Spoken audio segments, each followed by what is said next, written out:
I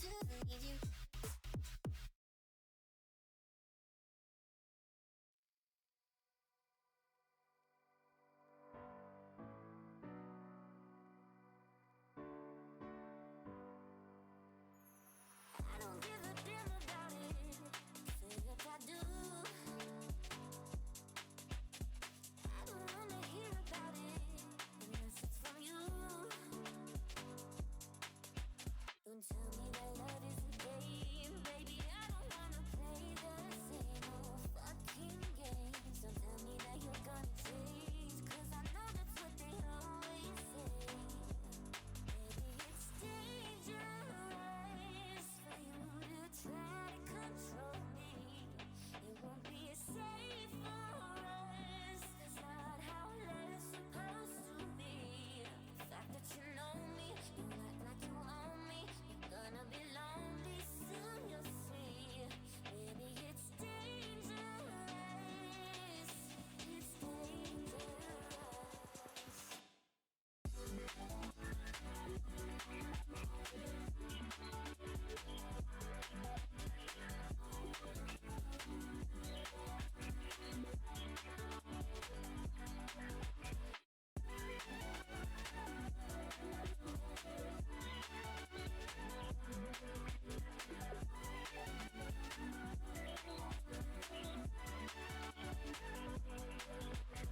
You don't even care about it. Tell me you do. I won't even ask about it. You know that ain't true. Don't tell me that love is a game, baby. I don't wanna play the same old fucking games. Don't tell me that you're gonna change, 'cause I know that's what they always say. Baby, it's dangerous for you to try to control me. It won't be safe for us. That's not how love is supposed to be. This isn't just merch, it's what teams wear when they mean business.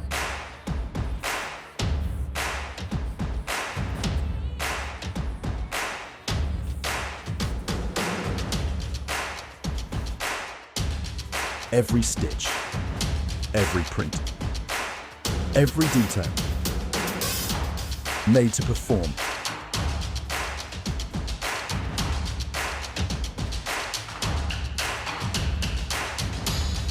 Trusted by the grind, from grassroots to championship halls.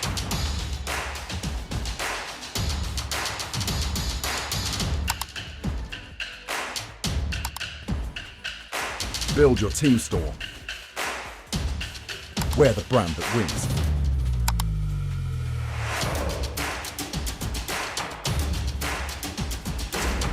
SpartanWare, trusted by the grind.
Ladies and gentlemen, welcome back to the RSC channel. It is the rival playoffs, and it should be a fantastic evening as we saw Challenger round up with another bracket reset, 3 for 3 for the, it seems to be the action of all things that's coming around. But before we get too far ahead of ourselves, we might as well introduce, well, everybody here. It's Big Chebs on production and Veal, my co-caster this evening. How are you? I'm doing good, Danny. Good to be back with you again. Had an enjoyable time yesterday casting that Challenger bracket, but now we're back and it's with the rival tier this time. The first stream of today, or well, the first series of today, and we have Nexus versus Unitox. Danny, what are you expecting to be seeing in this series? Oh, a short end of it, madness. If anything, with a Unitox team involved on it, you know still it's going to be something special. But we might as well take a quick look at the overall bracket this evening, Veal, because it should be an interesting one from everything starting. We might as well look towards the upper side of things first of all. Yeah, we have, first off, on this main stream, we have Brett versus Chanina, which is Unitox versus Nexus. There's looks to be bit of a mess up on the logos, but on the B stream you will have Mistaken versus MPB, so make sure to check that one out as well. Maybe even have both open at the same time if you want to really support and stay up to date with what happens. But over here it's Nexus and it's Unitox. That missing logo is really messing me up, but that's what we have. I think personally on the caster predictions I put Nexus winning the whole thing, so that is probably who I'm expecting to be winning this one here. Well, certainly so, and you can see the various talent predictions, and you know, as yourself there, Nexus, you know, potentially doing the whole lot. No surprise, the Hodges and Chars prediction of obvious reasons down there that they're actually covering the B stream match right now. Stingray, and by the looks of it, not even backing himself here, which was an odd bit to say the least here. Surely you would put yourself first. I mean, it depends what kind of person you are, but not even putting himself top 2 with almost everyone putting him top 2 is a bit crazy. But maybe he just, from the looks of it, maybe he just asked Archeon for predictions and kind of copied him a little bit, since he's been doing pretty well the last couple of seasons with his predictions, and it looks like it's almost the same, just two teams switched around. Maybe that's the storyline there, Denny. Well, quite possibly that could be the story version of things here. And Joe, and I'm not going to spend too much longer on talking about predictions. I think they are a waste of time. But Veal, how about the actual gameplay action itself? Because we do have both sides ready and raring to go, which is a lot quicker than it was yesterday, I must admit here. So shall we get the action underway? Yep, I will predict 4-2 win for Nexus. How about yourself before going in? I don't care, so anybody. You know, if our Chebs wants to stick to prediction for me, he's more than welcome to do so. Master's done that job quite well enough here, but it will be, shall we say, a battle up some of the staff here. The head admin, of course, multiple times he has been in playoffs. Can he go one step further this evening? That is the question we're looking to answer. Booth here gonna be put on some pressure, but Duds with a little overextend means that offense will die down and he will put it in his own net instead, helping out Booth there get the first goal of the series. It's going to be fantastic to see how it eventually gets moved in here, and I'm just having a quick look off it, and Punk himself having a bit of a head wobble of absolute delight here, and it's going to be while he can focus on it. But I do want to draw everybody's attention briefly as well. I think maybe Chad as well too, a former elite player. He's been in plenty of playoffs at the top end of RSC. Dots, who had a bit of a disappearing act to some degree for various sets of reasons. Of course, happy to be actually saying that as well too. Is actually on the pitch here, which I'm surprised by. Yeah, I can't speak too much about him. I don't think I remember him at all. Might be a lower. You don't remember Dots? Who? Sorry? Dots. Oh, Dots. No, I've never heard the name before. I don't think. But if you know him, it's one of the few players back in a few seasons ago in Elite you were actually afraid to play against. Yeah, I mean then it makes sense you would know him. But you know, back then I was playing Prospect here, so not too much scaredness from me. But looks like he is back on the pitch, as you said, and looking to make a mark. He is on the losing team currently, but not too much separating them right now. Hopefully it will be a much more improved, but off at flip reset, and there's a tied response here. He won't be on the losing side for longer. Yeah, and a little chuckle comes out from him as well after that flip reset. It's a nice play there. Delaying getting the flip reset and just puts it where no one can reach it. Nothing Boots can do, nothing Stinger can do with that 0 boost. And it's just beautiful play. And we have a tied game already again, Danny. It certainly is here. And Joe, I had a brief talk with Stingers last night. And hence it's a bit odd this evening here because it's essentially Green Phoenix based the way the Nexus franchise management lines up with himself on it, and then you have Hecky's Unitoxy side that I first played under as well. So I'm a wee bit clashing of balance on who to cheer for at the moment. I've been there before. I think at the end of the day, you might think of it as a lose-lose, but honestly, I see it as a win-win because no matter who wins, you get to have a friend or someone related, or maybe even just a franchise that you have good ties with. See them win. Of course, you're then also going to have to wave goodbye to the other team. In this case, they're just going to be going to the lower brackets, so not completely goodbye, but sad to see them go down still. But in my opinion, you can't really go wrong if you're supporting both sides. I don't think that will work with either of these two sides here. It's you're on one camp or the other here. There won't be much love lost here if it's going to be an eventual winner being put in here. Of course, it is best of 7, of course, through the uppers here. We will be maybe looking at a best of 5 later this evening once we do go to that lower side of the bracket. There's a few teams still hunting around from play-ins, but a double touch to the back wall, and Stingers unfortunately positions badly. Yeah, it's unfortunate positioning, but it's once again it's Tele RXT playing off that backboard this time and just places it beautifully. He's really been going to town in this first game, and you can see the smile on his face is telling everything. He is very happy with his performance right now. I've also just realized it's Alex. It's just backwards. Oh. You take the 2 T's off. Yeah, I can see that. I can see that. Dyslexia is such a wonderful thing, isn't it? Wait, it's TALRX, so it's... I mean, maybe if you replace the R with an E. Yeah.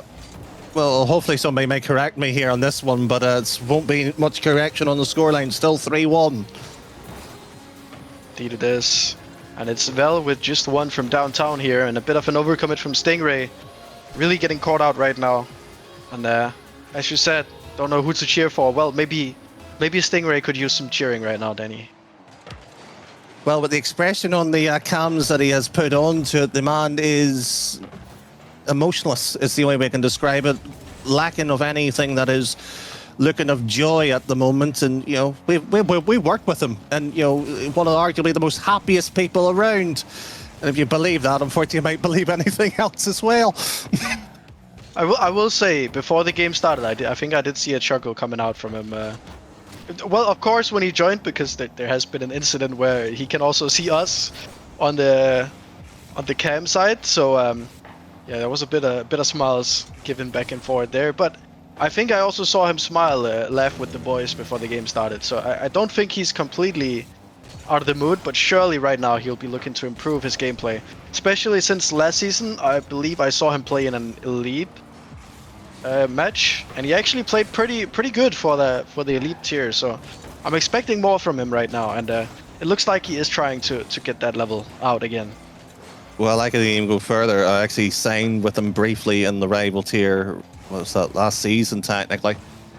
And, you know, played quite well, and he subbed up actually to the elite roster 3 times, and it was in that playoff run where it, shall we say, it was an awkward set of circumstances, but when he did play in it, you were right to say, played fantastic here, and his stats actually showed that he arguably belonged into it. I spoke to him after the season and said, well, are you going to move yourself up? He said maybe, and perhaps he might end up doing so too. Yeah, playing off that pass from Boop. It's a nice play, and Punk on the back line, causing chaos, forcing dots all the way into his net, and that leaves it completely open for Stingray to put it in. And only 1 goal separating them now. 11 seconds left on the clock. Needing to play effectively here. is Nexus if they want to tie up this game and go to overtime.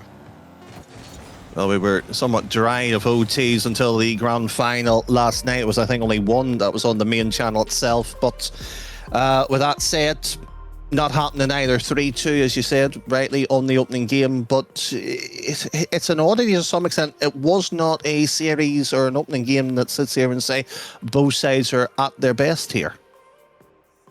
Yeah, I wouldn't say so, but it's also the first series of the night. I think you can't expect everyone to start off at the highest level. There is nerves.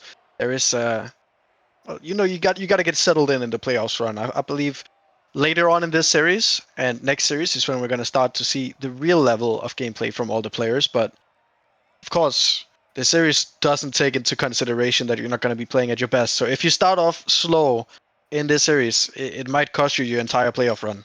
And I think it is important to get settled as quickly as possible.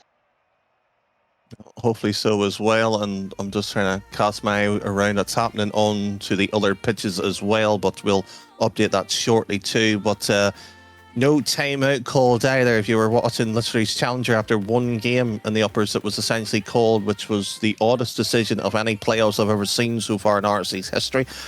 But thankfully, not this time around here in Rival. But all the experience onto the pitch here, you would sincerely hope the likes of Stingray Pug himself would be sitting here and having a response in the second game.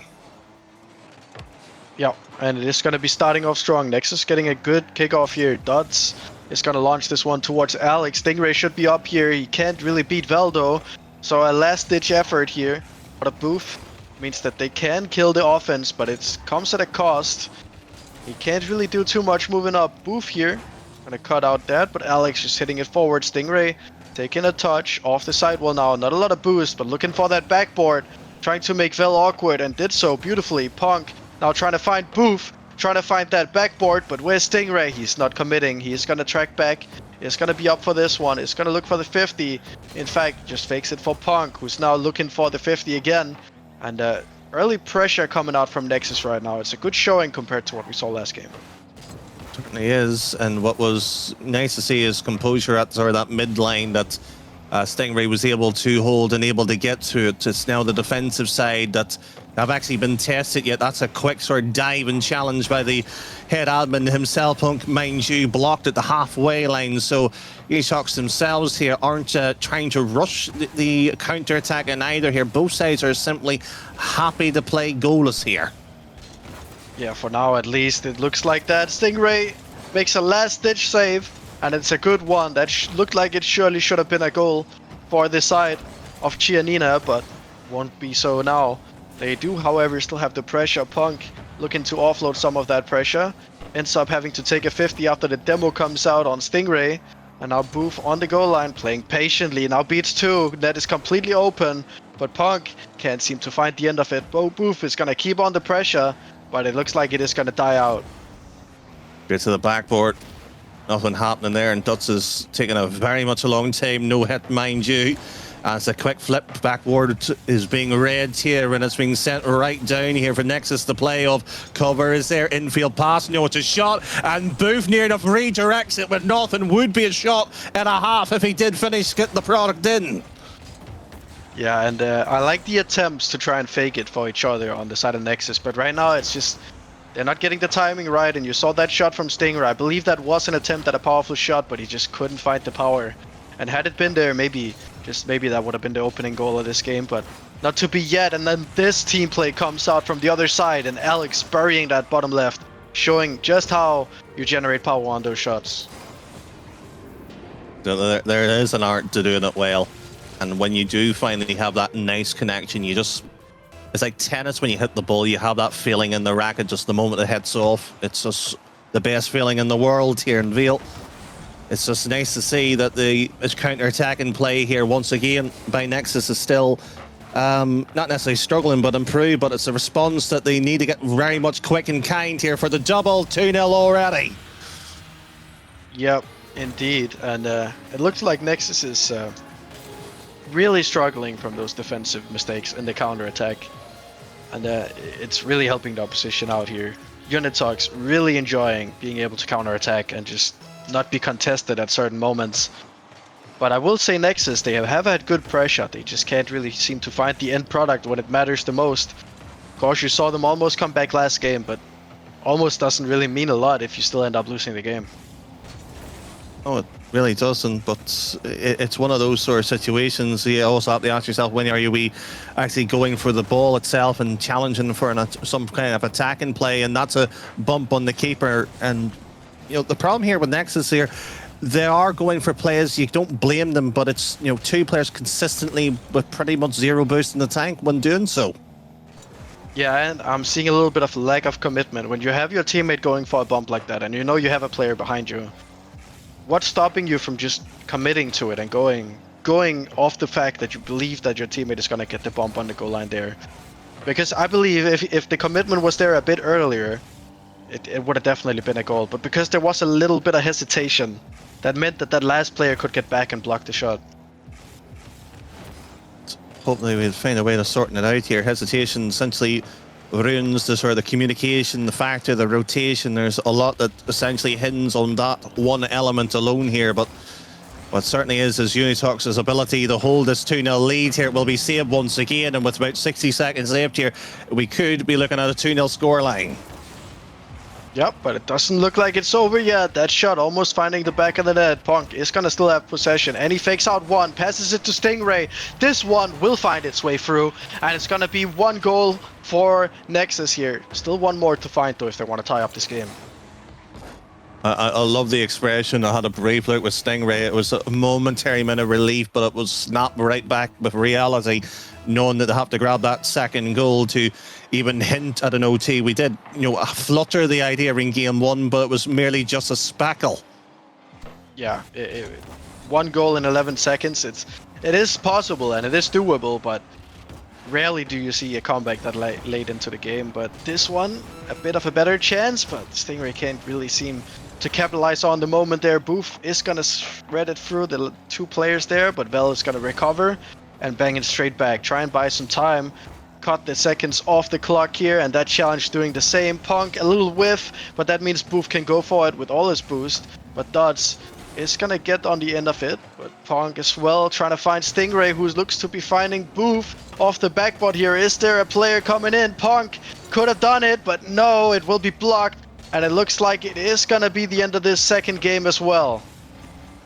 It's unfortunate here. Nexus, a team that seems to be very good at finding a response in the game itself, but more importantly, not this game to grab at least a board, sort of a chance for the series here. Unitox, I'm not saying here they're favourites to go and win this by any margin, but if you sat here going into it, based on statistics, you would sat there and thought, with playing with dots are going to be at a weakness. There's potential problems that could happen. We could list about 3 or 4 straight off the top of our heads here, but it's Unitox that has certainly dictated the series outright. So.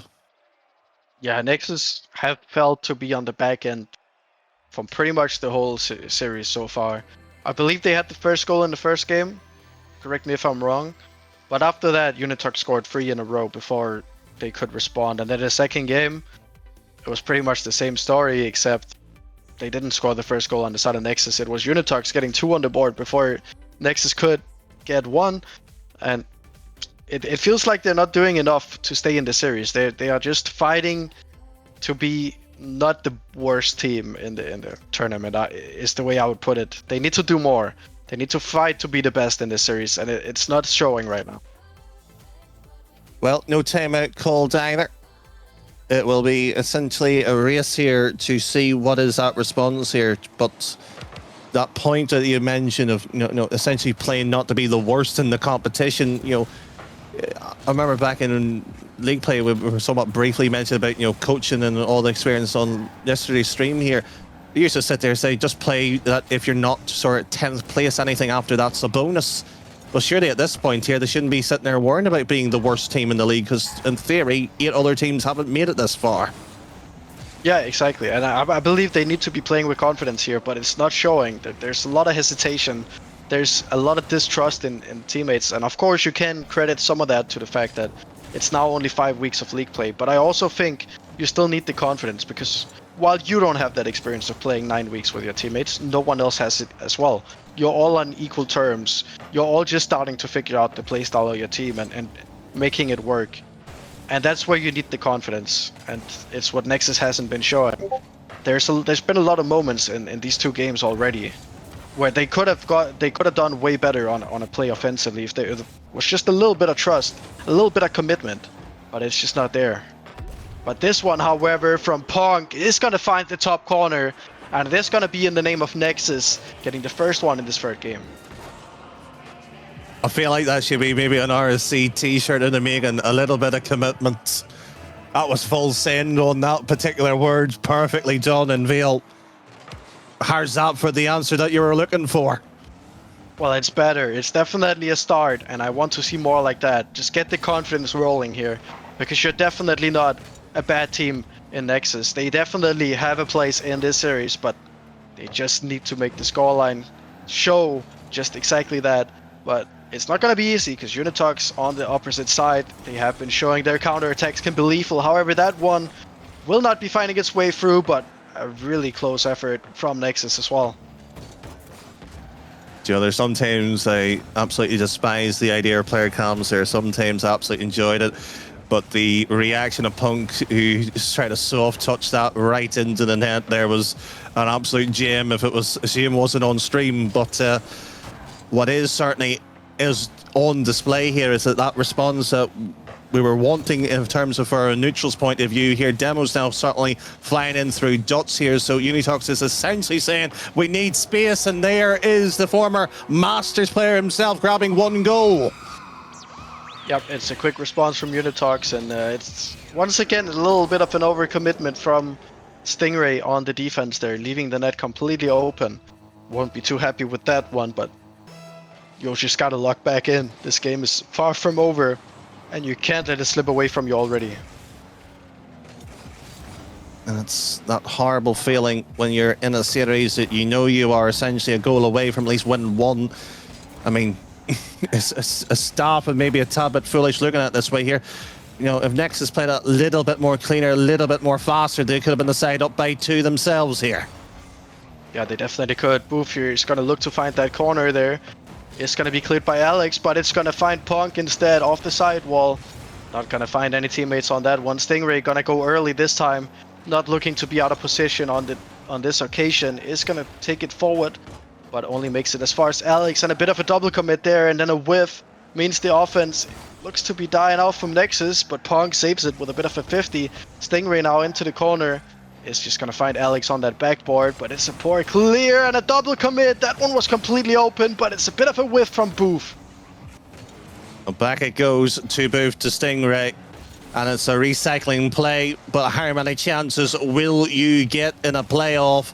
Especially in the upper matches, you do not want to lose the life so early. And Stingrays, who sat there and said, you know, we're fancying maybe third, it'll be a long evening if they were to drop here, of course, as he goes down the flank of it. No secondary touch here. And as much as we've been saying so far since game 1, the players occasionally will tack with no boost, options gone, and they have to once again start from nothing.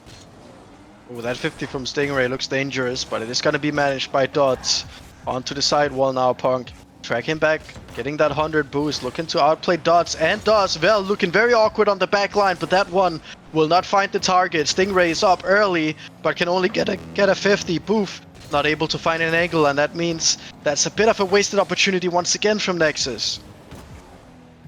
Top stripped down, and Alex not getting past the veteran of the rival tier itself outright in the form of Stingray. Veal over to Punk himself, and every time I see him on the face, he's always smiling, always laughing. Probably what you need in a team, especially when they're down by 2 and they know that if the next goal happens, it'll be Stingray more likely screaming the words "time out" here. Yeah, if this game is gone, then Nexus, they really have work to do ahead of them. Winning 4 games in a row is it's no easy task. And well, just getting 1 game on the board before they lose the next one would make it 10 times easier. I think that just goes volumes to speak of just the task they have ahead of them if they can't find a win in this game. This one was looking a bit promising, but just getting cleared away off the backboard now. Booth Gonna lob it in for Punk. The demo comes through. Stingray looking to find Boof, but drops it in the process, and that means we have OT, Danny. Yeah, we do, and it's the first one of hopefully many this evening. It could be over very quickly. That one set, mind you, past the net, required a keeper save. Stingray to the back wall, met by Alex, of course, and it's gone past 2, and that's a bold third-man challenge, to say the least. Yeah, and I mean, you can say a lot about Nexus right now, but they're not lacking the commitment anymore. They are committing to everything, and maybe even a little bit more. Oof. Gonna be charging this one up the pitch, looking for that 50. Goes to Stingray, but a little bit of a mispositioning means the shot is not good. Punk is committing early here, but he has Boof behind him. Deals with that well off the backboard. Looks for the 50, but can only get it back to Stingray. Now Boof going forward here off the sidewall, looking to outplay Alex. Gets it past him, makes it awkward for Dots, but a clear is in order. Keeping possession though. Stingray knew the shot wasn't on. Played to the side off it, a few mistakes here, and Vale second touch, third and fourth. Boof is awkward. Punk saves it, a bump on the keeper, and Nexus is scrambling like a breakfast order. Somebody get the fresh batch of eggs here, because there's cracks in the wall here. Yeah, but it's well managed. It was a little bit chaotic, you could say, but they get back to it. However, low boost on the side of Nexus right now. Needing a big clear here. That one's gonna spell chaos on the Nexus line. Just getting cleared away by Boof here. But you can't keep sitting in defense with 0 boost. It is gonna go wrong at some point. This one almost finding its way through. Vel has another chance. Cannot find the target. Neither can Alex. Dots gonna look to center it, but low boost now on the side of Unitox. It's looking back and forward on this goal line here. And Nexus, however awkward they looked, you could say the same about Unitox sitting on 0 boost in the offense there. Certainly is, but Unitox has made a mistake! After all that defending, ding, ding, ding, ding, if it was a boxing match it would have been a KO! Well, it's certainly a technical one at this point. What a mistake by a rotational, and Boof grabs the goal after 2 minutes of that. And to be honest, that's what I was expecting to see from Nexus. Because those first 2 games, how many goals did they not concede to just the exact same fashion? Having the pressure, and then giving possession away, and then immediately getting punished on a big boom. But I'm not expecting it to see it from Unitox. They have been playing beautifully defensively all the time, requiring so much from Nexus to get the goal. But this time will be a bit of a freebie for Nexus, and they can breathe a sigh of relief. They are not facing the motion to the lower bracket just yet. There's still a couple of games in the bag in this series, and it doesn't look like we're gonna have a timeout yet. We are just gonna get into the next one, and I think that's the best decision we could have seen here. I think maybe before this game we could have seen a timeout coming out from Nexus, but it looks like they got the job done without one, so maybe a good decision coming out from them as well. Yeah, and I enjoy the fact here that, you know, one player in thread outright here was taking that time, but how do you defend essentially for 2 minutes and not concede? That's the bit that I'm finding more baffling here. That should have been 3-0 series. Yeah, and you can see Stingray on the side here, having a good laugh with his teammate Punk, as they are getting ready to get into this next game here. Looking a bit more bright than it has so far in this series. Looking to be on the coming back here is Nexus. 1 game in the bag against the 2 of Unitox. Still more required though to get a win, but that is a good start from Punk. A little bit of a fist bump as well in the camera too. And I may have a bit of suspicion here. They might be listening into the commentary as well, because the chuckling between the both of them was a little bit too in sync there. Either way, but they won't care. 1-0 from the opening bit, and it's actually probably the first time they've laid outright in the game as well too. Yep, Alex gonna be getting this one forward. Punk just playing that one very patiently. I like to see it. And Vel here gonna look to cut this one out, but it's good pressure from Boof, looking to follow this one. It's just gonna be a fake for Stingray. Can he find the back of the net? No, Vel dodges the bump just in time. Means they won't be punished for that mistake. But it is looking like Boof is just gonna get the clear again. And Vel gonna look to get it back in that blue half here, but Doesn't look like it'll lead to much, and Stingray takes good control on the backboard here. He's done an excellent job to deal with the pressure and essentially watch Dot struggle here. Alex likewise, back it goes, and it hovers the ball across the woodwork. Ascends there. Stingray gets the 50 here. Veal takes over, and it's a shot on target. Booth, one touch, Dot's gone and dusted. And Alex, you know what, for meant to be the rival tier outright here, positioning the rotation for the majority of this series so far has been on point. Yeah, it has. Booth here, looking to cut out that boom.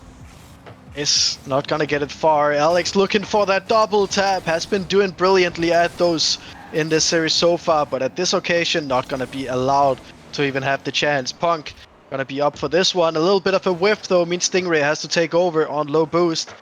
That's not what you want to see. Forcing your low boost players to commit on a play like that is how you keep staying out of rotation, and it looks like they will be punished. That shot though not finding its mark.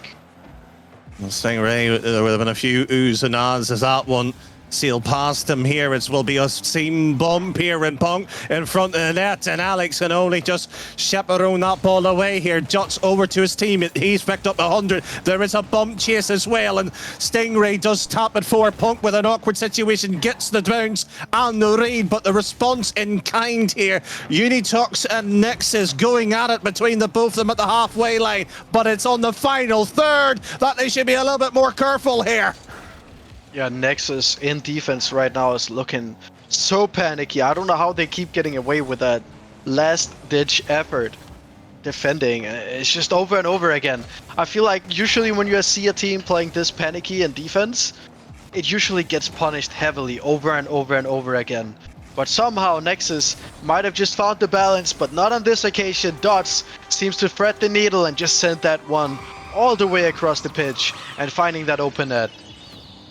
It's that sort of awkward seesaw, essentially, on trying to get the right sort of balance. You know, the fact that it was a backflip, the fact that essentially the third man was commit far too up here, and that gap gets wide and left open here.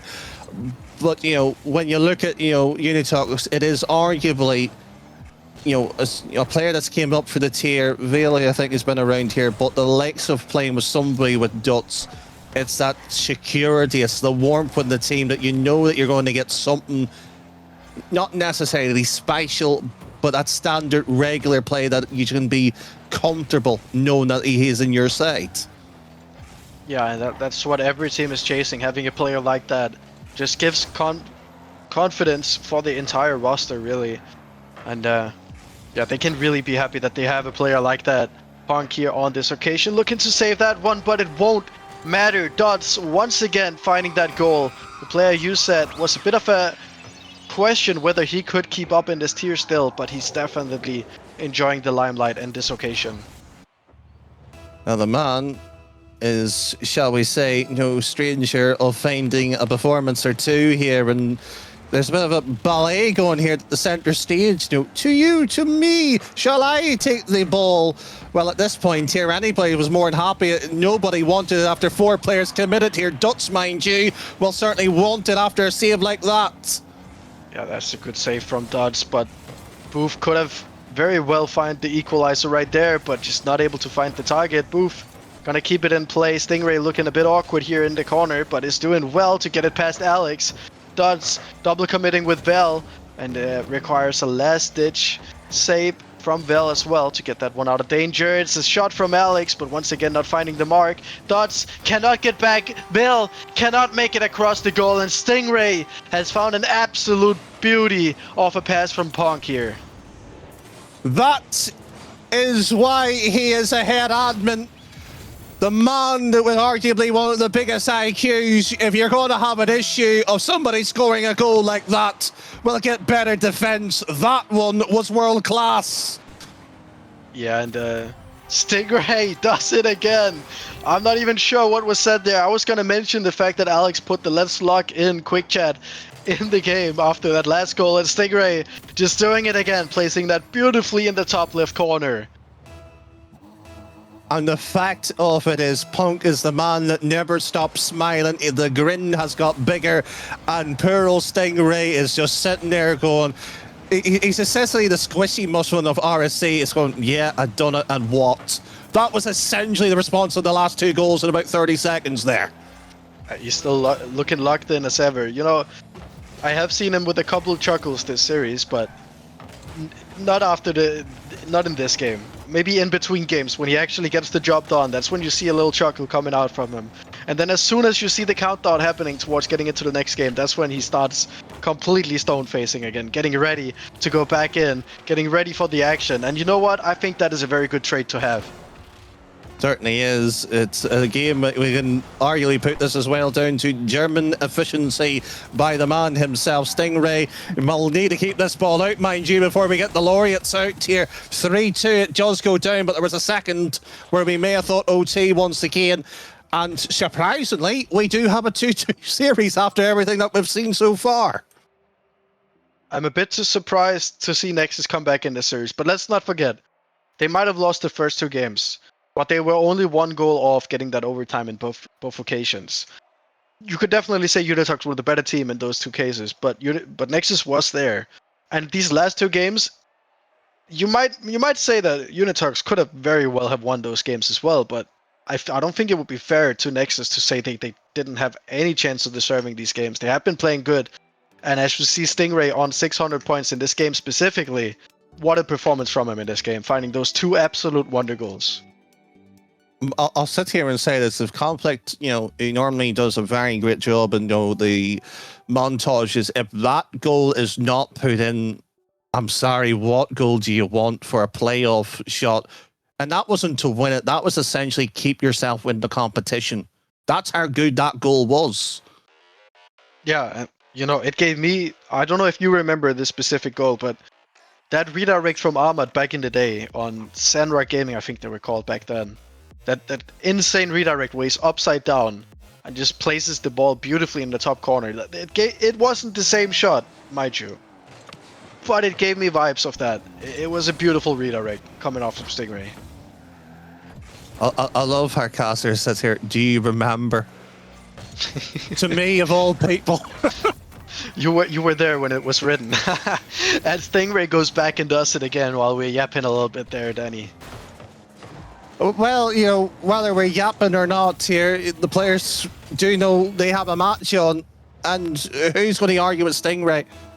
And he's on an unstoppable force at the moment. Yeah, we were mentioning at the start of the series he wasn't playing as good as we would expect him to be playing because, of course, we saw him in the Elite tier last season, and he was playing absolutely brilliant in that tier. And then, meanwhile, we have him in the rival team struggling in the first couple of games of playoffs, but looks like he has settled in and he has found that level again. And he's bringing everything for his team.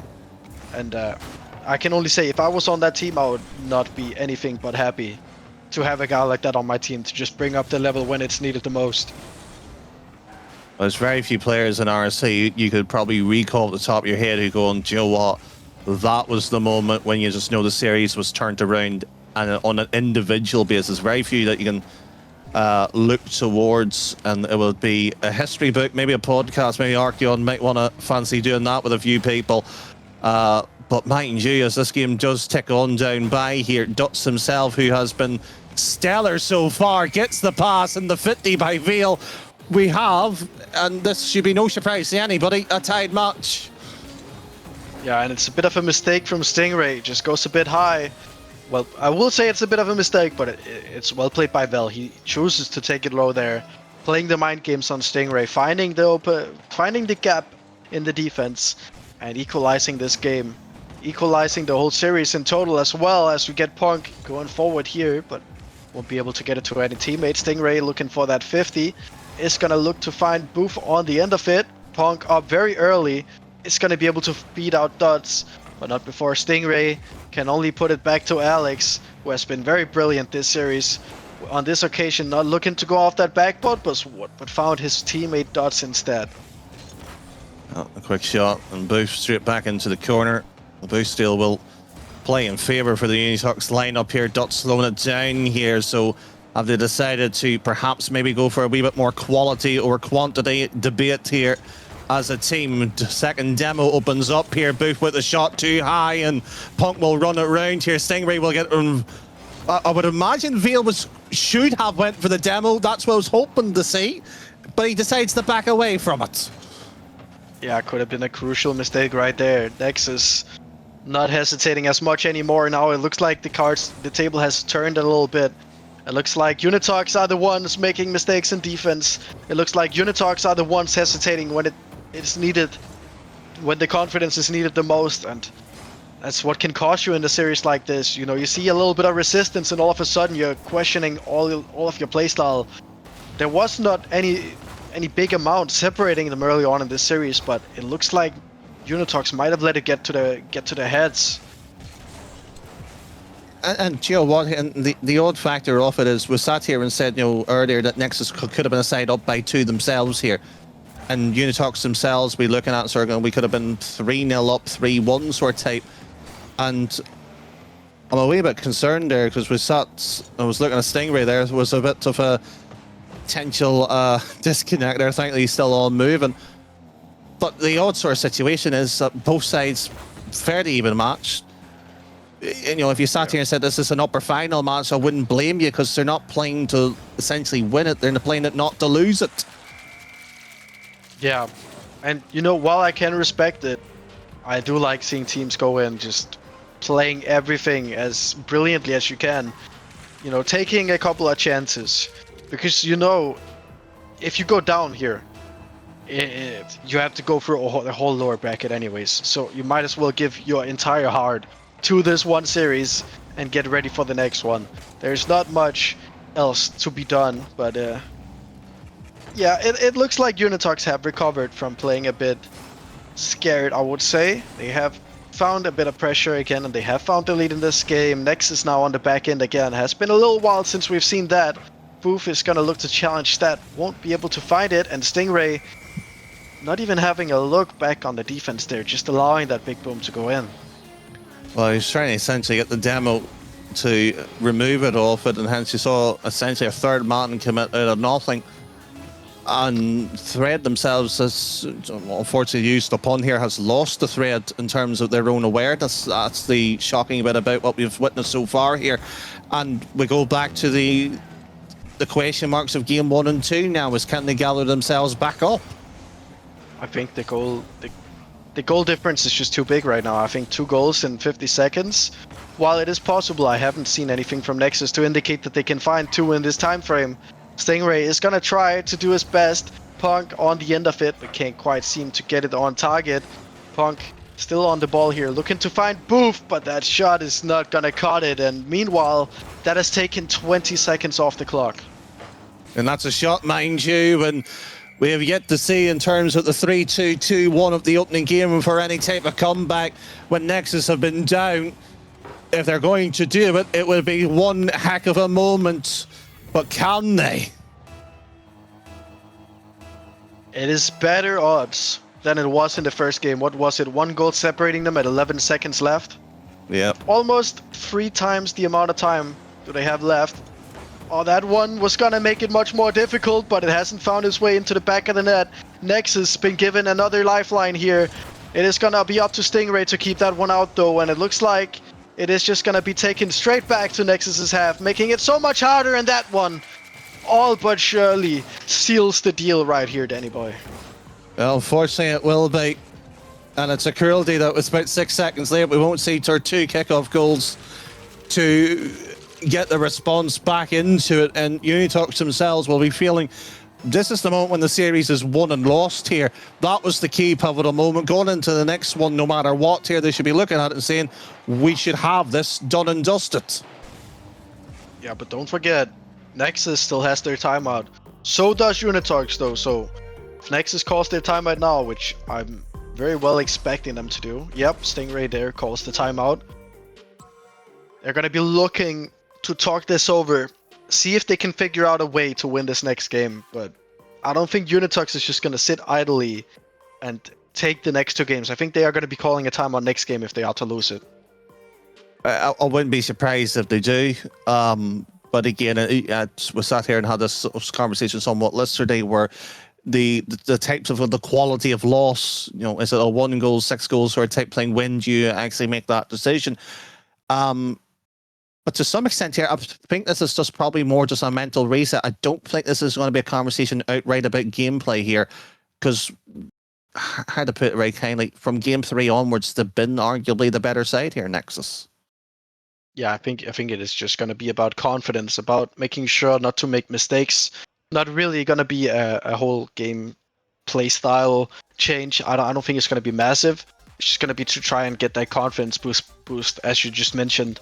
On the side of Unitox, what do you think they're going to be talking about? Because I can't see them on the side, or I can see one of them is looking a bit relaxed here, taking a sip of Monster on the side. So definitely something being discussed in the Unitox side of things. Yeah, Joe, RSC must have got some sponsorship since I last here. KFC, Lister Day, Monster today here, so be something else for next week for Elite and Masters. Arguably, why would they be sitting here really talking if you're really from the Unitox side? They were 2-0 up, they lost 2, got the bounce back. They know what they need to be doing here in a situation where they have essentially lost the lead before. I mean, if they were here to lose it here, Veal, it's the same story once again. It's repeat game 5. I think it is going to be that, but I just feel like this game could dictate the way of the whole series. Well, if Unitox wins it, surely it does, but I think there is a chance the Nexus takes this game, and I do think that if they do so, they're going to be looking very confident going into the last game. I think if they can mentally recover from losing that last game, get back on top of things, they're going to be looking very strong going into the last game of the series. Yep, certainly so, and it's going to be sort of the odd bit about it of how do you respond and what to do here. And the very simple bit, if it was in this situation, if we sit there advise and are playing and sort of don't concede in the opening minutes. Actually, when you're 3-2 down in the series, but it's more the case of what it is here. And I've just realised that what the prediction is. Could have worded that much more better there, I'm afraid. Yeah, that's a bit unfortunate on your side. I just want to point out here, what I did say was I don't care is usually my response to it, but big thanks to James, who have given me the biggest embarrassment moment of my career, I think, so far. So, yes. Yeah, so Joe, I would be intrigued to see what Champs could do for the next 2 series when I'm still on it here, Veal. What more puns or jokes he could have. But anyways, here, team, I would imagine, is roughly on its way in here. So, Veal, is there any final thoughts before we send that? Well, I'm seeing some smiles from the Nexus camp. Of course, Punk there having a big laugh, but I also saw a little chuckle coming out of Stingray, so mental should be there on the side of Nexus. Let's see if they can make it show on the pitch as well, as we're going to be heading into game number 6. Double match point here for Unitox. Everything on the line for Nexus in this upper bracket. Oh, I'm so glad that potentially Archeon wasn't here to see that particular mistake. But with Joe, well, I haven't actually seen the man in a playoff match in some time. Has he decided to fully retire here? Yeah, maybe have. Wait, is Archeon not playing this season? I could have sworn he was in Prospect. I didn't see the Prospect matches much, so I'm just wondering, did he actually fail to make it? Be a rare time if that's the case. I think he did, in fact, fail. Either that or he wasn't on a team at the end. I'm not sure. But he was on holiday, so I don't think he would be able to play if he was. Unless he would have rescheduled. Well, that's maybe a conversation develop later on, but there's no holiday on Neo Tokyo itself, as both sides still in the uppers. No matter what will happen here, will, of course, change the outlook here. Nexus to go down to the lowers, the sort of slog to get back up here, but if you were, of course, watching history, the grand final was won by the side that came through it in arguably one of the most dominating fashions. I think it was Hodge, potentially, who said that on the broadcast when it was 4-0, 4-1 and 4-0. Yeah, I didn't watch the grand final, but I saw the scoreline from the series scores from the 2 games, and I think Atmos only got a single game in the whole grand final between 2 best of 7, so a bit of a rough time for them. But Amarok, that keep in mind they lost to Atmos in that upper final, and well, to get back and not only win 2 best-of-7s in a row, but doing it in such a dominant fashion is not easy. But we did also see that from the prospects here this season around. Yeah, and it just goes to show you, it sort of doesn't matter necessarily if you do have a bad start off the evening, it's how you do finish. And there's been plenty of teams so far that has been proven that to be the case here. Quick shot on target there. And about half the game gone by, and we talk about the importance of it, and the defence by Nexus has stood strong in the test of time here. Yep, Punk here going forward. Not really getting the angle, but getting a good 50 here. However, no follow-up. Booth is going to delay it a little bit. It's going to get there in the end. Stingray should have time here. It's going to get a heavy touch. Gonna just try and get Vel to commit up in the air there. Gonna be looking for that pass for Booth, but this shot is not found. And I think that is something I've said just a little bit too much about this Nexus game. The build-up play been brilliant. The finishing been a bit lacking at times, Danny. And that's unfortunately the quality that may lose in the series. As much as we could talk about the defence holding, if the shot and the quality does not match up in the final third, it is essentially a... Well, I think the phrase Hodge used last night was a dead horse, or maybe a cruel expression of the old Victorian time, but it would not be too far away, as Punk is moments away from own goaling and will be remembered for the wrong reasons here. Yep, not to be had here. We did start the series out with a bit of an own goal on the opposite side, having a Unitox own goal, but they did go on to win that game, so it wasn't too detrimental to them. However, seeing an own goal from the side of Nexus would be a bit detrimental, but Vel finding the opener in this game. And Nexus now backs against the wall. Only this one game separating them from going to the lower bracket. Everything on the line for them now, and now is the time to step up. We did see Stingray step up early on in the series. Do you think he will be able to do it again, Danny? No.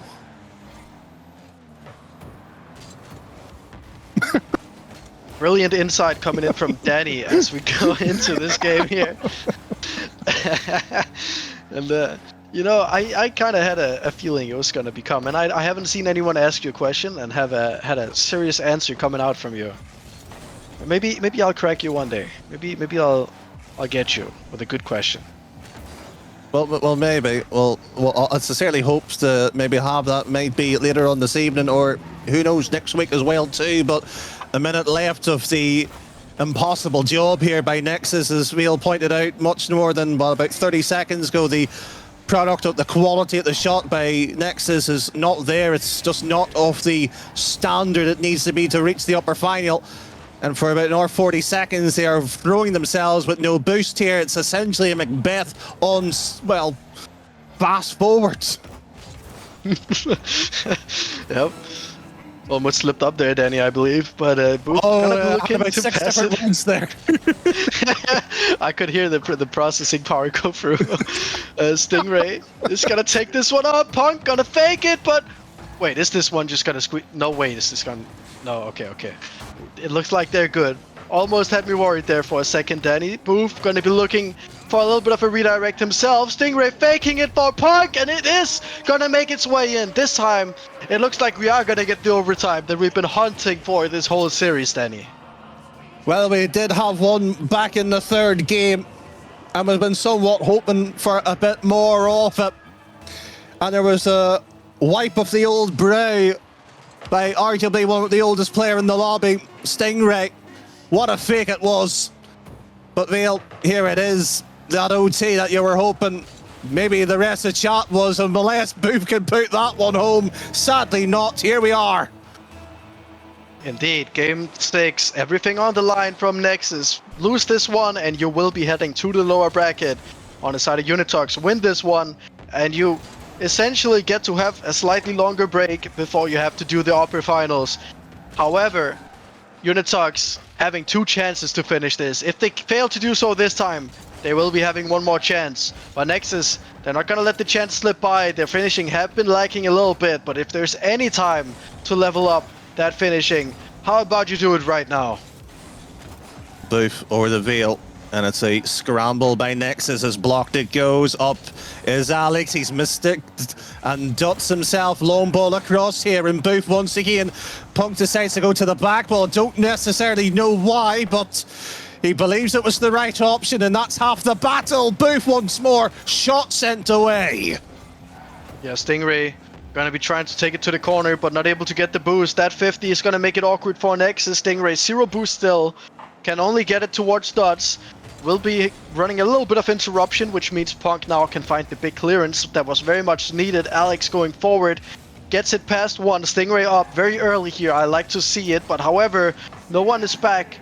Or Punk was just hiding outside of my camera angle right there, but he is gonna make it back in time. Dots here is gonna look to get it past. Stingray is gonna be up, but not able to find the angle. So Alex now on the counter, gonna get the reset, but that's about all he can do. Vel fakes out the shot, takes it to the corner. Instead, is the pass found? No. It is a lot of pressure on both teams right now, and you can definitely see the mistakes start to pile up.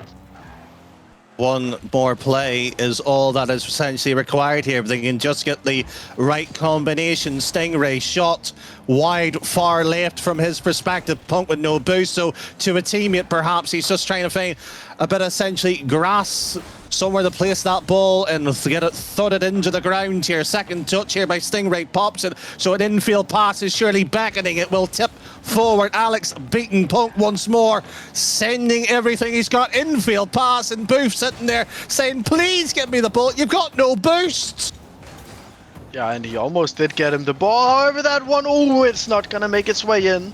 Dots is gonna keep the pressure on, but that is one of those moments that could have made or break the whole series. My English not working right now, bear with me. But it is now Nexus with a bit of pressure, but Vel is gonna cut that one out. Booth trying to be found by Punk here. Stingray should be back for this one, I believe, and he is gonna cut out this pass before it gets too scary. But it is gonna be all that is there for that offense. Vel now on 0 boost, not gonna be able to do too much. Well, is there another play? Not to being put under too much pressure there, Nexus. They've clearly been here before.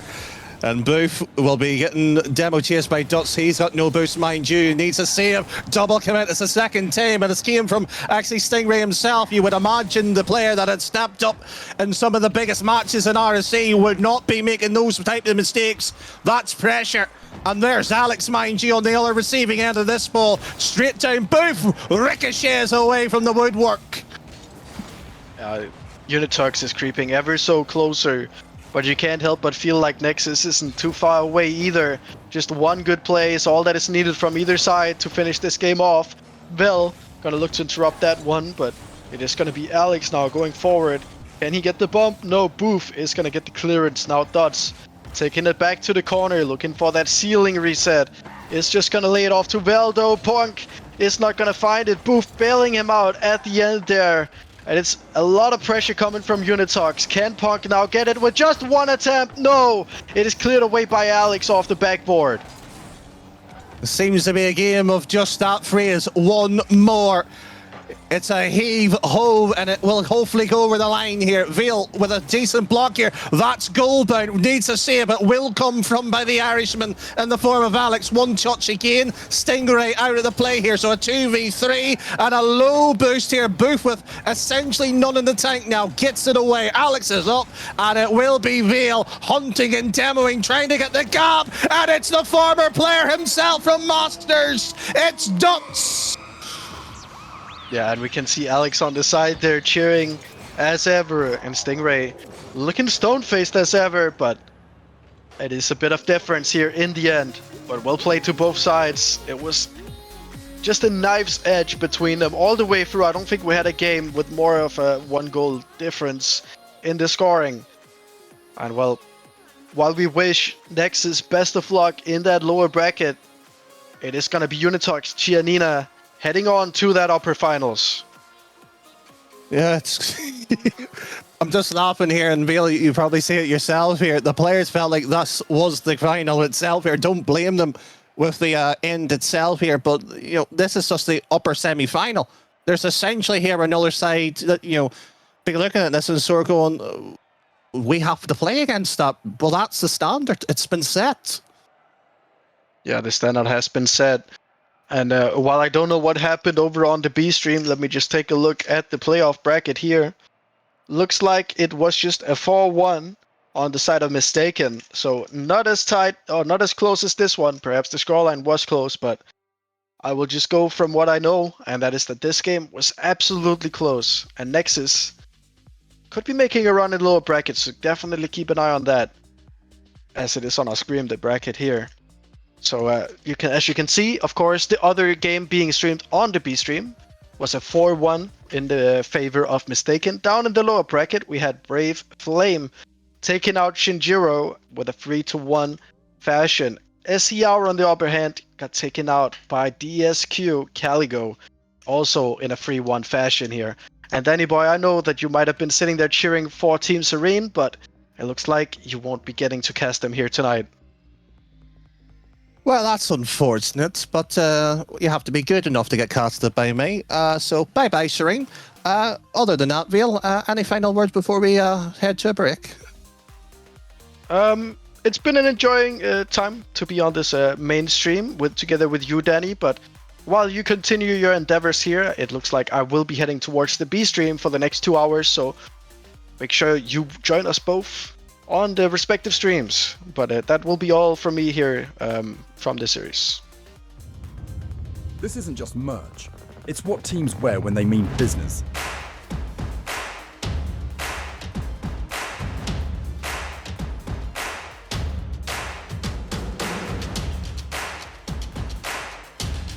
Every stitch, every print, every detail, made to perform.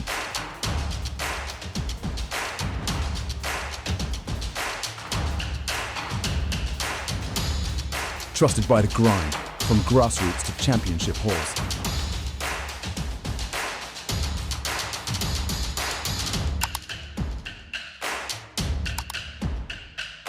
Build your team store. Wear the brand that wins.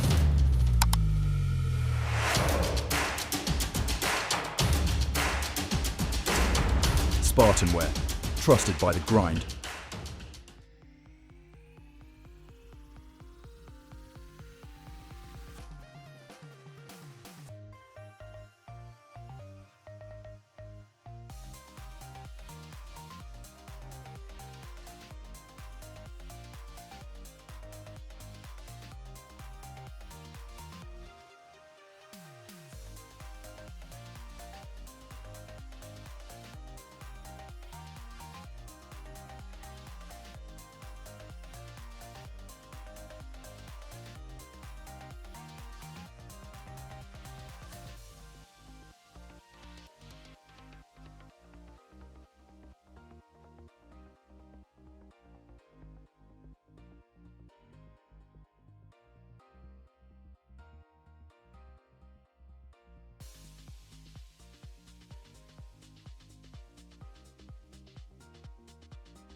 Won't you come over?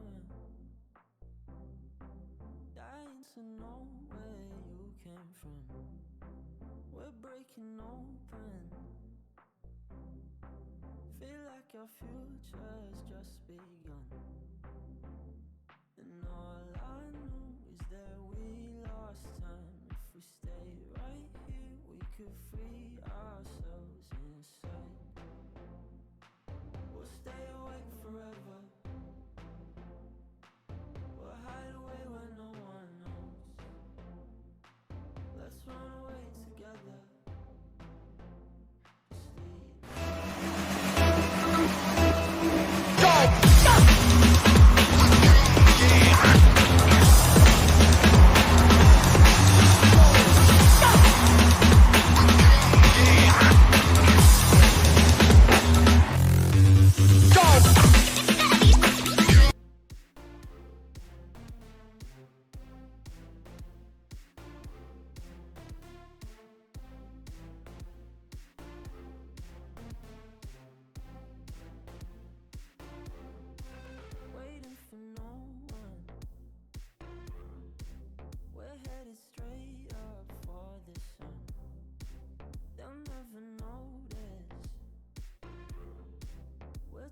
these cities on our own. And all I know is that we lost time. If we stay right here, we could free ourselves inside. We'll stay awake forever. We'll hide away where no one knows. Let's run away.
I believe that our producer there just kindly informed us there the bracket so far has been introduced while we talk about the results so far.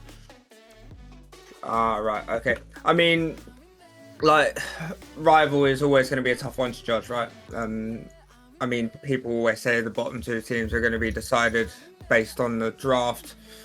But, I mean, I think more at this stage, it's definitely going to be who's going to turn up, who wants it more.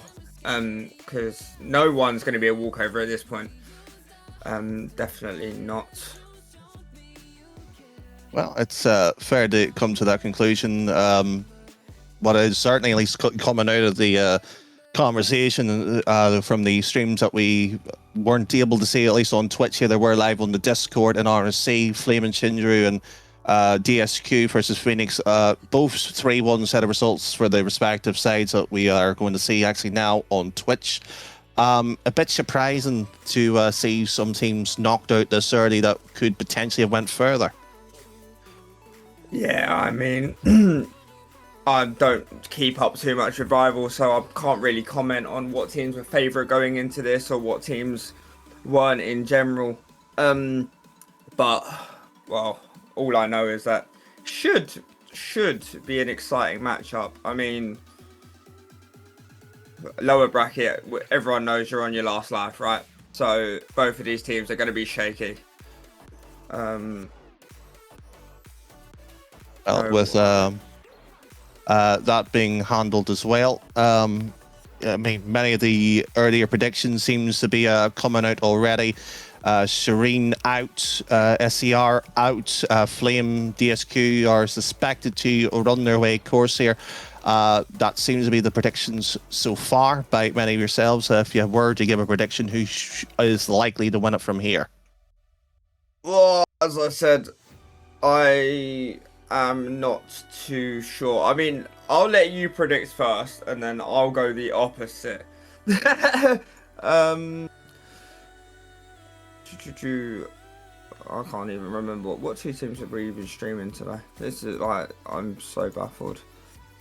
I'm gonna go 4-2, but to who I don't know. Why? Sorry, I'm trying to find the bracket. Well, that's certainly not an issue at all here. The match, though, for everybody else has got underway here. DSQ will be facing, of course, the likes of the marvel that is apparently that they have been here. They had an upper match in the play-ins, dominated to some degree. Arguably surprised that he dropped down this early here at Mitsu, who, again, former elite player Bailey as well, who did do some damage a few seasons ago, and they look like he having Tyler as well, the former elite player too, tapping in the opening goal.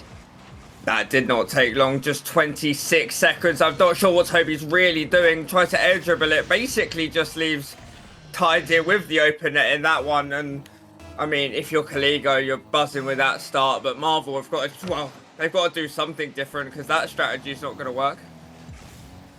No, it's certainly one that you would not want to do repeatedly anyway in the series, but opening few minutes as well. And so if you are just tuning in this evening as well, it's best of 5 for the few early rounds down in the lower, so much more less time compared to the best of 7 earlier. Yeah, I mean, best of 5, best of 7. You would, if you go into game 5, then you probably are praying, or well, you're wanting it to go to 7 at that point. I mean, if it goes to 5, it's a good game. If you get done in less than 5, the best team probably did win, but that's what's always exciting about brackets, especially when you are on your last life, especially when you are down here. Predicted one of the favourites as well with Marvel. I mean, if they're coming off the run of bad form, this is not where they want to be, especially going 1-0 down so early on. It's something that we'll be hoping to fix as soon as possible. Toby gets the ball at least this time around here. Tyler just hunting in demos, and certainly one very obvious display that has occurred here. About 3 or 4 demos already unleashed onto the pitch here, so both sides is essentially saying, let's have at it. If it continues like this, it's going to be a demo derby, that's for sure. Hell in a cell, as I like to call it. I mean, there's going to be some good Rocket League played, but I do like a little bit of rough and tumble. Well, out of interest, how many more demos before we get the rough and tumble? And this is actually officially counting at that point. We've gone over 30 seconds without a demo, so this ain't enough for me. If anyone knows anything about my game, they know that I do like a demo, but Mensu will take full advantage of that mid pass from Bailey in the corner. Boggy and Toby, just both of them in that corner. Storany not there. Mensu practically with an opener, and they do double their lead. Well, that's deeply unfortunate, and it's just the way it happens as well. And I think memory serves me as well. MOH might have Hades when Sinji was around here. The man who was arguably the most famous man in RSC, just known to go for demos. I think he had the most stats of any other player in one season compared to somebody's lifetime career. So, you know what? It'd be nice to see a demo-heavy game for a change. I need to meet this man. He sounds like my kind of person. So how many demos have you maximally, or how many demos in one game have you got? What would be the max here? This season, or in like in like ranked included, or what we talking? We'll start with ranked first of all. Oh no, that's a dangerous question to ask. I got triple executioner in one game, so I got 21. Not quite the com level of 30 or whatever he got in that one game of RLCS, but I'm still pretty impressed with that. Did you win the game or did you lose? I'm intrigued here. What's the story behind this? Would rather not talk about that. Okay, right, fair enough. So, regarding RSC wise here, what's the record? I think I got 6 in one game. This is obviously my first season as a player. But yeah, six ain't too bad considering you take it a little bit more seriously than when your teammates are throwing in a game of rank 3v3. That's certainly true, and so far here the third goal rattled on in here. Not as many demos as we were maybe hoping for the fireworks show, but what is certainly interesting is that the fact is essentially the former elite players dominating the game, and perhaps here the expertise slipping on through. Yeah, I mean 3-0 by that point, just over a minute to go. I mean, I've seen stranger things happen, that is for sure. I mean, it's not completely dead and buried yet, but DSQ and Kaligo will probably be comfortable with this lead. They would hope with the way they've been playing at the moment, they won't bottle it too much. Toby goes flying past the ball there, looks to try and do something. I mean, it's all been DSQ in this game, and Marvel haven't really shown too much in terms of offense for me to be able to say that this onslaught is going to stop. Well, there's not, at least in terms of the opening game, which suggests otherwise. I did find it hilarious. Stingray DMing me before this sort of week started and sort of going, we need casters, do you mind covering? And sort of going, only if as an emergency. I think that's not the way Marvel needs to play here. Emergency Rocket League, a 999 essentially. Yeah, they need to put pedal to the metal. At the end of the day, right, you take every game as it comes. You would hope they'll be throwing everything at this. Now they've just got one back. They've got 23 seconds. You would rather lose 5-1 in this situation than not give yourself an opportunity to take the winner. And, well, that job becomes just a little bit easier with that goal from Boggy.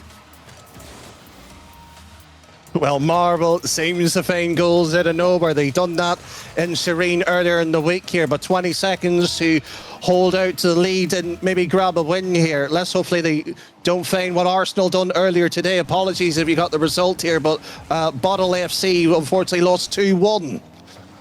Oh dear, who'd they lose to? Man City. Okay, right, it's not as bottle job, but that's the league hopes ruined. Thankfully. Who do you support? This is dangerous. Well, who do you support first? I'm a Millwall fan. United. Okay, right. Oh. Yeah, I've got a soft spot for Liverpool. Look, I don't like either side of it. Both of them I despise equally as much here, but, you know, somebody's got to lose. Well, as Marvel are showing, I mean, I'm sure Marvel probably despise Kaligo at the moment just as much as you despise Arsenal or Manchester United. But that is the end of game number 1. You see Tyder absolutely storming 2 goals from 3 shots. Absolute clinical in his finishing in that game. Certainly is, and I just want to correct you. No, it's City I despise. It's not United. I don't want Arky on DMing me later and sort of going, you traitor. Oh yeah, my bad. You're going to break a 5-6 years of a relationship or a friendship there. But you know what here? It's odd to see, just shall we say here, you know, unfortunately we didn't see the B match that was on stream that Marvel was playing, but the fact that they lost 4-1 here and suddenly, you know, dropping down in this type of matchup here, they needed a quick start in terms of getting some kind of win on the board here for a feel-good factor. That hasn't happened. Yeah, I mean, the thing that I think punished them early doors was Kaligo getting that early goal. Not even 30 seconds into that game was the first goal scored. And you do question it a little bit from the side of Marvel. You think after losing 4-1 in the uppers, to then dropping down and losing game number 1. Rocket League is a massively momentum-based game. So because of how the momentum is going at the moment, DSQ will be buzzing off of the back of a win against Phoenix in the SCR roster. And at the moment, I don't see it going any other way. The momentum is all with Kaligo. They did exactly what they needed to do in that last game. After they went 3-0 up, they just needed to solidify at the back. I mean, Marvel getting 2 will probably give a little bit towards Marvel, but I still don't guarantee the fact that the momentum's with them. I think Kaligo will just have everything on their side at the moment. Well, you sincerely hopes that if you are essentially DSQ, they would want to have everything that's in their favour, especially coming from that win from the lower side of things. And it's that ability of response or sort of fight or flight, essentially. What are you prepared to do in these situations? And Barty and Metsu, over the years that they have played in RSC, they are very good at finding results out of nothing. Yeah, it's about squeezing out results. Good teams win when they are not playing their best, and Mentsu looking to continue that momentum off of Tiger's touch into the crossbar. Boggy goes flying into the goal, and Mentsu will put them up, and this time it doesn't take them 26 seconds, it takes them 5. Well, if they keep scoring like that, there we'll be looking at maybe 10 goals a game, but unfortunately the game is not as cruel as that. Boggy snipes at top left. That is a 50 he will be proud of. Mentsu off the ceiling, tries to get a second one. Boggy throws himself at that. Bailey, no chance. And we have a tie game.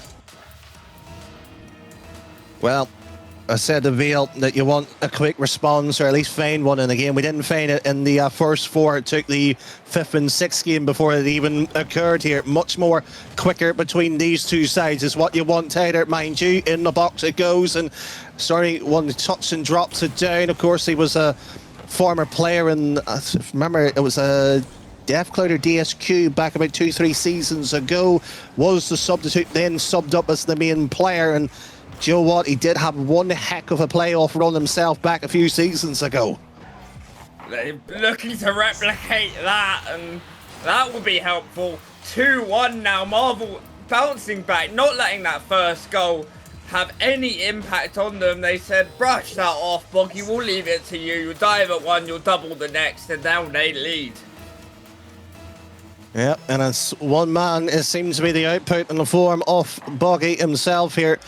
Strani, one touch second follow through, Tyler with the challenge here. And just to give an update over in the B stream as well, Flame up 1-0 in the series, 3-0 against Nexus in the second, so potentially sweep territory over there on the secondary channel if you are interested in the results so far.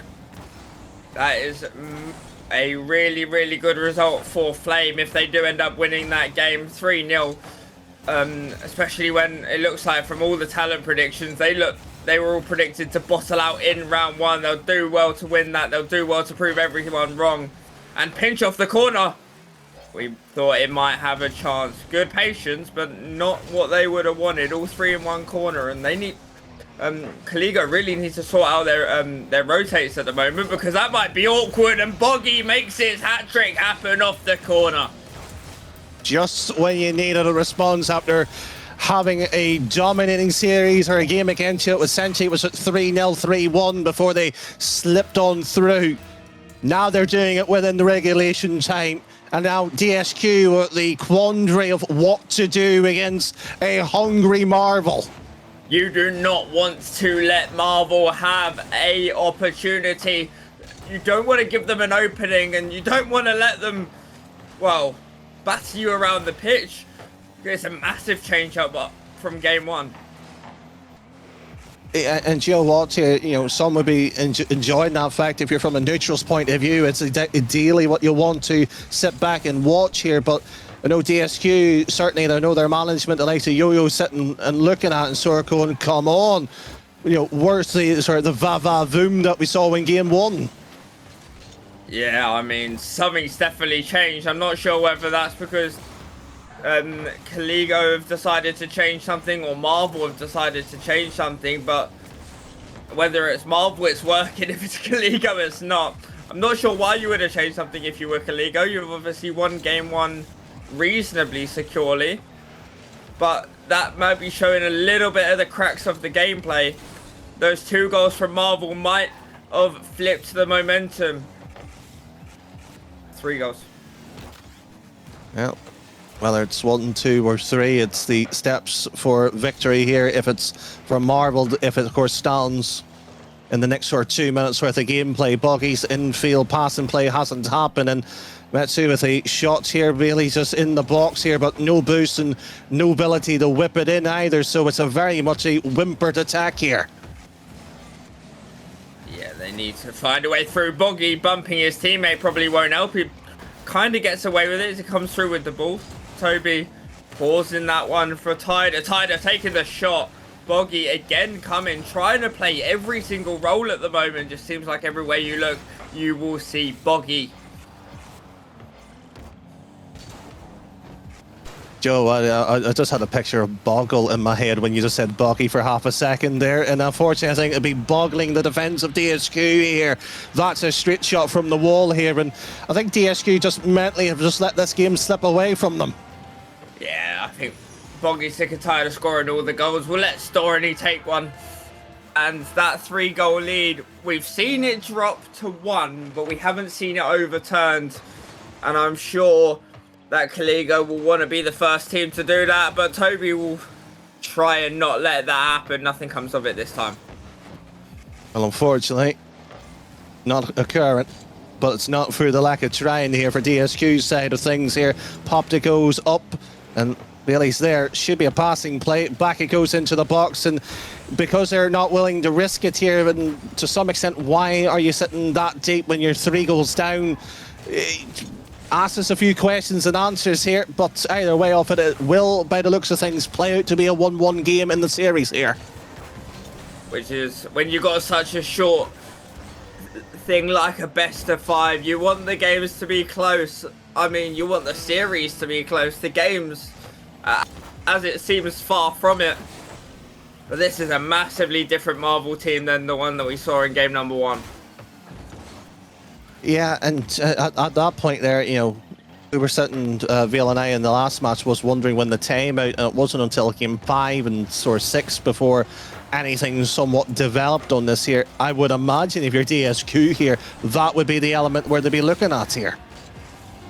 Yeah, I mean, DSQ will be questioning what they've done wrong. That's for sure. I mean, the gap between the games will be... I'm sure it'll go really, really short if you're a DSQ fan. But Marvel are going to be buzzing with that game.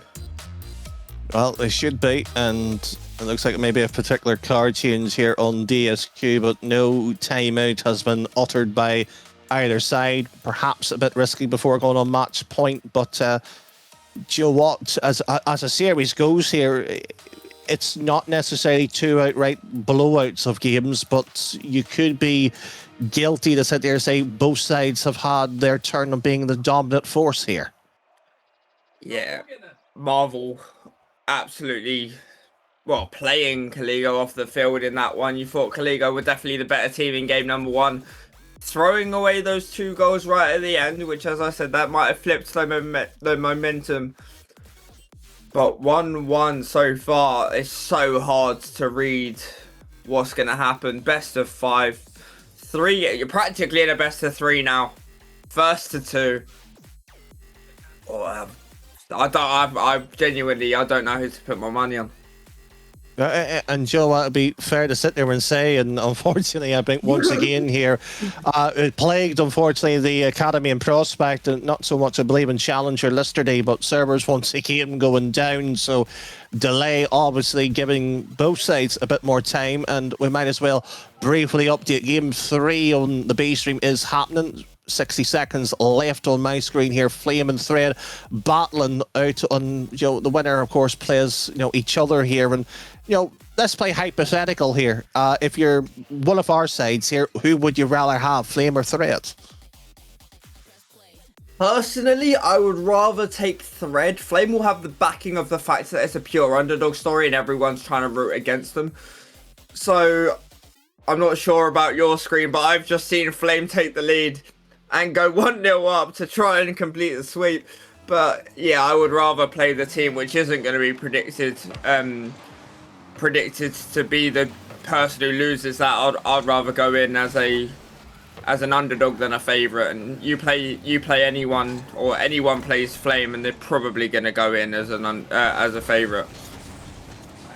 Well, 20 odd seconds away for Flame to continue their conquest on challenging everybody, but right here and right now, it's a response by DSQ.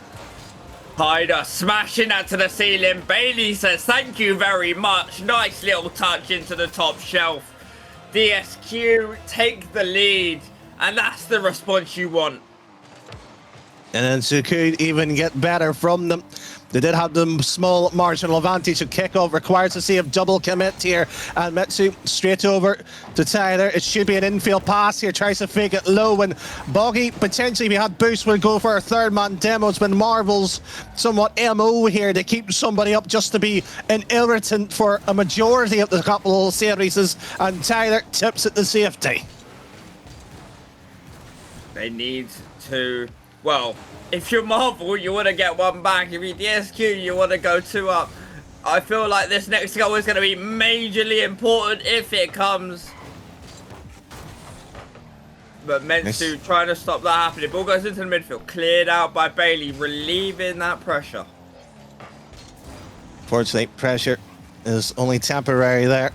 It has not been contained and tipped once again forward, and Tyler decides to go on to the bait, the Boggy set, and it needs to be sent away, and has been this time around. Needed to be a good read, and with that bit, with being last man, you could not put that in the dangerous area. It is. It's an infield pass to Bailey off a bouncing shot, not on target this time. Boggy will say thank you very much. Shot from distance. This goes round 1, but Tyler is there to clear up. Marvel's time to put some pressure on. Sobe off the sidewall. Once again, Boggy is sitting there ready to take it over. 2 minutes have gone by, and that early goal here by DSQ is separating the two teams in field play, and DSQ was essentially playing peekaboo with themselves there. Nobody showed up. Looks to me like a little game of chicken. You go, no, you go. It turns out they both went in the end, so neither of them ended up backing out of it, but that is not what you want if you are a rival supporter and a fan of MPB. As the ball rolls around the corner, and Boggy, after doing so well, scoring so many goals, decides that he's going to score another one, but this time it's in the wrong net. I know I sat here listening, talking to Hodge, and briefly asking about his teams, so far this season, where the likelihood and who can go far here. It's a surprise here because he'd probably be sitting right with his franchise's team and whoever it is in the Discord trying to cheer this roster on tonight here, but success at the moment slipping through their fingertips. Yeah, they need to bounce back, and they need to bounce back sharpish. 2 goals, probably the most dangerous scoreline in any game, but Bailey will try and extend that. 2 goals is not an easy thing to hold on to. You get 1, you get a kickoff goal, you're straight back in it. But saying that as well, you need to get 1, which at the moment for this rival team, again, it's been a massive switch up from the last game where they didn't look like they could stop scoring. There's been no major opportunities where you think that's definitely going to go in. There's no unlucky or anything like that at the moment. DSQ just playing them off the field. Flip reset. Goes for the fake. Boggy does read that nice.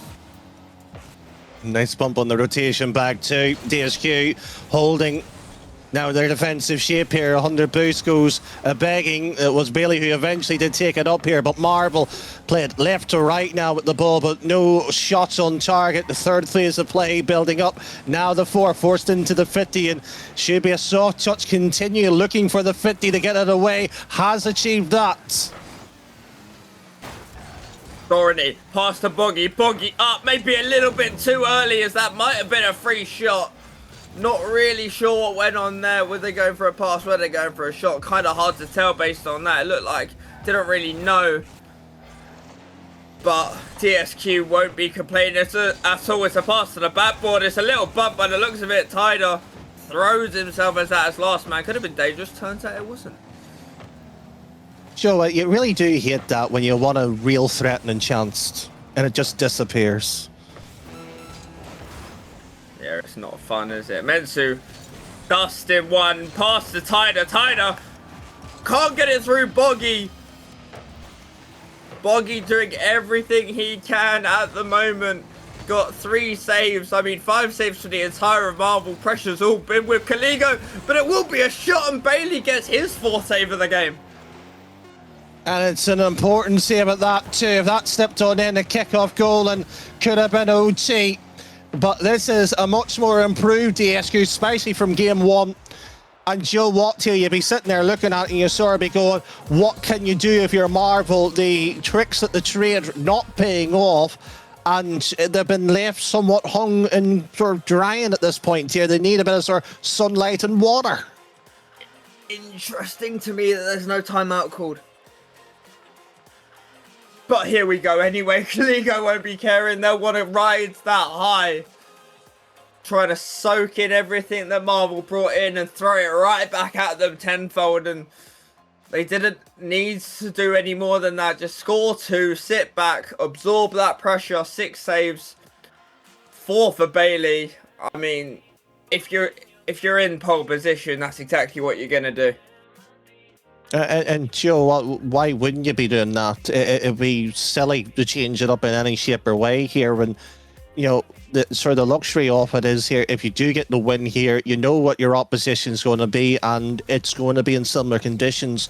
And for DSQ's sake, you know, playing essentially, you have to come back from the series. I know they were leading, let's not forget that. But Marvel made them, you know, essentially ask the questions of themselves, are we good enough to even respond here? Now they're just trying to see the game out here. Yeah, once you got a 2-1 lead, don't do anything silly. No, nothing stupid. Play it smart, play it sensible. And that might be a good start, but no one... Sorry, not on target this time. Boggy trying to go straight back up the other end, and Tyler has other opinions about that one. I see if in between that there, but this is going to be a potential game of game management. Saved off the line once again from a Toby shot here. Another ball whipped in. And Joe Watt here, you know, will we essentially see if it is a DSQ going early 1-0 at some point? Is it run the ball to the corner scenario? Well, they need to get the first goal to be able to do that, but at the moment, Marvel are asking the questions. Got the shots early doors. But DSQ will probably, they'll happily take one, sit back and hold the ball in the corner. So Bitty gonna goes. Boggy bumped away here, and the very low DSQ boost tanks is shown here on how quick and is their response to the situation. Is very lethargic, and understandably so here. Metsu has got the touch here, not the secondary, pinches it in middle, bites it free, and that's essentially a triple commit. The bump in the midfield was not what they would have wanted at all. Storny slimes it into the top corner. Bailey and Tyder, I mean, one of them possibly could have got there if they didn't bump each other. Miscommunication, a massive one at that, and Marvel take the lead. More potential to play. Pops it goes to Taylor, and it's a shot on target. It actually slips on in. Mensu massively capitalising, does not let that lead last long. Tyder with the pass off the ceiling, barred down. We have a tie game. MPP is essentially looking for their second franchise win of the season. They're hoping Marvel will be the one to do it for them. At the moment, they're looking for survival, and it's unfortunately not good enough at the moment. That's a goal that will settle a few doubts here. A settler, an Alker-Seltzer, shall we say, for DSQ. Saved up the line here, and Tyler to get it away too. There will be something going on in the heads of the Marvel guys. You take a lead, you feel like you can't hold on to it. It's a massive miss there. Tyler playing the safe decision. Will try and go off the wall. Gets a touch towards Mensu. Mensu is up. Boggy on the backboard says thank you very much, takes the possession. Storing to Boggy. Boggy passes to Toby. Toby, Tyder might commit quickly. And that was an almost crucial passing play. Well, you didn't want that mistake of your Boggy missing that one at a crucial point. Didn't make that mistake in the play-ins match earlier this week here. Uncharacteristic to some degree here. Back it goes here for DSQ to defend here. The net is open up here. There's two sitting and it's a double commit. That's a lack of comms. And that's exactly what the problem is. Like Tyder might have been going for a bump, couldn't quite get there. Ended up getting the save anyway. And this is heart in mouth Rocket League. 1-1 still, you wouldn't think it.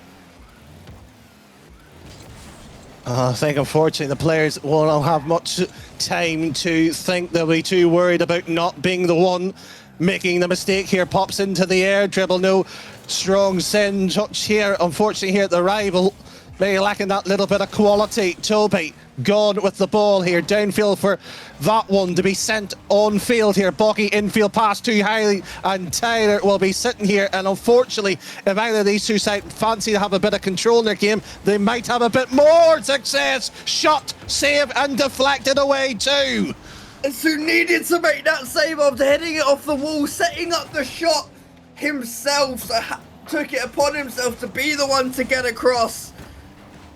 And the pressure Marvel are putting on, a combined total so far of 6 saves for Kaligo. But the pressure, I mean, Bailey's now got up to 3. Bit of a full save that one. Marvel can't find an opening. Well, they've had plenty of chances, but not the quality in the final product to put it home. Shot wide, and Toby, is that perhaps nerves? One of the tournament favourites by 2 of the predictions of the casting crew.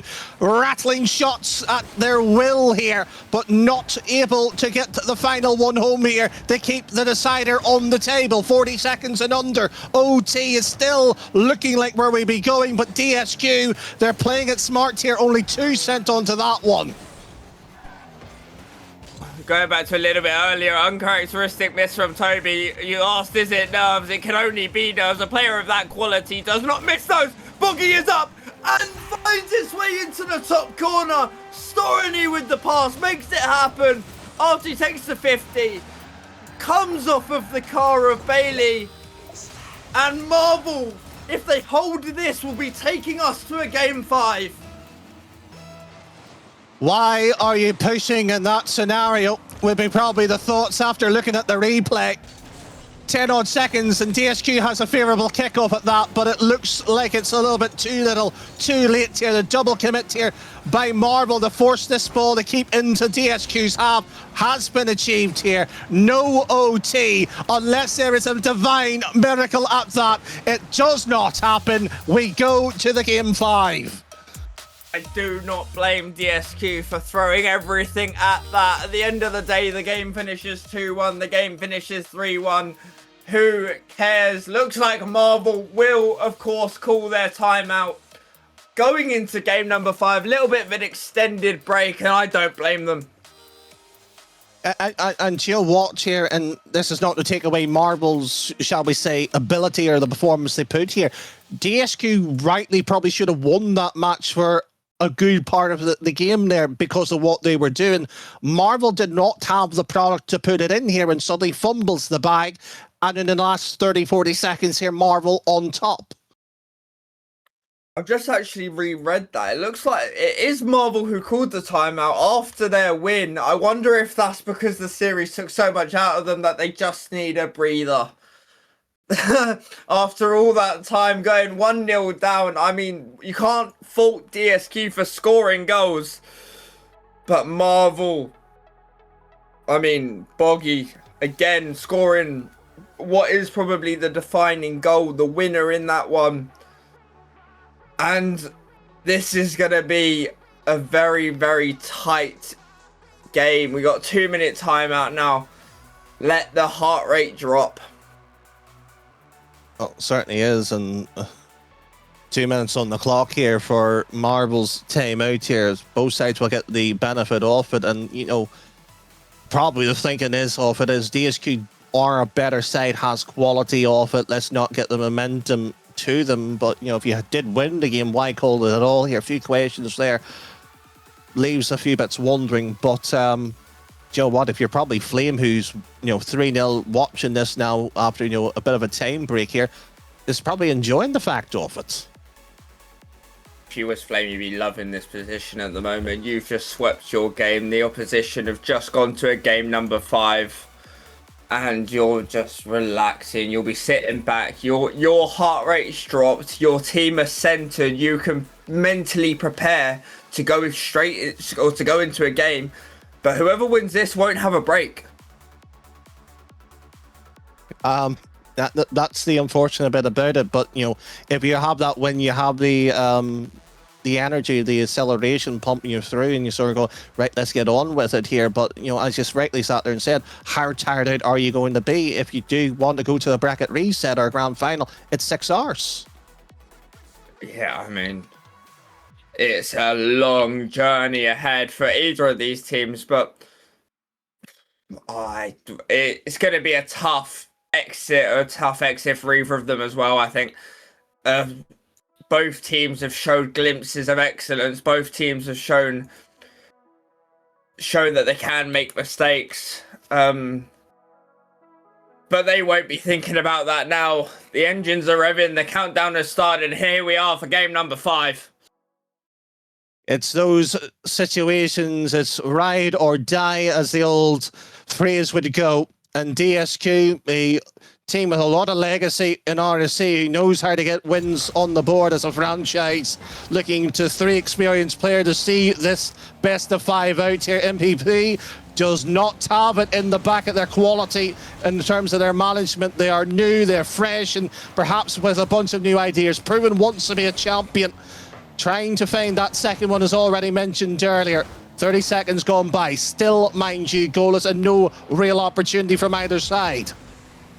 The Players C Championship field, they know that it is serious. The ball's in the air for Mensu. Goes underneath for Boggy, looks for the infield pass. Will find his way to Bailey, passes to tie the Boggy in the way, but now Bailey will be hunted. Actually, no, it looks like Boggy went for the boost instead. Got away with that one. Tip to the side here, and DSQ, who earlier may had a few boost issues, not necessarily as bad as what we saw in the upper final of the respected other team that was Stingray and Pog. Well, unfortunately, that's not the lineup that is on the pitch here. That's a low shot, targets a save, and a quick one here. Toby's done enough to be a nuisance and a distraction. It will be a shot on target. It's the demo on the backboard, relying on Tyler. Mitsu getting the demo, and the fireworks are flying, and my face has got a smile on it. There's another one. Joe, demos for you must be like hundreds and thousands on the top of ice cream. Honestly, it's like, if I'm sad, I just jump on an account, start blowing people up, and then I'm happy again. I'm a very simple man. There's nothing wrong with being simple in any shape or way. Finding joy is, not an easy task here. So if you found it, do it. I'm just annoyed that it stopped. I enjoyed that little flurry of demos, but it will be tighter. Trying to get one on that time. Storany just clears it out to Mensu. Mensu, get it over the top. Relying on Storany again. Off the corner now. Boggy's going to be awkward on that back post. Comes out to Mensu. Mensu with the shot to the crossbar. Follow. Not this time. Toby gets a clear. That's a poor first touch. No demo, but it was a bump of the last attack by DSQ. They're looking to maybe have another crack at the defensive marble here, but not able to see it through. Past one, mind you. DSQ looking a bit vulnerable. Crossbar down, and the Dutchman not getting the final product here. And once again, DSQ, wrong order, wrong play, and not getting the final ball in. This is by an absolute long shot, the longest that we've gone with a deadlock. Over half the game as Bailey gets the double, potential double there, but Storany just trying to get that one, trying to float that in. Won't find his way in that easy. Toby with the cut, finds his way to Storany off the sidewall. No second on that one. Boggy off the corner now. Forces Mensu to do something. And it looks like the game's speeding up. There's a boost steal there, currently at the end of it. One touch here, and that's an awkward ball. It's been tipped away. DSQ just trying to keep it up, and high it goes, Bailey, to the back wall itself, sent only as far to the halfway line. Toby, awkward one touch here, and it may cause a mistake or two. Boggy, however, gets the ball. Tyler should be looking to bang this one as far as he can. No teammate mistake here. 1v1 Strutley versus Tyler. Awkward it goes, and the keeper has got the save. DSQ still, mind you, with the face of play, attacking, and unfortunately it just goes phew. It misses wide. Thorny doing exactly what he needed to on defense. The second follow-up didn't matter so much because the capitalization was not there. And we've still got a tie game. 40 seconds remaining. Boggy seeing sparks fly in the midfield. Mensu with the catch. Takes it over 150 now to the sidewall. Tyler got a free ball. Infield pass. Bailey is up, but so is Boggy. And 3 people now. 3 versus 1. Oh, and that's awkward. I thought somebody from Marvel would have been on the end of it. A bit of carnage has happened, and you haven't tuned into what would have been the BBC about 10 years ago when Robot Wars was live at this time on Channel 1. It would have been destruction, all right, but it will go surely to OT. Hope and misery, joy and relation will be on one of these two sides here, and they will have to do it all over again in less than about 10 minutes time. But a winner is what we need. It's what we asked for. That's been kept up by DSQ, but it's not on target. The game goes to overtime. 5 minutes and no one could break through. Boggy might be trying to get one early. Backs off that. Bailey getting that away, as far away from your goal as physically possible. You know what? It feels like both sides here just going, do you know what? Saying one, leave it, no more. And that's as far as it gets here. That's a missed ball. Toby not having the same accuracy as Boggy earlier. Drop down, infield pass. Surely that had to go. Bailey goes flying, but it might be up the other end now. Toby gets over one. Boggy, no touch. Bailey makes it up, gets the touch just to get it out. And we thought that might be it. Can they make up for it? Mensu doesn't get the second one. Comes out to Tyler, who's on 0 boost. He's just got to smash that to the sidewall. Mensu with the cut, but it hits the backboard. And I thought for a second there that might be it. Well, we had matches that went overtime and schedule on the first series. This one, guilty of that too. But you must be enjoying it now that the two sides in franchise will be, unfortunately, in the same boat here. Pressure builds. A few oohs and ahs, and rightly so. They're Teletubby defending by Marvel. One pop up here. Metsu touches it down here. Whips the ball surely middle. Needs to have a teammate up. Bailey beats Toby. Double is there. Treble to finish it off. And it's bye-bye Marvel. DSQ in overtime. Bailey, thank you very much off Mensu. Passes it down to Tyler. Open net in the end. 1-0. 1 minute 35 seconds. And Kaligo are the victors. And they certainly are. And Joe Watts here. DSQ. They've been in the moments here of looking at that one and certainly putting it through here. There was probably moments DSQ looked at that and saw going, Joe Watt here, this is an awkward match here. We need to be a bit careful. No caution was thrown. Demos was even put onto the line here. And they were put under the pressure here. Marvel here, they stole the boost. They got the demos. They had chances, but could not square it away.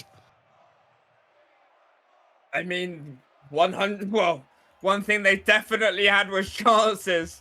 The sparks were flying in that game. I've just seen there was 16. I'm a very happy man. 1-0 though. 20, that was across the series. 21 saves for Marvel, 26 for DSQ. It seemed a little bit tighter on the defense, made a little bit more happen with the shots they did have. But I don't think if Marvel had won, anyone would be complaining. That was such a tight series. That genuinely could have gone either way. And after the yo-yo game 1, game 2, game 3, that was such a game. That was a game 5 for the ages. Yeah, well, there's been many a series through the RSC playoffs. You can look back and sort of go, that was enjoyable. And Taylor getting the MVP as well, but it will be remembered for a DSQ when they will eventually play Flame in that lower semi-final match. And suddenly here, you know, we started with about 8 teams, slipping down to 6 now. And Blake said, don't believe you're on later tonight here. So I'm just going to ask you a very potent question. Who wins the championship from here? Oh, don't put me on the spot like this, please.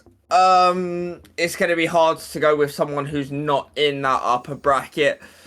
For me, it's going to be Mistaken Identity. That's my vote for win this. They've obviously beat Marvel. They're on a high in the previous round. That's my winner.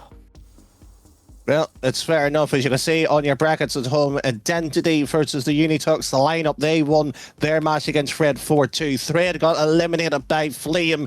They, of course, won 3-0 over in the B stream. So DSQ and Flame over on the B channel. If you want to sit and watch that, the upper final will be happening here in about, who knows, less than probably a few minutes' time here. We'll see you on the other side of this break. Thanks for watching. This isn't just merch. It's what teams wear when they mean business.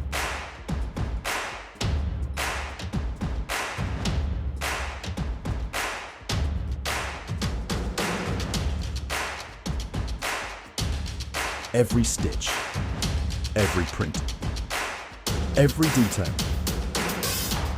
made to perform.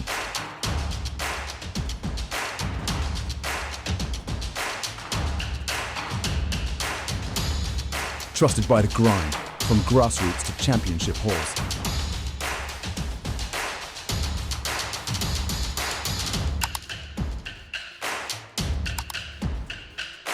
Build your team store. Wear the brand that wins.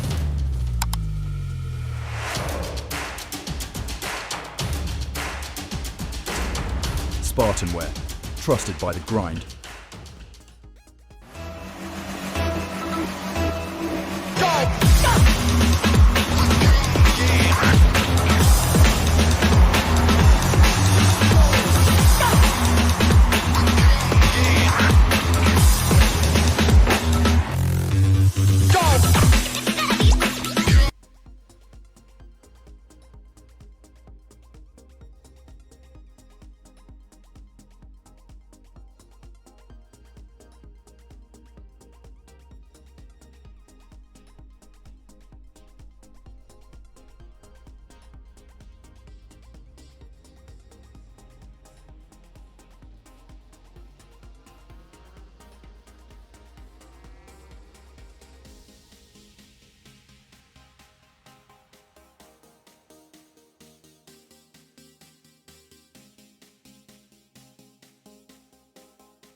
One full of tens tonight, and I'm just doing mine. I'm feeling so alive. One full of tens tonight, and I'm just doing mine. I'm feeling so alive. Found a hit life, sometimes I wanna cry. You're coming home with me tonight, man. Lost in a fantasy, picturing you and me. Somewhere between the sheets at midnight.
Ladies and gentlemen, welcome back to RSC. It is your rival championship Sunday. We are in the upper final, and Joe Watts here. It has been a great time so far, and Joe, it got even better when somebody joined the commentary booth as well, and it's my pleasure to introduce Wilkie. How are you, first of all? Oh, I'm brilliant, mate. It's been a while. It's been since probably last season in playoffs that I have casted, but it's great to be back in the casters booth, especially with someone like yourself, Daddy Boy. How are you doing? Oh, Joe, the conversation behind this green room has been superb, and sadly we didn't stream any of it live, but hopefully the gameplay will make up for everybody at home or wherever you may be. But Wilkie, would you like to have a quick look at our bracket first of all to see how things have shaped up? Oh, of course, yeah. Identity going 4-1 against Marvel. That was... well, it was very interesting to say the least. I haven't really kept up with it, but it seems like Identity is kind of gone on a run, with Unitox as well getting the win over Thread, Flame beating that upper side, 3-0, which honestly probably wasn't that expected, guessing from the higher seeds, and then Caligo beating the other highest seed, being Marvel, in a best of 5. What a series that was. I watched the majority of it, and it was definitely something that you couldn't miss. If you have missed it, go back and watch it on the VOD, because honestly, it's something spectacular. Well, certainly so, and there's all the apparently so smart people of the predictions, and at least 2 of them are so badly wrong. But hey-ho, you can't get everything right, and maybe just slightly winding 1 or 2 up who are the casting crew. But our fantastic producer, James, who's been doing all the screen and the button pressing to bring the fantastic action live, of course, to you right now. Hopefully we'll have the player stats coming up, and you know what, we might as well briefly talk about it, because I think we might upset the likes of Friday, who worked so hard compiling it all together.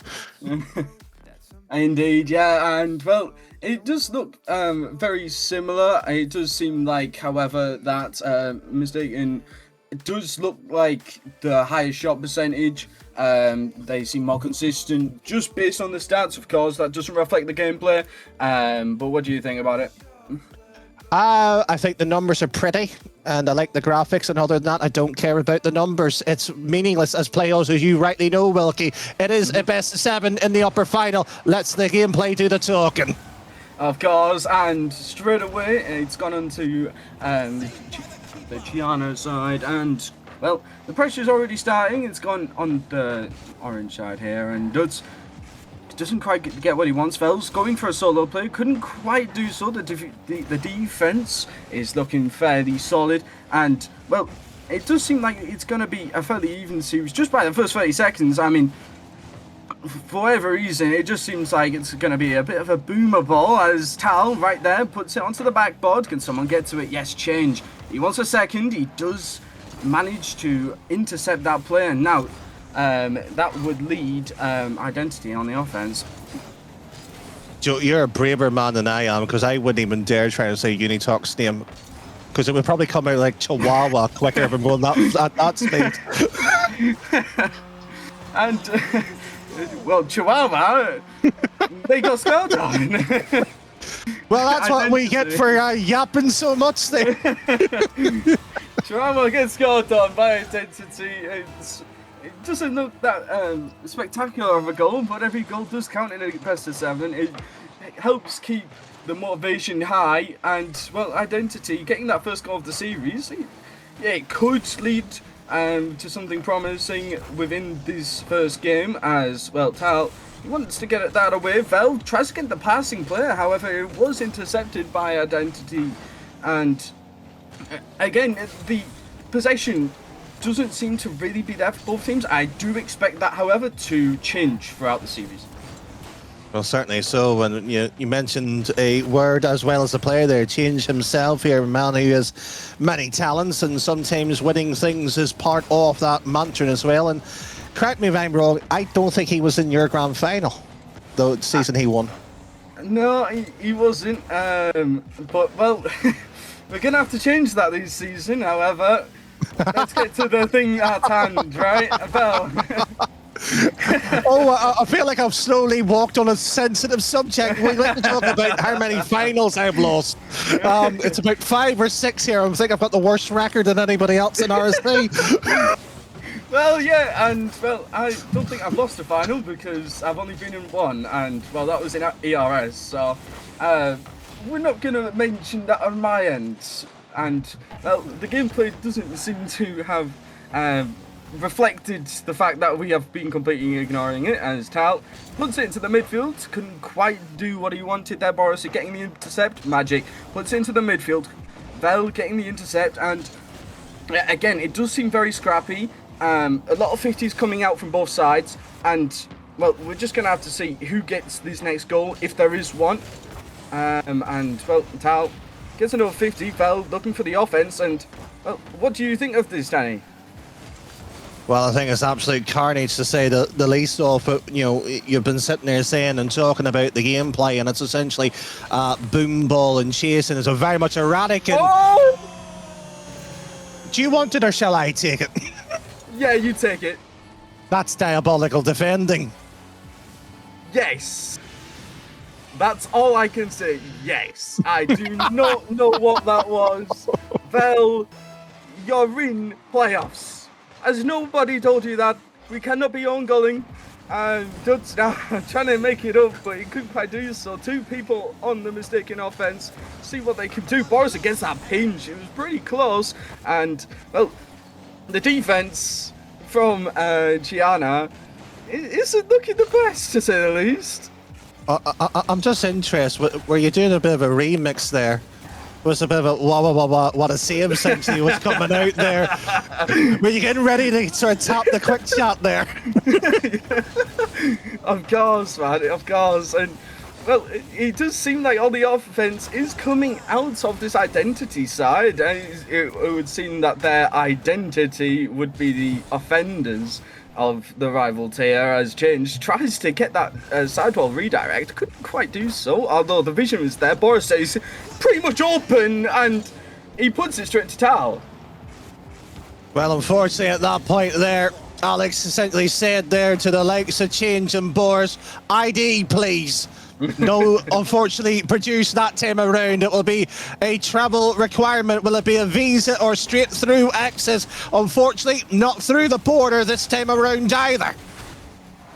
And, well, the borders, it does seem like they do seem to be closing up a little bit. And, well, I say that, and straight away Duds wants to open that border straight away. 1 goal with 30 seconds left. It does seem fairly possible. However, with the inconsistency of the possession, this could be anyone's game. Yeah, it's an oddity, the fact of how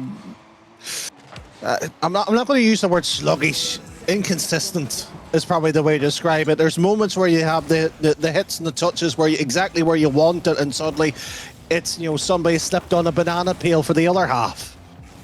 Yeah, and that banana peel might be the difference between winning game 1 and all the momentum throughout the series, or being able to just get that reset or something like that. I don't know what I'm exactly trying to say here.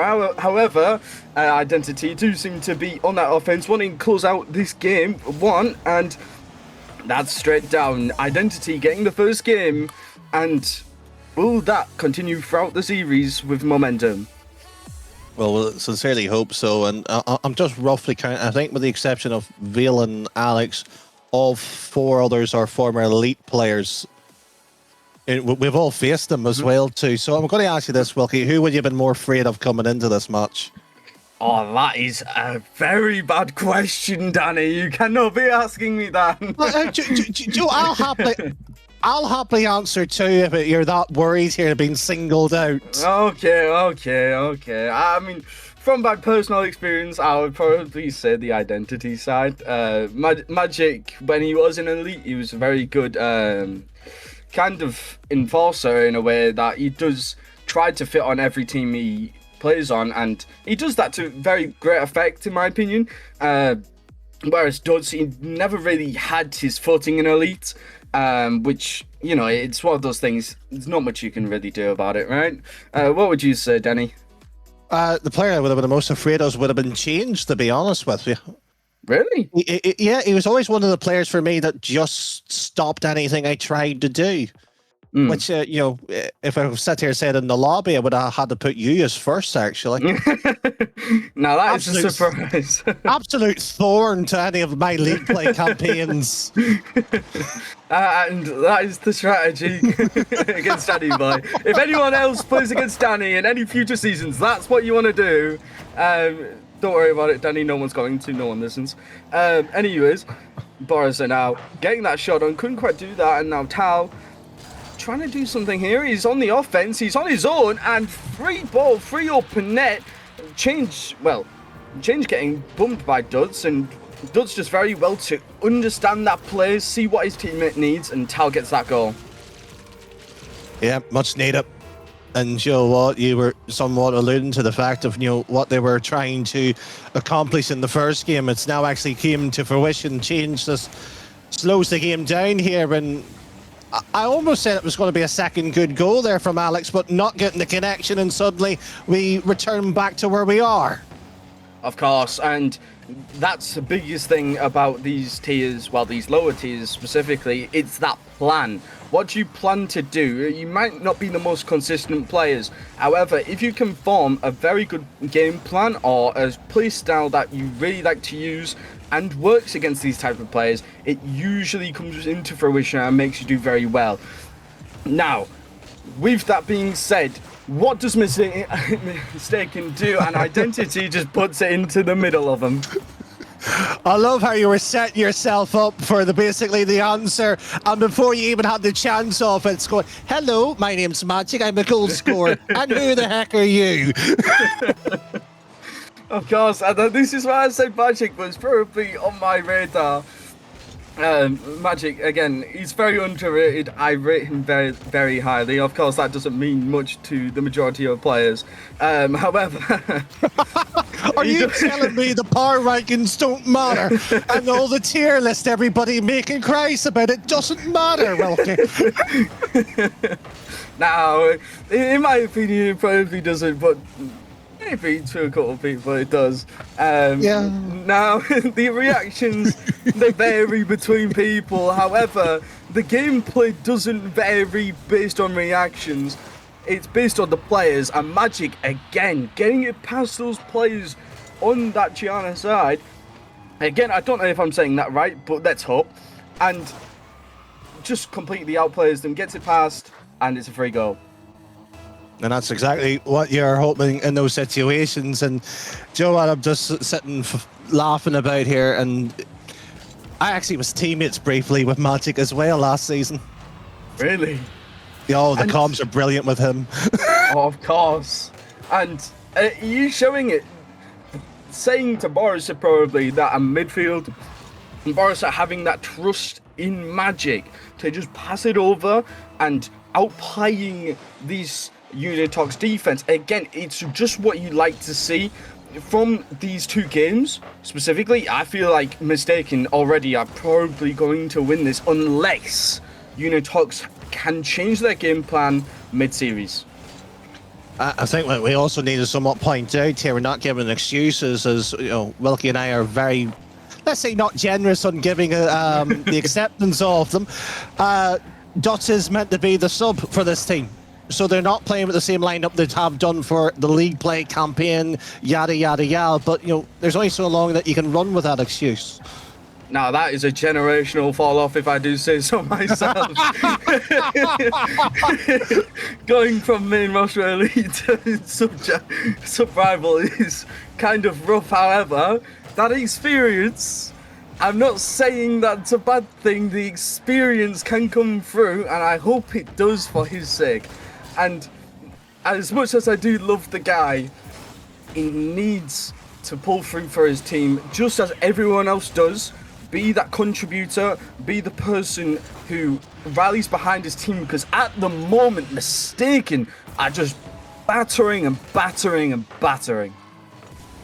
You know, it has this a familiarity of this Identity roster, and you might remember this, Wilkie, a few seasons back when Serenity was playing with Snow, and it was just demo, and it was so consistent here. And did Identity forget what a kickoff was? It seems so. Change Mrs. Oh no. Okay. Well, if this continues, I wouldn't be surprised if Unitox do pull back. However, hopefully it's a one-off, considering how well Mistaken have been playing.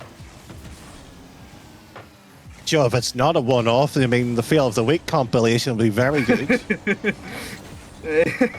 It'll be a series of the week. It must have been, and well, Chinch, he does get that, and it does seem like it has kind of evened out now. Not as many goals have been scored. It's been playing a little bit slower. Now Dutz tries to put it past the first man, tries to get the second. He does get that. However, that could be a goal. Vel couldn't quite do so, and the defense from Mistaken is doing perfectly what they're supposed to do in these situations. Honestly, I thought the word was going to be enough, not perfect, but each to their own on terms of that one. If you keep the goal out, that's essentially all what you want to do here. Another attempt by Boris, wide it goes, and as much as we've seen Unitox played earlier in terms of their upper final or upper semi-final match, you know, they were strong, they were consistent, it was good, but if it's just not there, it's just not there, and you cannot, you know, I can say, put extra attribute stats, if you want to put it on a player, when they don't have it. Of course, yes. And, well, it may not be the attributes that does consider the whole thing. However, Cal, he wants to bring this game back. Just putting a shot on target, no thoughts given in the world that any of the mistaken defense would be there, and suddenly, after 4 minutes and 30 seconds, it's 4-3. It came out of nowhere. Tal, getting that 15 magic, what can he do with it? He wants a touch. He does get it out. However, who is it to? Is it to Boris? Is it to Dots? Oh my, I thought that was an own goal. Well, some would be hoping for an own goal, especially the men in red on your screens, but Vale, one touch not happening in 15 seconds, and essentially keep away ball here if your identity. Dots is up. Dots will not get the touch to continue the play, but it has brought Alex into it to the back wall. Vale, well, he's just sitting and watching, and do you know what? When you're seeing somebody hitting the ball above your head, surely the first thought is to run back. Well, that's what us elite players would think, right, Danny? But for some reason... Oh, I've dropped off from when I joined here, so don't start with me on that.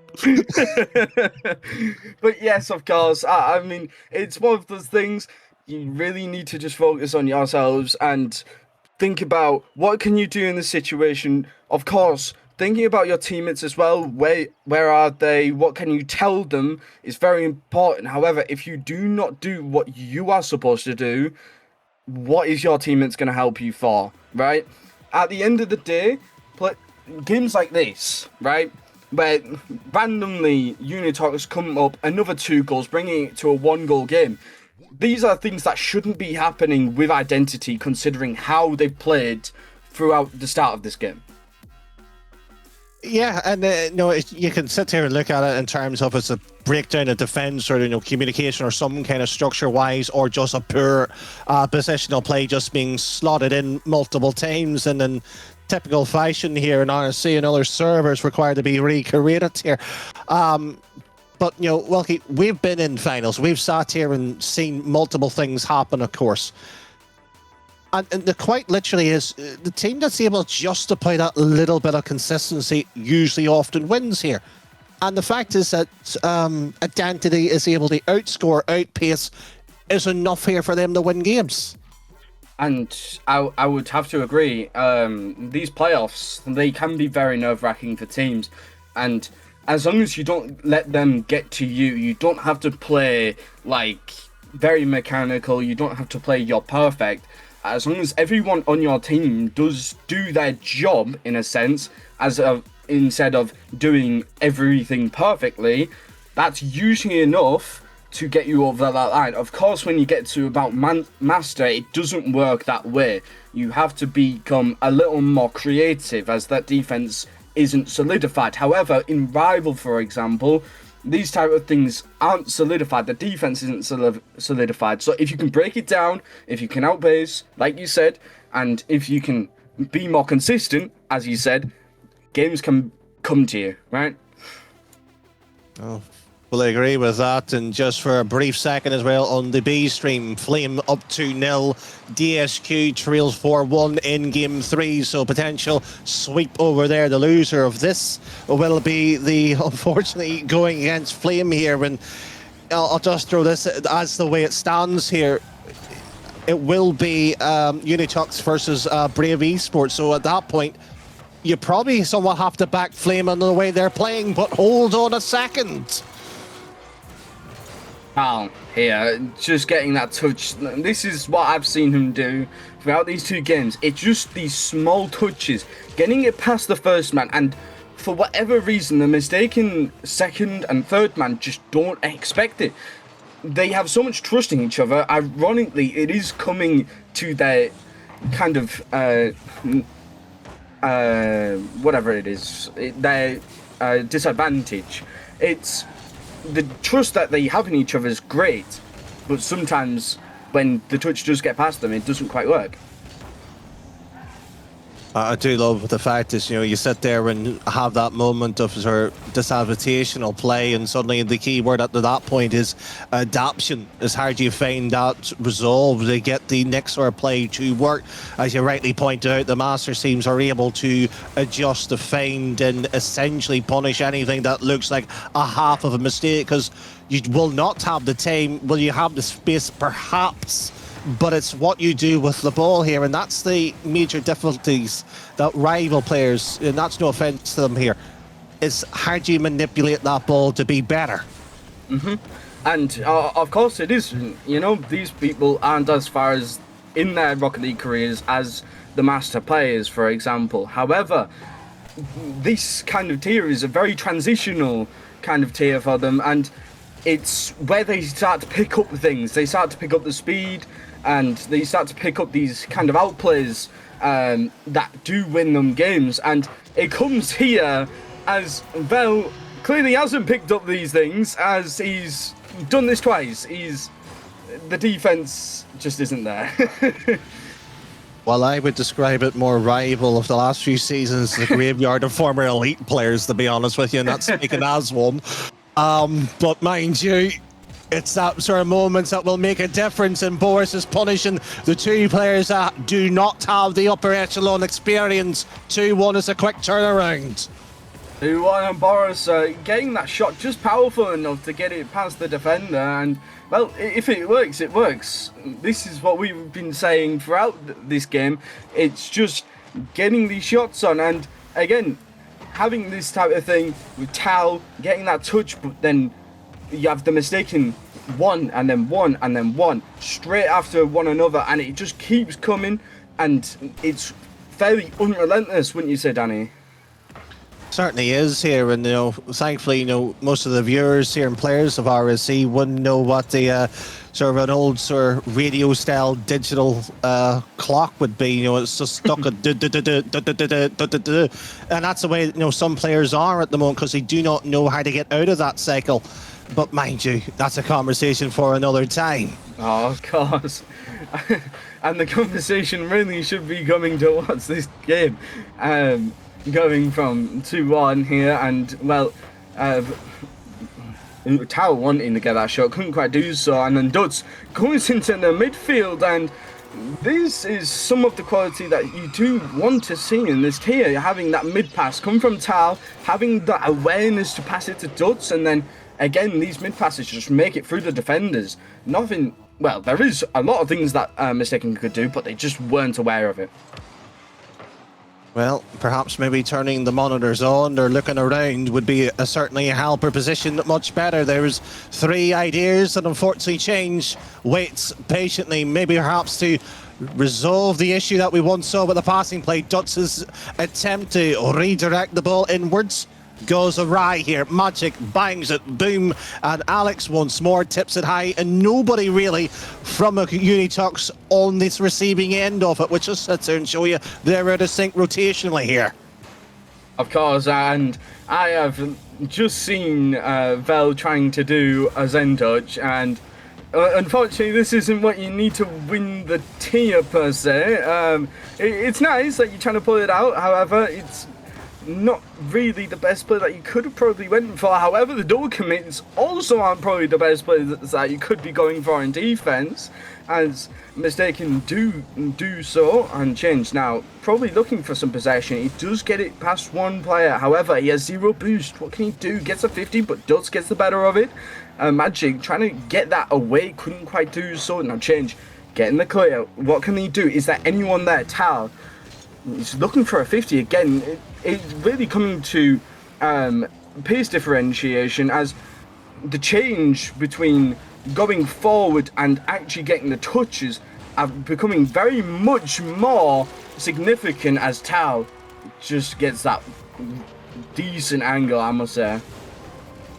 Well, it must be high praise from Wilkie if the word decent is attached to the play. But it is, mind you, a much more significant goal in terms of the context of the series as well, because if it goes in the form of identity. 3-0, and that would be, you would imagine, timeout called 2-1 here, and Hecky will not be screaming at his players and going, lads, I've signed you for a reason, don't disappoint me. Oh, that may be a flashback with my last season with him. And I wouldn't put it past Hecky to do it again.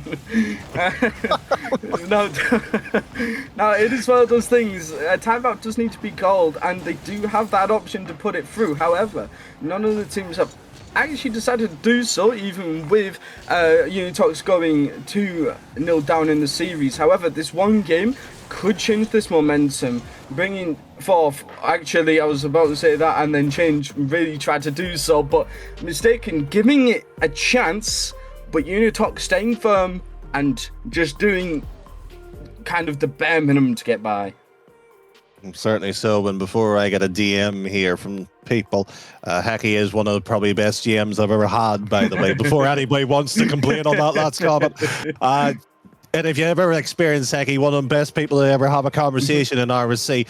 But thankfully, we're not here talking about that. What we do, however, have is the series, and rightly pointed out, and by the looks of it here, Flame have guaranteed that win 3-0 against DSQ, so they are out. So they'll be, unfortunately, coming here mid-series here, and, probably would be fair to say, well, we are on the harsher side of things here on the review of the gameplay.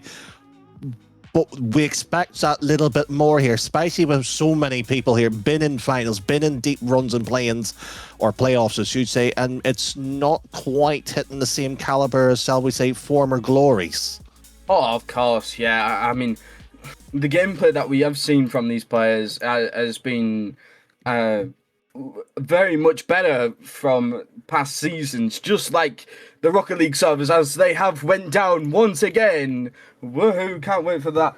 We'll get that back up just shortly. However, these types of players, you do expect more from them, and seeing what they have done in the past and how they're performing now, some are seeming to kind of go up a little bit throughout the series goes on. However, looking at the gameplay itself and the team aspect of the gameplay, it's very much what, again, like I mentioned in the first game, what playstyle do you choose for the next?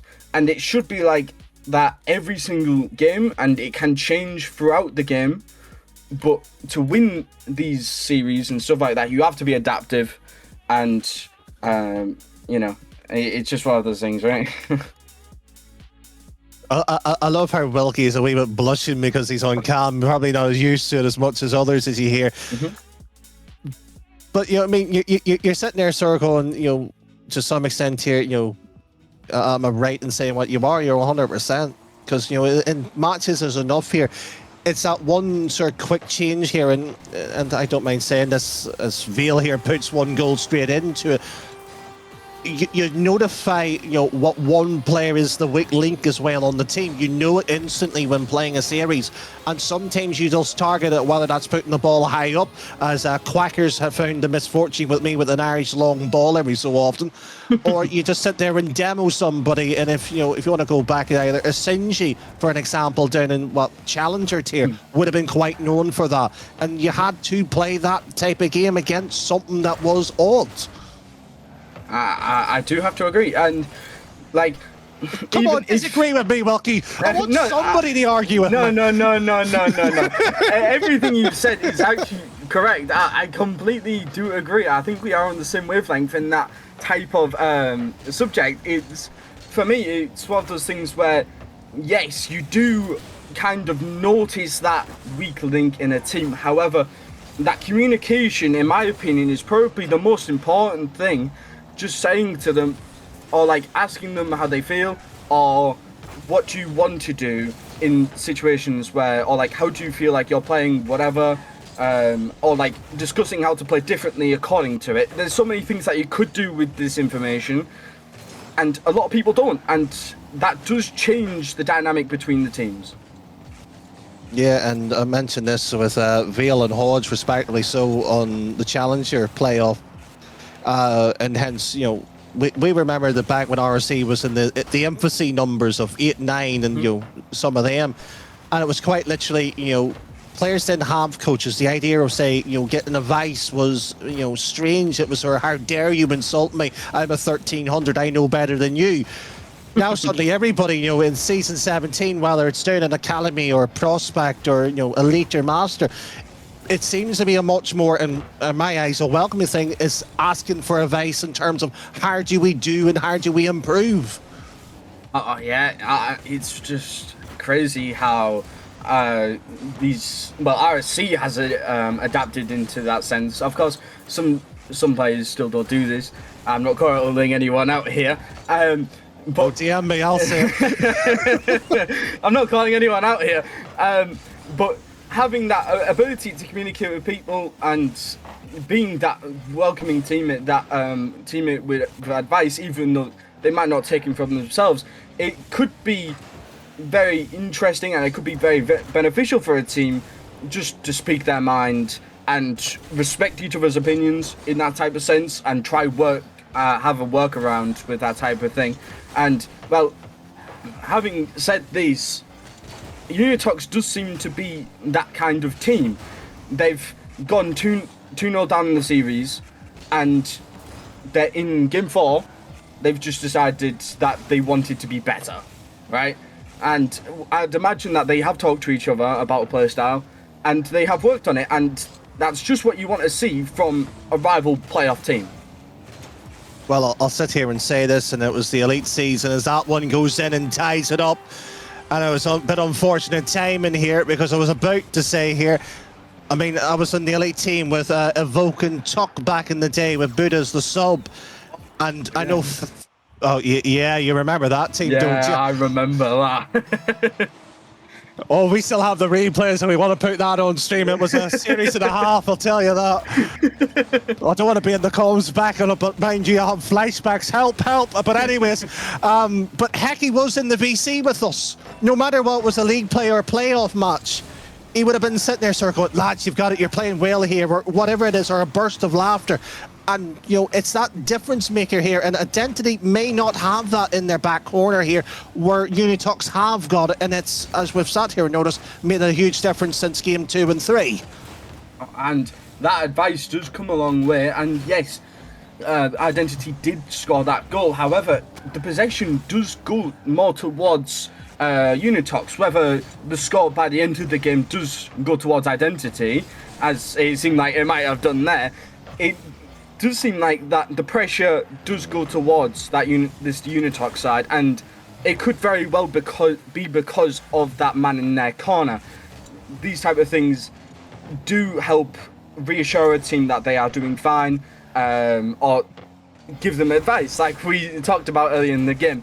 However, Novell is looking for something, couldn't quite do so, and it's one of these things where if they don't communicate about being the one man, second man, third man, quick rotations, in my opinion, I don't think that this will be a very short series. Well, that may be the case here, and the other element of it, and just in terms of gameplay alone here, especially in such a pivotal one here, is that both sides are essentially had a bowling alley here with the safety reels on, or maybe they're, you know, with their Zimmer frames, you know, just walking up beside the wall here going, I'm going to get it eventually, wait up.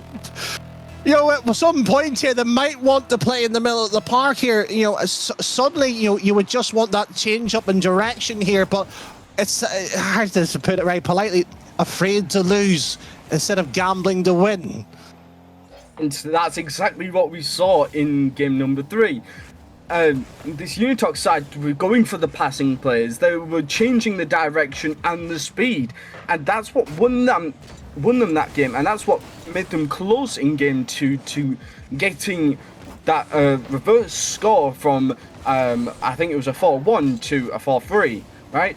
These type of team plays, we're just not seeing them. It's very solo YOLO type of thing, where one man's going and then we're waiting, and then another man's going and then we're waiting, or we're not in the right position, just like Tal right there. It could have been very well been a goal, but Tal now again, he's trying to do something. Vel puts it high.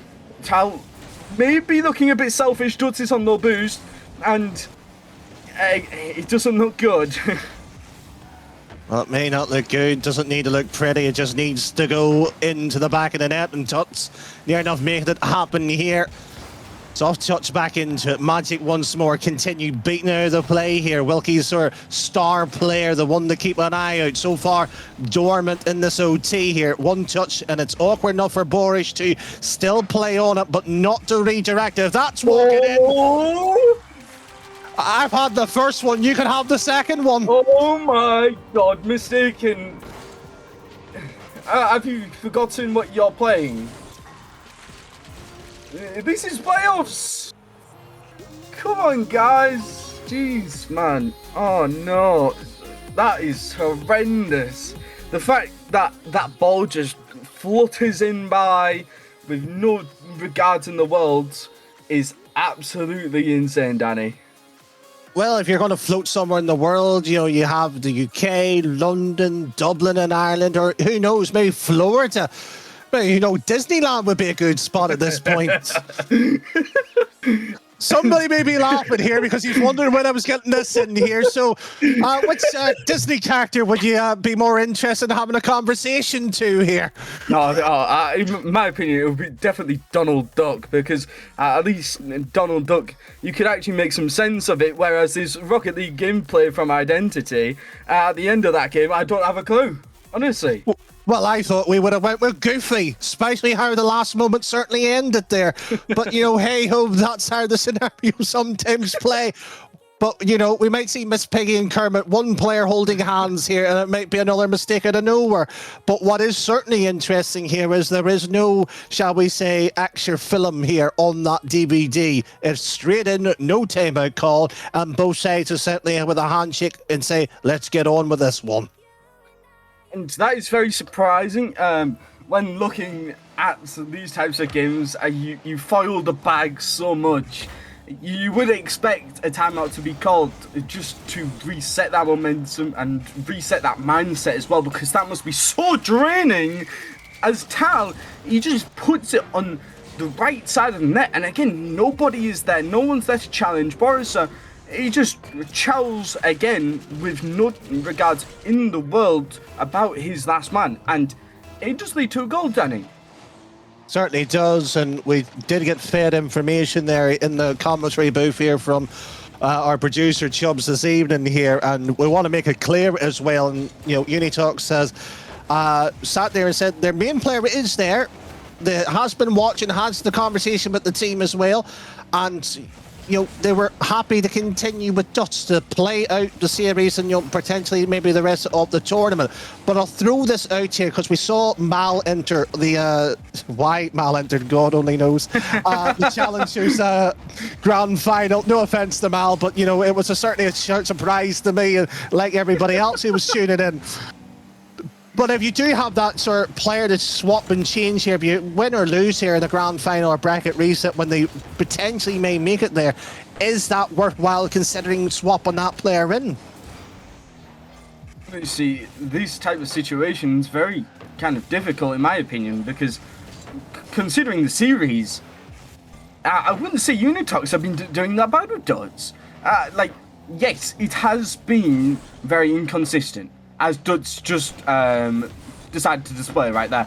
But it is working in a sense. They are one goal up in this game, and, well, with 3 minutes, 33 seconds to go, I wouldn't exactly say that is that meaningful. But if it's working, why change it? Fair point, I can't argue with that logic, as Duts was going for the bump here and not getting the redirect or the follow secondary touch by Vale. And what is certainly going to be, shall we say, the kingmaker moment of the series here is the eventual winner of this game here, and arguably the next goal, because I don't see it happening if it, you know, goes Unitox 2-0. I don't see Identify coming back here, because it's been that type of series where it just doesn't have it. And in my opinion, I would say it's that pressure. The pressure is gone. From the first two games, that mistaken I played, they've had the pressure. Now it's all Unitox. However sloppy it may be, it's pressure. And when it's consistent enough, it works. And yes, that is a shot, Magic. I would prefer if you didn't hit the crossbar. However, there is a reason why I decided to say that he was the most kind of person to look out for, and that passes exactly why. Well, you were waiting for that moment to happen. No crossbar this time, double save, and unfortunately the commit being costly. Just out of interest here, do you have a phrase in your team for when you hit the crossbar? Unfortunately not though, but I'm going to have to think of it before playoffs, because that would be very nice. Well, I have to give you one. As Magic puts 2-1, it's requesting a new microwave, or have you got something for dinner? Ding ding. We're gonna have to use that. We're gonna clip that after this stream, and we're gonna use that. Yeah, thank you, Daddy. Appreciate it. And If anybody wants more coaching advice by me, you can hit me up on Twitter or Discord. Yeah, don't worry, guys. It's only £20 an hour. You guys can afford it. It's the best coaching around. Anyways, How dare you? It's a Tesco's meal deal for about $3.80.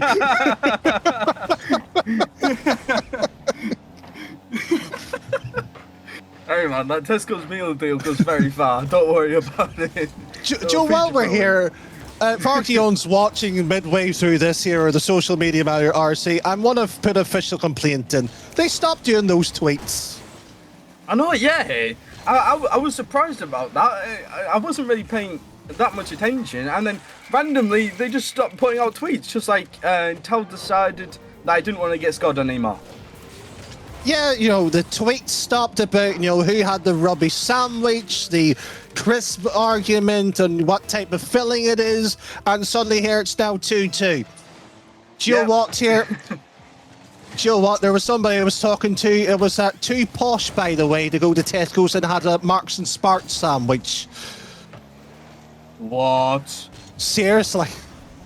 There's no way someone can be too posh to get a meal deal. Honestly, the deal is just too perfect, right? You have to be probably close to the royal family to do that, and that's not a compliment. I will tell you that right now.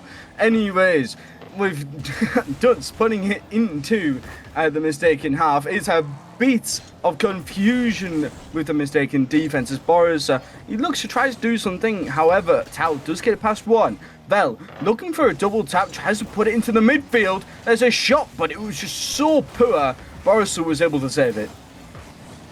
Well, that's what you get when you don't buy quality. And unfortunately, maybe the CMV value might need to be revalued at that one, as Dots here skips and hops taken away here. This is, mind you, to take a crucial lead within the complexion of this upper final. We've had our jokes, we've had our laughs, but right now here, it looks like OT, unless Dots can do something about it. Not happening there. And it's just counter-attack after a counter-attack, and Boris tries to get that on tight, couldn't quite do so, and it goes to the overtime. 2-2 in a 2-2 series. This should be something special. And if you were watching about 10 years ago on, or listening on BBC Radio Sport when Jonathan Ross was there, he would have said the famous line, it's a 2-2, so Desmond's 2-2 has appeared. Welcome if you're that old enough to reference or understand that one. Speaking of which, by the way, it was reassuring listening to hear YOLO being mentioned, other than Reich and other rubbish thing the modern caster now seems to be saying. Well, the modern caster isn't exactly me, because I'm not a caster. Anyways. So what does that make me, Wilkie, then? I like the answer to that. The old caster, right? Anyways. You do know I get called Aishes in my old team, by the way, for being too old. What? That's yeah, crazy. I'm ready for the ceremony, or sorry, the big open flame. It's time to go, Danny. You're now just that gone. Going to the retirement home, as some people would say. Anyway. I'm too old for that. The bones stop creaking. It's just sitting there like porcelain. Okay, maybe the casket then. We might have to say that instead. Anyways, now putting that putting that into context, no team is really in the casket here. It is literally just been very even. Both teams have had their chances, and well, that demo's coming through. Tao does get that touch, and that's been rolling for a couple seconds now. It's not really what you want to see, considering the stakes of this game for both of these teams. Of course, nobody really wants to play that extra series against Flame, and at the end of the day, that might be what decides who goes through into the grand final and who doesn't. That's certainly true. And I would sit here and say Flame, who is probably sitting waiting patiently, is probably, at some extent here, as that hits the crossbar and finally goes in, they'll be looking at Sora going, can you hurry up and win it, Anthony? We want on. And I don't know, man. The defense has come back. Vel's reputation, it's going to be no defense. And that's what it has been throughout this series. It's just own goal, miss, and then this, right? There's nothing that the other players on Unitox can really do there. It's something that Vel will have to figure out himself, and hopefully he does for their sake, as we're going to Game 6, and it's in Mistaken's favour. It certainly is, and Unitox has requested that famous word now. It has been etched on RSC. Time out has been called, so additional 2 minutes to sit here and wonder where all the things went wrong. We might need a little bit more than 2 minutes here, because there's been a few things that has been happening. It hasn't been just the defensive, or the attacking has been unfortunately not there when it's been needed.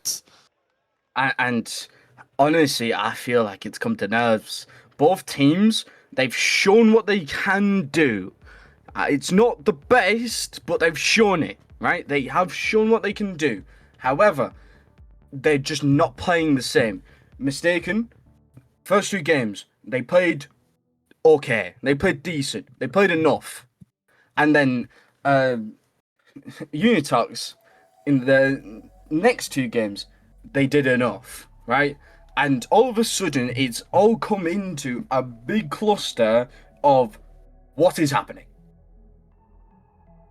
I feel like somebody needs to be a writer. That needs to be the bookend of the title. Is this enough, or what is this?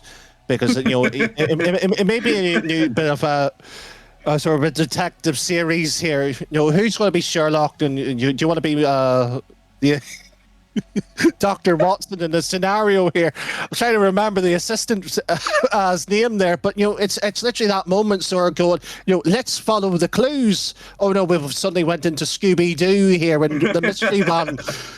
Yoicks essentially will be coming out here. At what point here do you, hard to put it as kindly, because we've been saying it for the majority of this match, of that adjustment here. So I'll ask you this here, Wilkie, in a very much straight bullet point answer. What's the one change? Honestly, we just need to find that focus. What I've seen is just no focus whatsoever. It's no team plays, no pressure. 2 things that one or the other team does very well, no one's doing it like they were at the start of the series. When it comes to going into that, again, it can happen. We've seen it happen. They've done enough, like I said. As long as they can figure out some sort of form that goes into actually winning. Yeah, that's all I can say. As long as they can find some sort of form that's consistent enough to win, that's all they need. They just need to hit ball, score ball. Score a ball. Do you know what? At this point here, that's going to be the quote of the season. Score ball. That's all what you need to do here. And maybe it might be on the next RSC merch as well too. The link is down below if you want to get some of that. Or I believe I could be wrong here, but is that a Williams Resolve shirt you're wearing as well, or is it? It is correct. Yeah, it's Williams Resolve shirt. It was one of my favourite teams back in the day. But yeah, Back in the day, Back in the day. Yeah. you don't have the grey hairs to back that sentence up, mister. Yeah, but I've been in the scene since 2016, Danny. Yeah, I've been here enough. I've been in here before even it was in the 2010s, but mind you, that's a conversation for another time. That's been said before. Likewise, this Vales gets the opening. Yes, and again, they've done it. Unitox have done a passing play. All they needed to do was do that, right? All they've needed to do all series is that passing plays. That's what they're okay at. Do it, right? What Mistaken need to do is put some pressure on, right? Make sure that Unitox don't get those passing plays off. That's the change. Can Unitox do it well enough to negate any sort of identity pressure, or can identity build up enough pressure that Unitox don't have that opportunity? Well, at this point in time here, that sort of familiar word, pressure. And thankfully here, it's not the end of the game. We don't hear the soundtrack, but I believe David Bowie's record will be getting played under here. Under pressure, looking down on you. You're not going to join in here, Welky. I feel left out here. No, So to the bench too. Unfortunately, I was just looking at the gameplay, and Mistaken's defense has kind of gone in the bin, as if it was more like a piece of paper to begin with, and now it's kind of wet. You know, it's becoming a little bit dribbly. You know, a bit of water's coming out, and you know, it's not the best whatsoever. With Unitox do just get that shot on target and it goes in. You know, like that should never be the case in Rival. This is what I've always said. The consistency should be there and to kind of negate those shots, but it does seem like Mistaken is kind of lost in a way, right?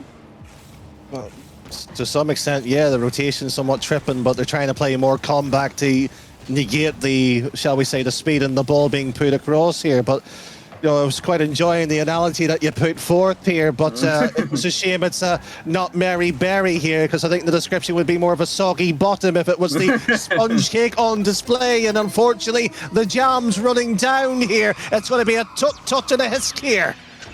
And the tut-tut comes from the dot, and dot puts it on target, fucking open net, going crazy. You know, have we went to a bit of Yorkshire there? Just a little bit, Daddy. Just a little bit. I mean, that is where just put the tea bag in the stove there, love. Go on, love. You know you want to, and well, does perfectly to just put it on target. And it goes in. You know, like you cannot complain about that, love. Right? You cannot complain. As she loves to do so much. Magic now tries to put it in the midfield, kind of just goes straight to Vel. Is anyone there? No, they aren't. The opportunity kind of just went into dust here as Tal just trying to get it out there, couldn't quite do so. Change, puts it in the midfield. Boris puts it back into the corner. Wouldn't be what I was exactly gonna do. However, pressure's kind of coming on. However, it does look to be. After that third goal, it's kind of just a mess. I can't really read what's happening. Unfortunately, Wilkie is too high level of a player to understand what it's like at the lower echelons, but that is the fourth goal, and it's a shame Hodge isn't casting, because if it was a Newcastle man here, it would be tin, tin, tin, tin, as Jimmy Carr's old joke would be. Guys, that is Hodge at his finest, of course. And, well, change now. He needs to find something. Mistaken, they haven't been playing well in the last 3 games. They did win game 5. However, with Unitox actually finding some sort of... Well, that should have been a goal. Anyways, with Unitox actually finding some sort of form, this looks like it could very well go in the form of Unitox, which is a complete misdirection from what I said at the beginning of the series. Yeah, and just to some extent here, thankfully, that's why we play out the series as well, too, to sort of judge how well is our alignment to the games, or is it badly off? Because if you sat there and said halfway through it, you thought Unitalk's right, they'll play, the likelihood is that Brave Esports, or could have been DSQ, who we didn't know at that point, and suddenly here everything has been flip-flopped around here. You might as well get your sandals to go onto the beach here at this point. The beach in Florida. I wasn't going to mention it, but you know, as I did say, we did meet Goofy. You had Daffy Duck here. Yeah. Daffy Duck, he's coming on again. And like I said, he makes a little bit more sense than this mistaken side at the moment. And that's saying something, considering you can never tell what he's actually saying. With that now, though, Duts wanting to try something, but mistaken, they're just not finding anything. They've had so many opportunities, and it just hasn't gone their way. A lot of missed opportunities have just come from lack of pressure, lack of demos, that type of thing, and we really need to see more of that from them if they want to go to Game 7, or if they want to win Game 7. If they don't, or be my guest, you know, I think Unitalkers will be very happy with that decision.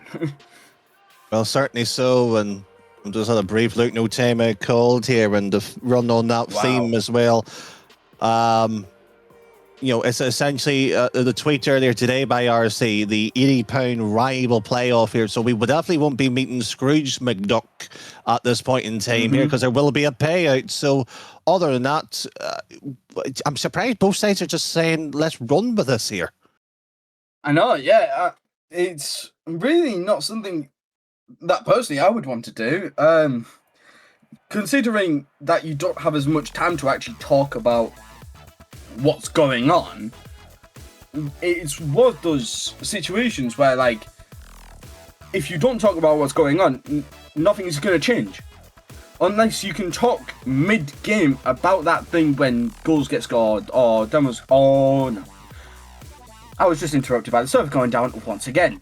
Welcome to Rocket League, guys. This is the RSC. I thought you were going to say, this is the AA, we're here to serve. Welcome to the roadside accidents here. Nah, this is autoglass repair, autoglass replace. Come on now, guys. But yeah, honestly, the Rocket League servers aren't getting replaced by this. And I don't think the teams are very happy about it either, really. As you said, they kind of just wanted to get on with it, which, again, wasn't what I would have personally wanted to do. However, they've decided, but the Rocket League gods have decided otherwise. Yeah, and if anybody's interested, you know, we've had the Babe is essentially now on ITV mode here in RSC, so we're waiting for the Screwfix advert to appear. Just before here, the Darts Masters, that will be coming up next here after your rivals playing here. Out of interest, actually, did Aspire end up doing the darts tournament yet? Yes, they did, actually. That should be on stream at 10 p.m. BST, you know, it's a late night tonight. Actually, I don't know what time it is. I think it has been played. But I wanted to cast that. I think it has been played. I mean, you'll have to message Repchick about that. If anyone wants to join the next darts tournament, if it is being played, message Repchick. Anyways, we are playing Rocket League. We're not playing darts. Boo! We want to see the big fish get reeled. The server's down. We've got to do something here to entertain. Oh, yeah. We're going to have to see Reptic do his best impression of Luke Littler, but unfortunately, it won't be that very good of an impression. I thought it'd be Gerben Price a wee bit of the come on!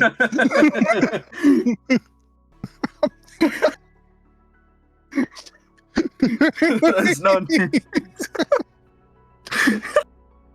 I swear, this entire cast has just been us laughing the entire time. Just to reassure, there's proper commentators coming in for the grand final and lower final.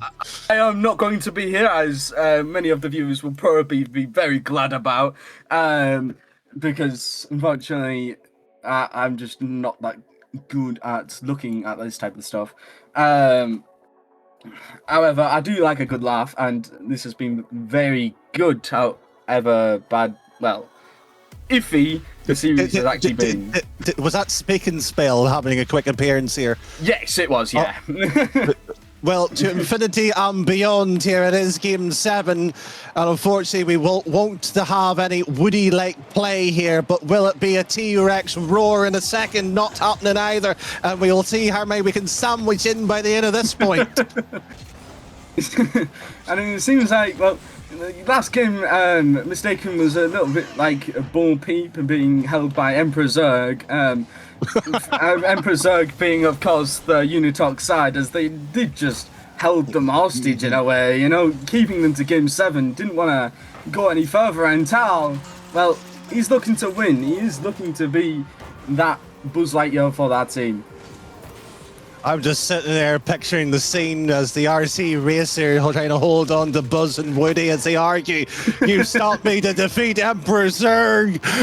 What type of cast have you tuned in tonight? Well, it won't happen again, so sit back and enjoy.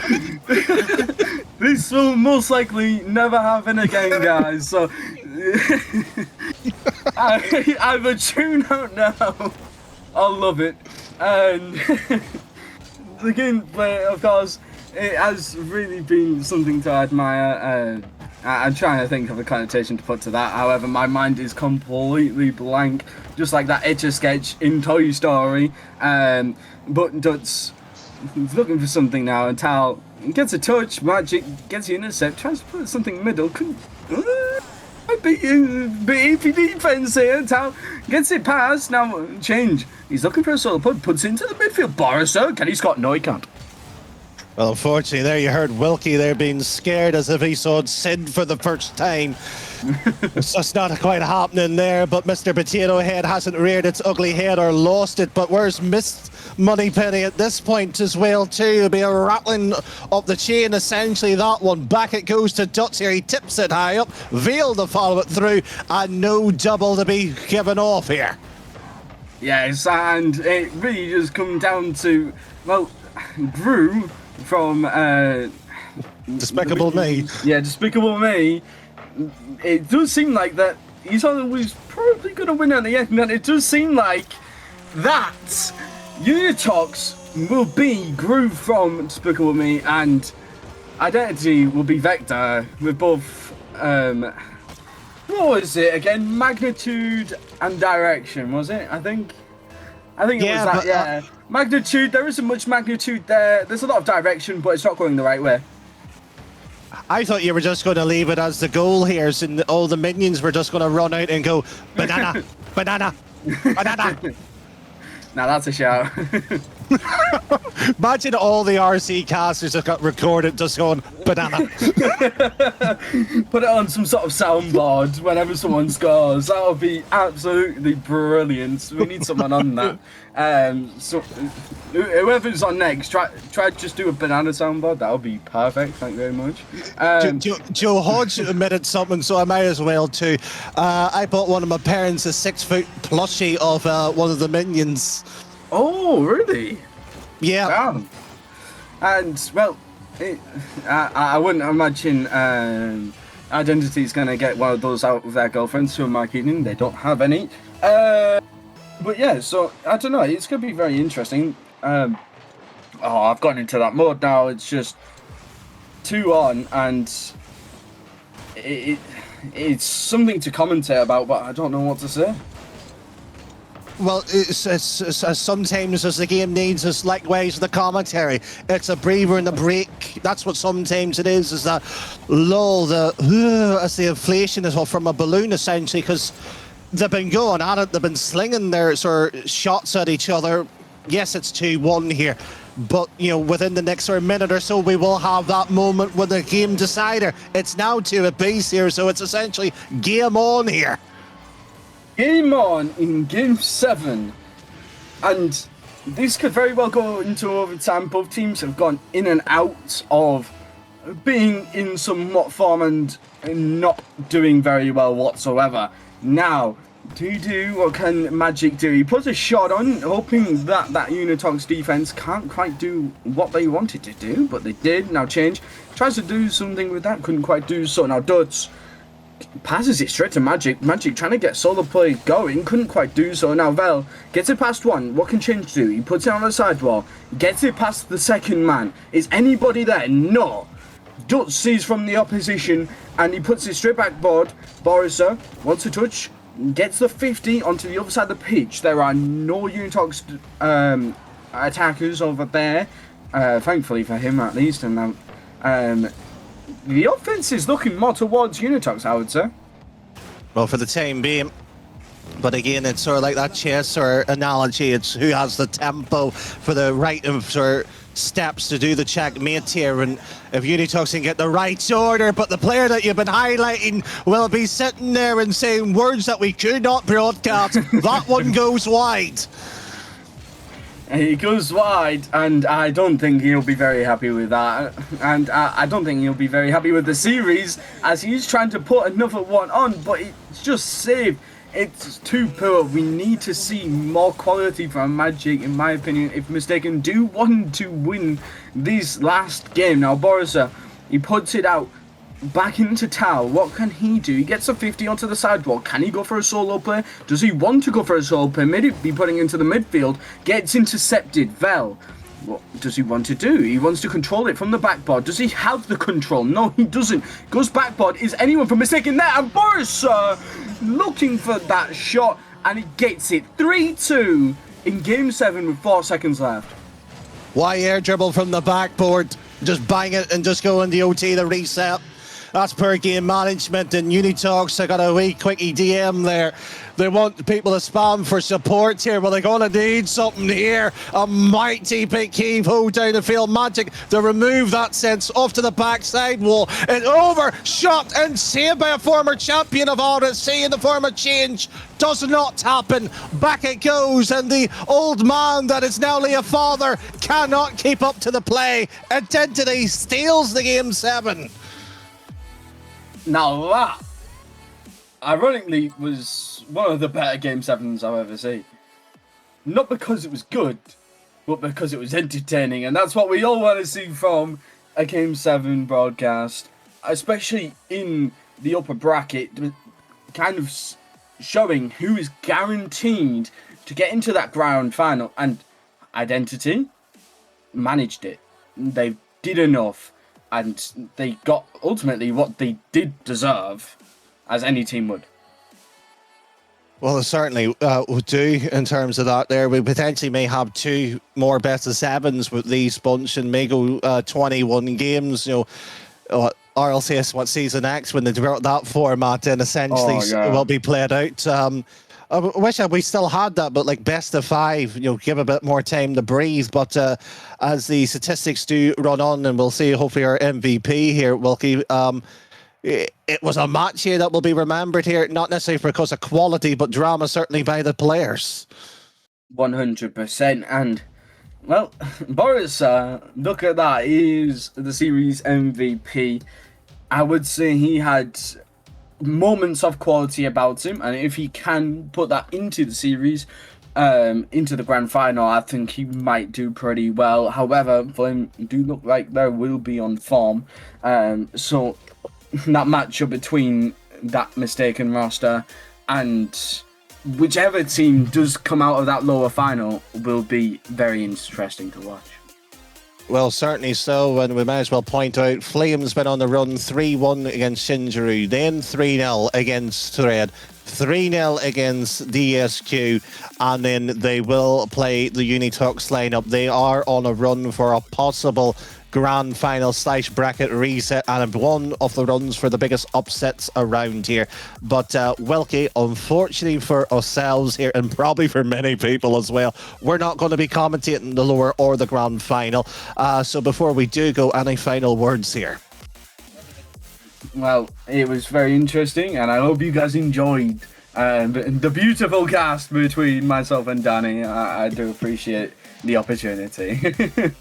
Well, thank you very much. And it's been Chebs in the back room pushing all the buttons. Give a big thank you as well to him. But if you're at chat, take the small break as well. But 3 possible series still on the cards here. I think, as Unitox said, it's time to get loud here if you want to support your lads. We'll see you after this break, though.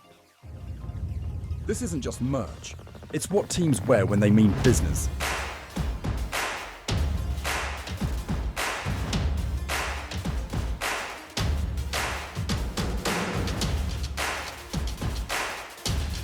Every stitch, every print, every detail, made to perform.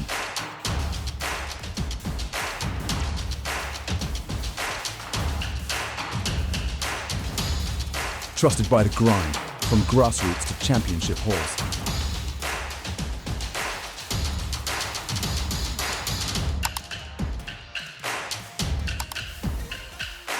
Build your team store. Wear the brand that wins.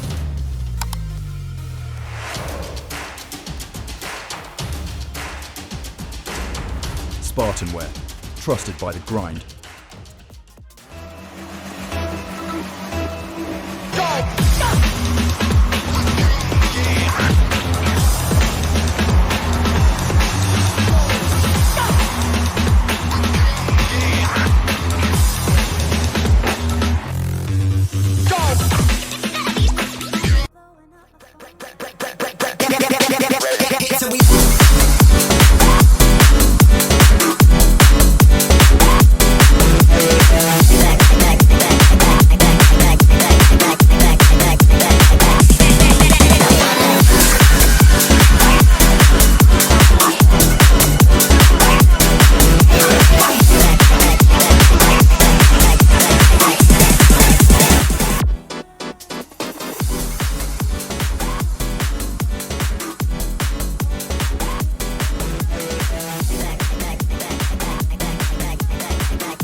Into the night, city lights are dancing, slowly falling apart.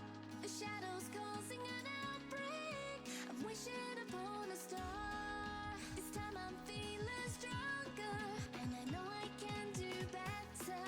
The shadows causing an outbreak. I'm turning the light. We're gonna light it up, oh, light it up, ooh, light it up. I'm the storm that meets the moon. I'm the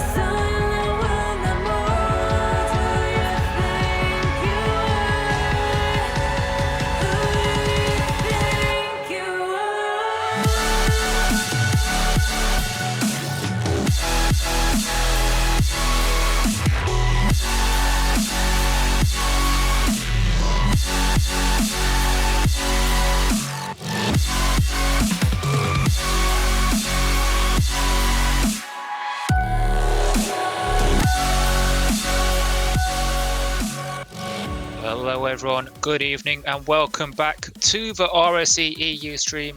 We are continuing with coverage of the RSC rival playoffs and we are into the lower bracket final. Only 3 teams remain.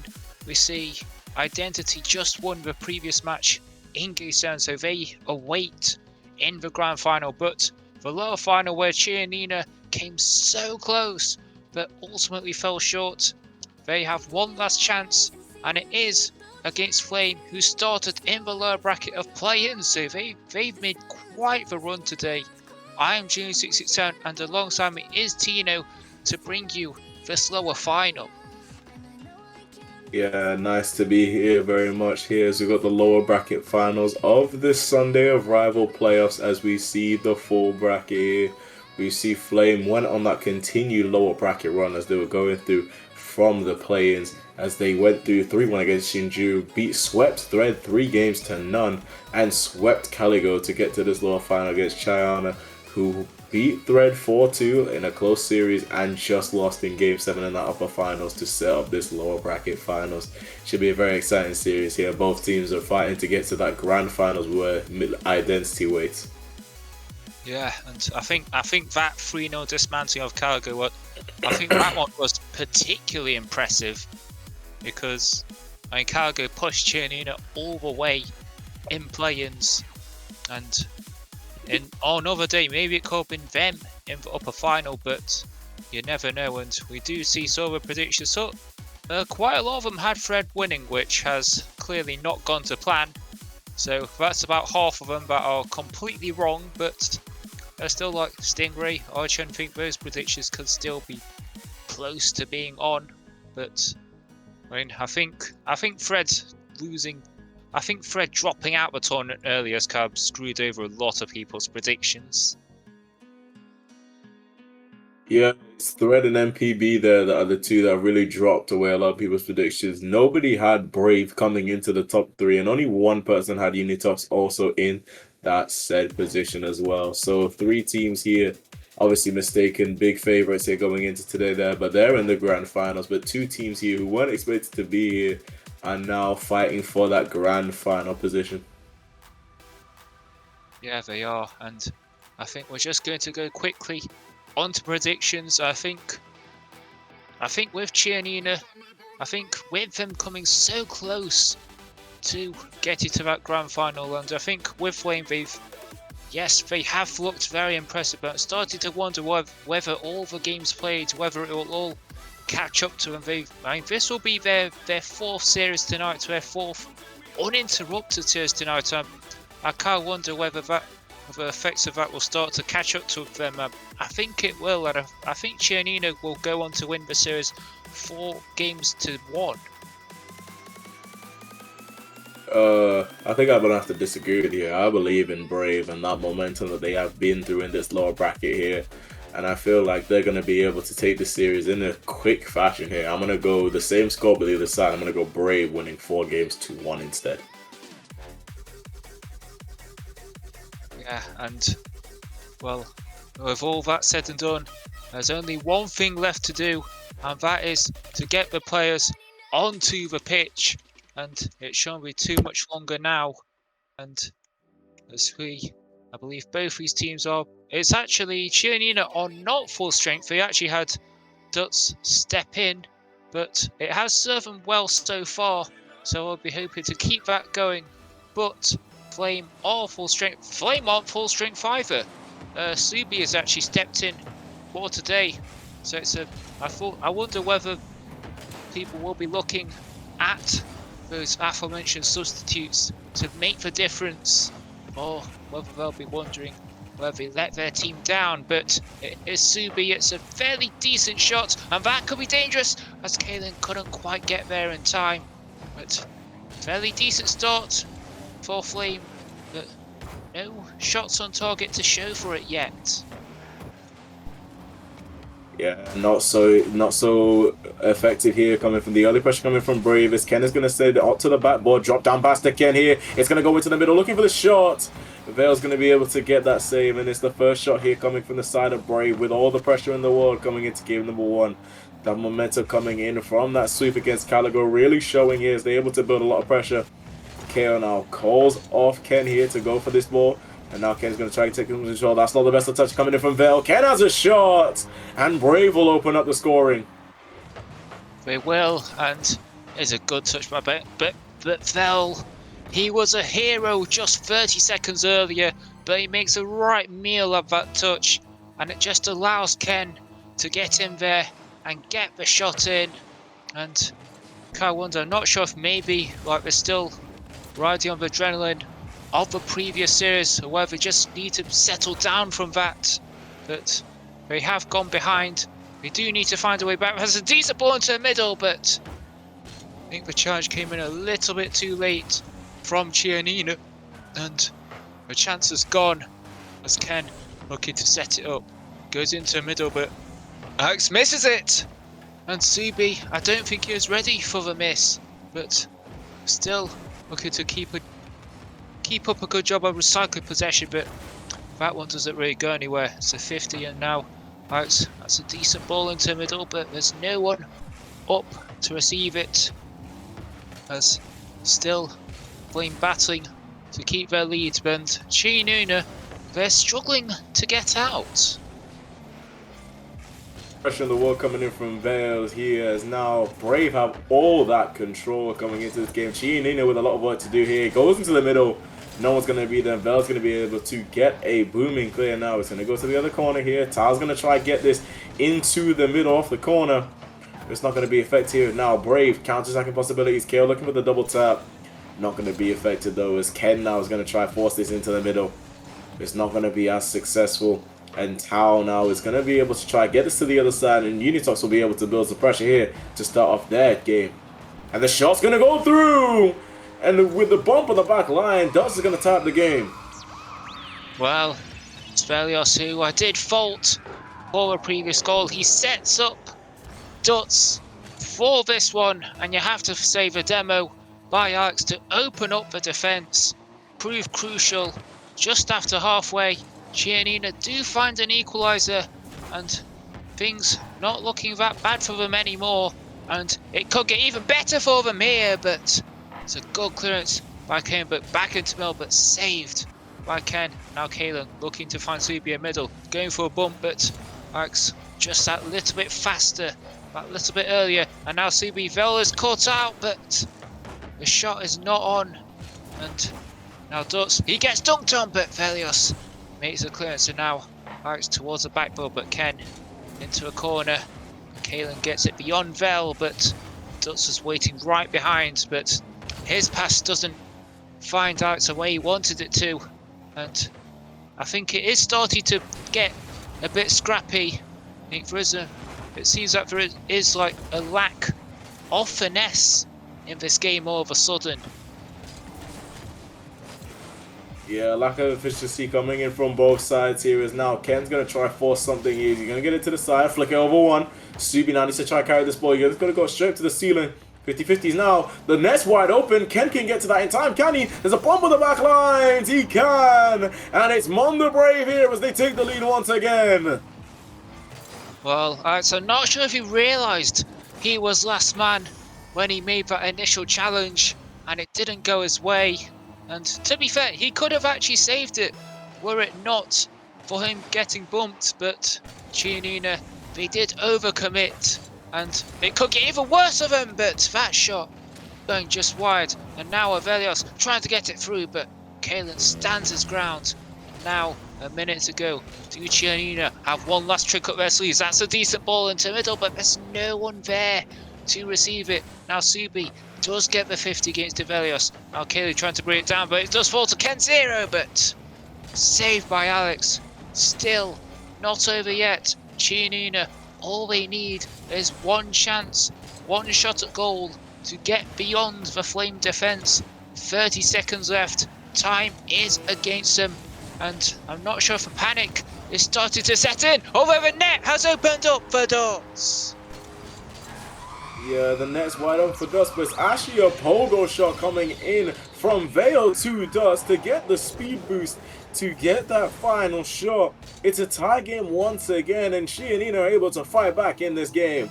And now, center circle once again here. 26 seconds for both teams to score. We will be going to an overtime. Vel now looking for a shot. It's going to go straight up to the backboard, and Ken's going to be able to get that cleared off the backboard with a redirect. Subi and Tao now getting that 50 here as Dots is going to be able to try and get some control. Ken looking for the shot. Subi with the demo. Ken looking for a shot here. Goes to the side post. Final seconds ticking now. It's going to be final attack Unitox, it looks like here. There's the strike 0 here. It's almost going to touch the floor. It's a booming clear over to the other side. Brave are going to try and get this through. Unitox are not going to be able to let this shot though. Good save. And it's going to hit the floor. We've got overtime in game 1. Well, that was quite the scare for Giannina. Looked like the shot was going to go in, but they did just enough on the save. And then to ground it after, they keep themselves in it. You have to say Flame have had the better of proceedings, but in overtime, all it takes is a one thing to not go your way, and all of a sudden, you could be behind in a game which you were the better side in. Although Kalen going for a 1.0 boost, and somehow Alex is able to get there on the save, and 5 players committed. It breaks Asubi, but he takes too long, and he still gets it past Avelios anyway. Wonderful flick coming in from Subi. You think he takes too long because Vel's able to get there back in time, but he still gets the solo play, and neither of the two Unitox defenders are there in time. And it's the goal coming from Flame as they take game number 1. And I was alluding to it earlier, but I do think that Flame were the better side for the majority of that game, and I was trying to make the point of it would have been unlucky for them had they gone on to lose the game, but they don't need to worry about that anymore.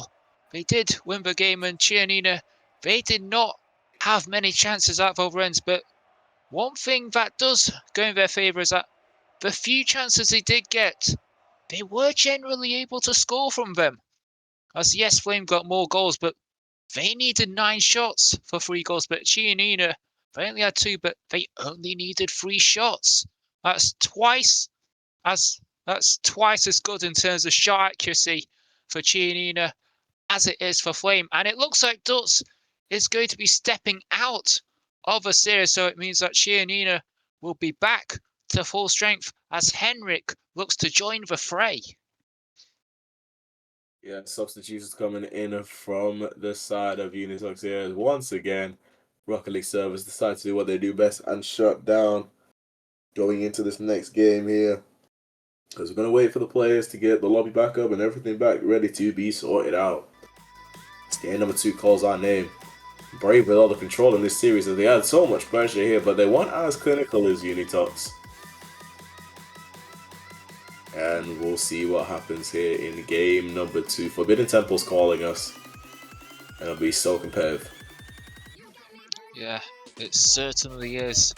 And while Dutz did play his part in that lower series run, if it is time for him to depart, you'll have to wonder whether Henrik can pick up where Dutz left off and turn this series around. Dutz definitely played his part in Giannina's run, but if it's his time to go, then Henrik will need to pick up pieces. So we'll need to hope that he's got like a good enough warm-up to step in and be ready for the series, not just in terms of gameplay, but in terms of mentality, in terms of settling in, the nerves, and everything else that goes along with it. Now Kane gets a flip reset, but it's a good save by Alex. But if Elios doesn't get there, it could open the door for Kalen as he tries to go in for the Doomsday, but couldn't quite get there. I think there was a touch by the last defender, and now CB to the backboard, but Alex is already there, but that touch takes it away from him, and now Kalen trying to find a way into the middle. Alex doesn't get there, and Ken sneaks it in at the back post, and Flame strike first in game 2. Yeah, wonderful pressure coming in from Brave, and Ken is able to get the last shot. Henry couldn't get the touch in time. And it's 1-0 onto the side of Brave here. They take control in game number 2, just like game number 1 here. And now it's Unitox time on the ball as Vela's going to try and get the flick over. But Kevin's going to be able to get the save here. Demolition coming in from Subi. And now he's going to be able to get that clear now. It's Ken and Henrik looking for that ball. Vel now is trying to fight for this ball once again. Henrik's going to try to look for the catch. They get to the corner, but there's a pinch there coming to the other side, and now Ken trying to get another touch. Now Vel to Henrik. And Henrik's going to take it up to the skies here. Edgeable here looking for the reset. It's unsuccessful here. Subi gets the demo once again. Fake coming in from Ken to get past one here. He's going to try to look for the solo play. Trying to get past the second. He muscles it through. Looking for the demo on tail here. For Subi to be able to get some control on the ball. It's not going to be able to be possible here as the back lines of Unitox stay strong here. Brave with the lead, but both teams not really getting enough pressure here to try to score. No, and I think Brave will actually like this because they have the lead to defend, and Chianina, they have come forwards on a couple of occasions, but I think I did see at least one occasion where they just got in each other's way, and as a result the attack broke down, and now that's a dangerous back pass, but Ken is able to read it, and now Subi has to make the save, and he does. Evelios waits in the corner, playing it into the middle, but that's a strong clearance by Kalen. Ken looking to reach it, does get a touch, but it's wide. Alex was already there, gets a strong clearance away. There has to be someone from Chianini to follow up as Evelios tried to get there, but there's always a desperate lunge at the ball there. It's not going to really get there, as now Henrik back into a corner, but Kalen takes it in a stride off the ceiling, look to still keep going. Alex just looks to get in there, just to take it away from him, but now it sets up for Subi, and now it's Kalen in the corner, and still Braver looking for another one as Ken can't quite connect the way he wants to, and I think both teams are starting to ramp up the pressure, but still not looking to throw the kitchen sink at it, but Alex does find the equaliser. Yeah, wonderful goal coming in from Alex here as he gets it through the defense of Brave here. As it's now a tie game here with 2 minutes 6 seconds remaining. Unitox need to get this game here to tie up the series. Now center circle once again. Kyler's going to be able to be the one to get that. He's going to look for the bump on Vale, but Vale's going to be able to get control of the ball. Get it to the side here for Otal here, looking for that 50-50 with Ken. Now Henrik going to get full control of this ball here with the edge, but Kayla's going to be the one to be first to it.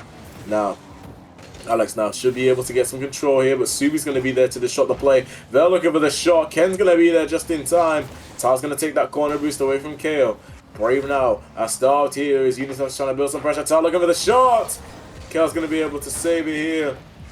And now it goes into the middle here. Mistake coming in from Unitox here. It's a very cagey one. And it's going to be able to be cleared once again here. Unitox, great pressure coming in from them this game here, as Flame now with a bit of work to do if they want to double up this series lead. Yeah, they do. And now Alex has to find a way out. The 50 against Ken is decent, but doesn't really find a teammate. And now Alex plays it to Henrik. The shot is on, but saved by Ken. But back to Alex, trying to find a way into the middle, but blocked by Kalen. And now Henrik, he's being stretched as last man, does get there and has to try for again, but no boost. Always going to be difficult for him. And Ken doesn't read it, but Alex does. And Chianina, for the first time in this series, find themselves in front. Yeah, wonderful read there coming in from Alex there to get the double tap and straight onto the far side, as they couldn't get the read there off that backboard. And now Chianina with the lead in this game here, looking to tie up the series.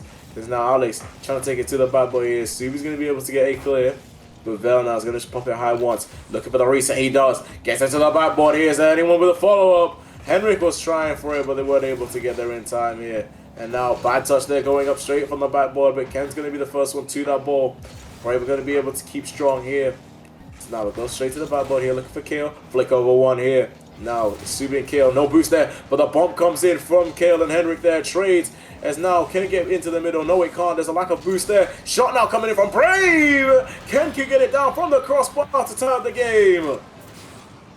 Well, it's a good touch by Subi, but Henrik, it needed to be a better clearance there because Ken lied in waiting at that position, and it was such a good shot off the bar and down. I don't know about you, but I find those kind of shots, that ones that come off the bar and down, to be so satisfying.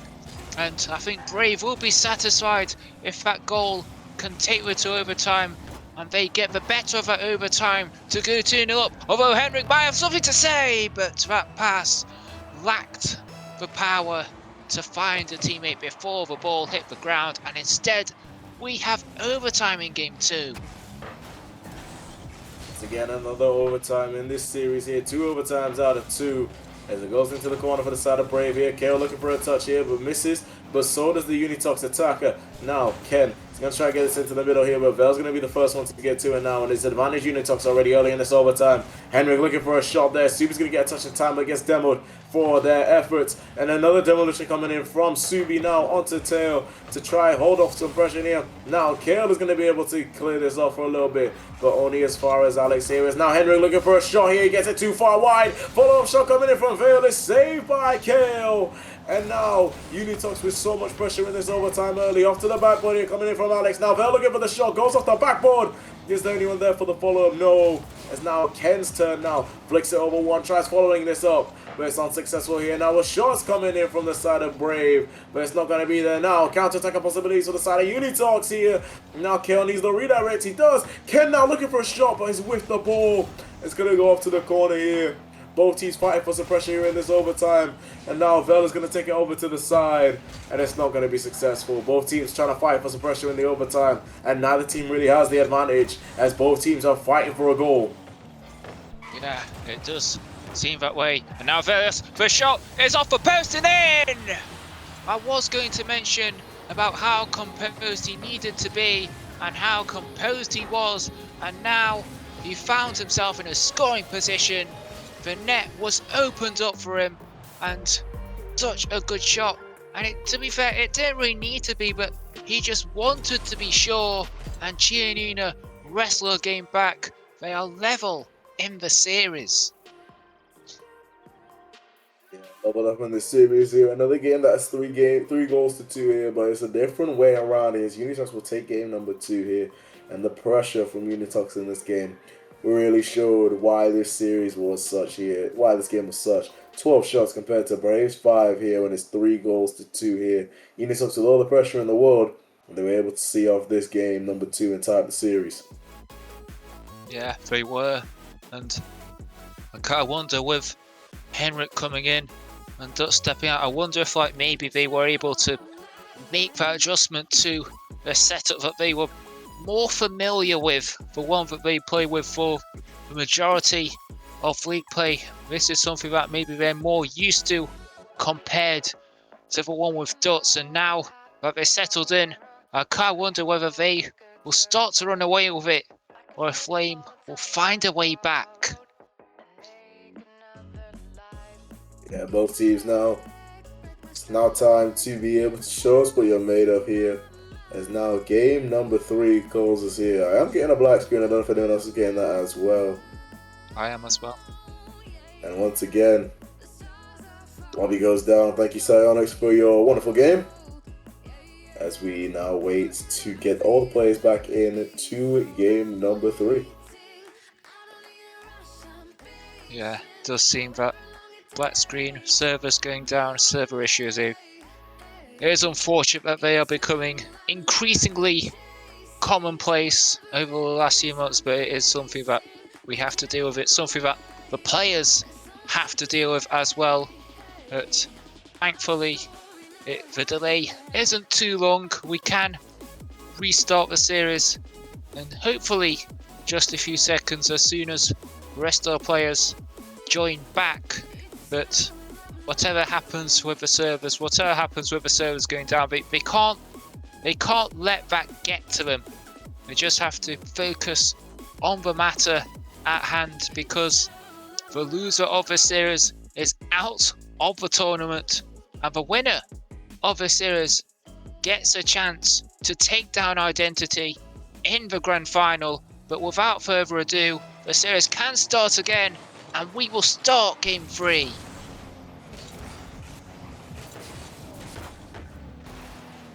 Yeah, game number 3 starts now. Subi now with a shot!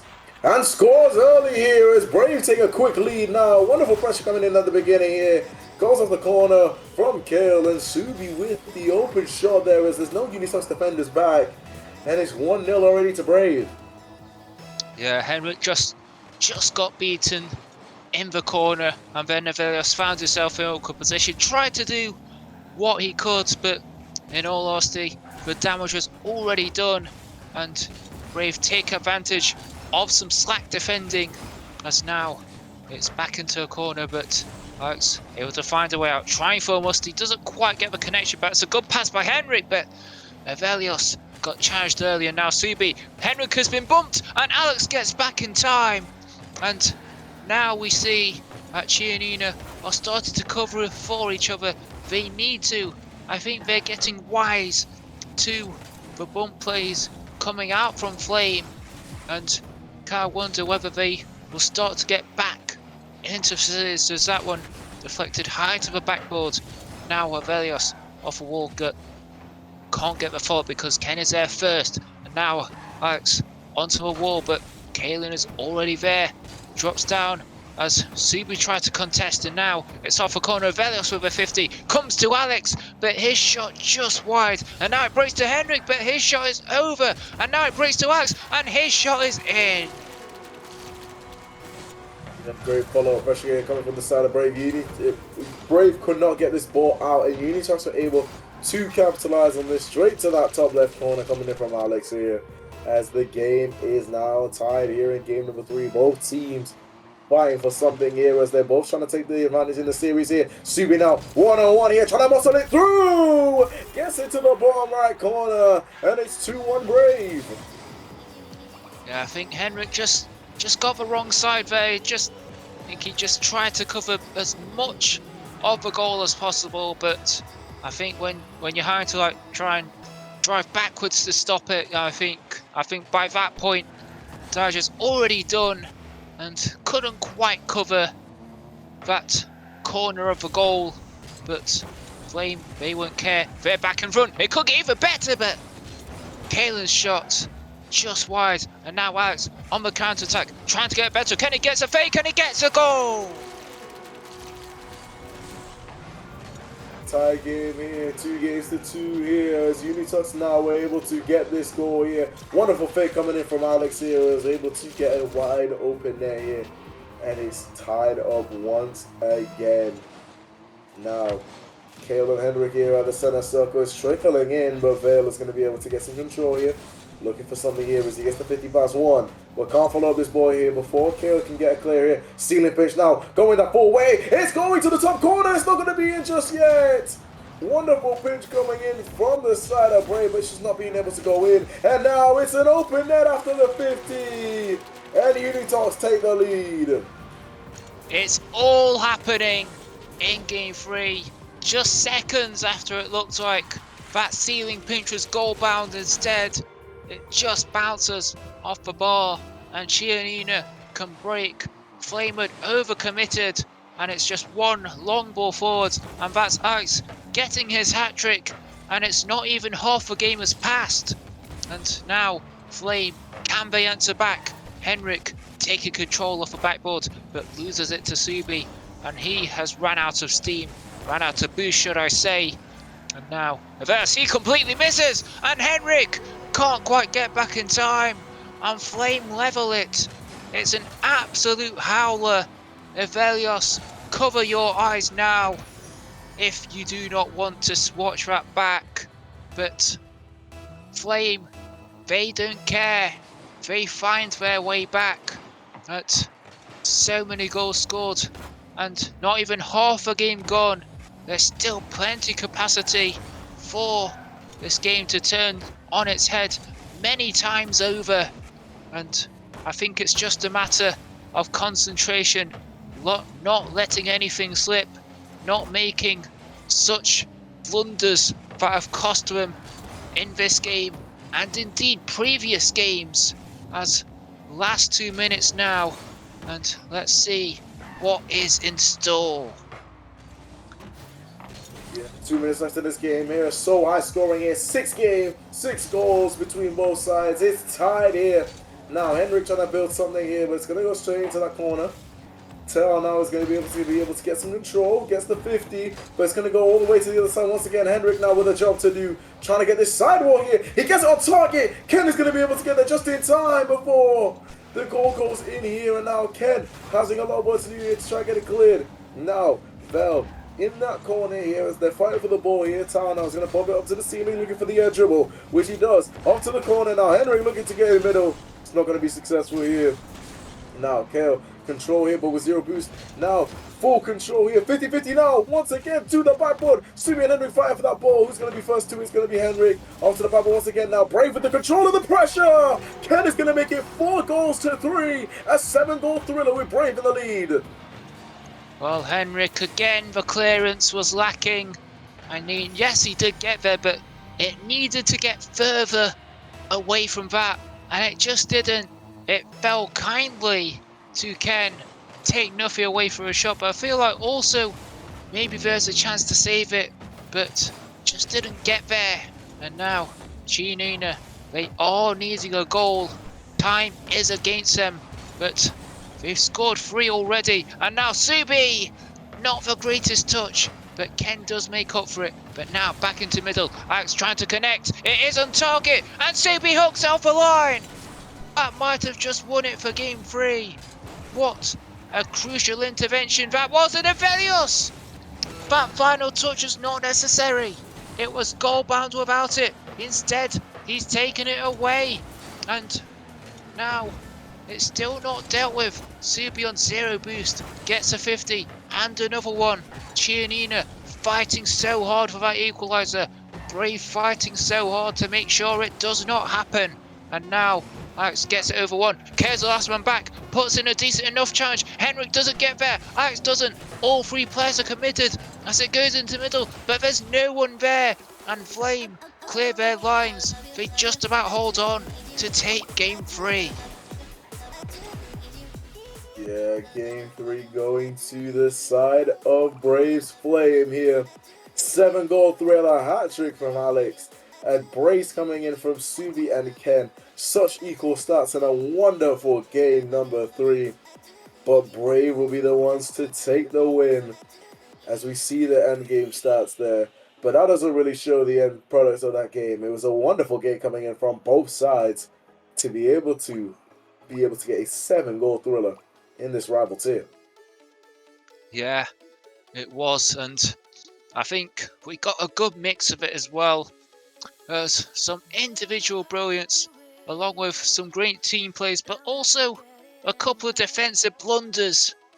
And I feel like this game really did have everything. Well, I suppose one thing it was missing was overtime, but we've already had 2 of those. I think overtime can take 1 game off in the series, but Flame, they did get themselves back into.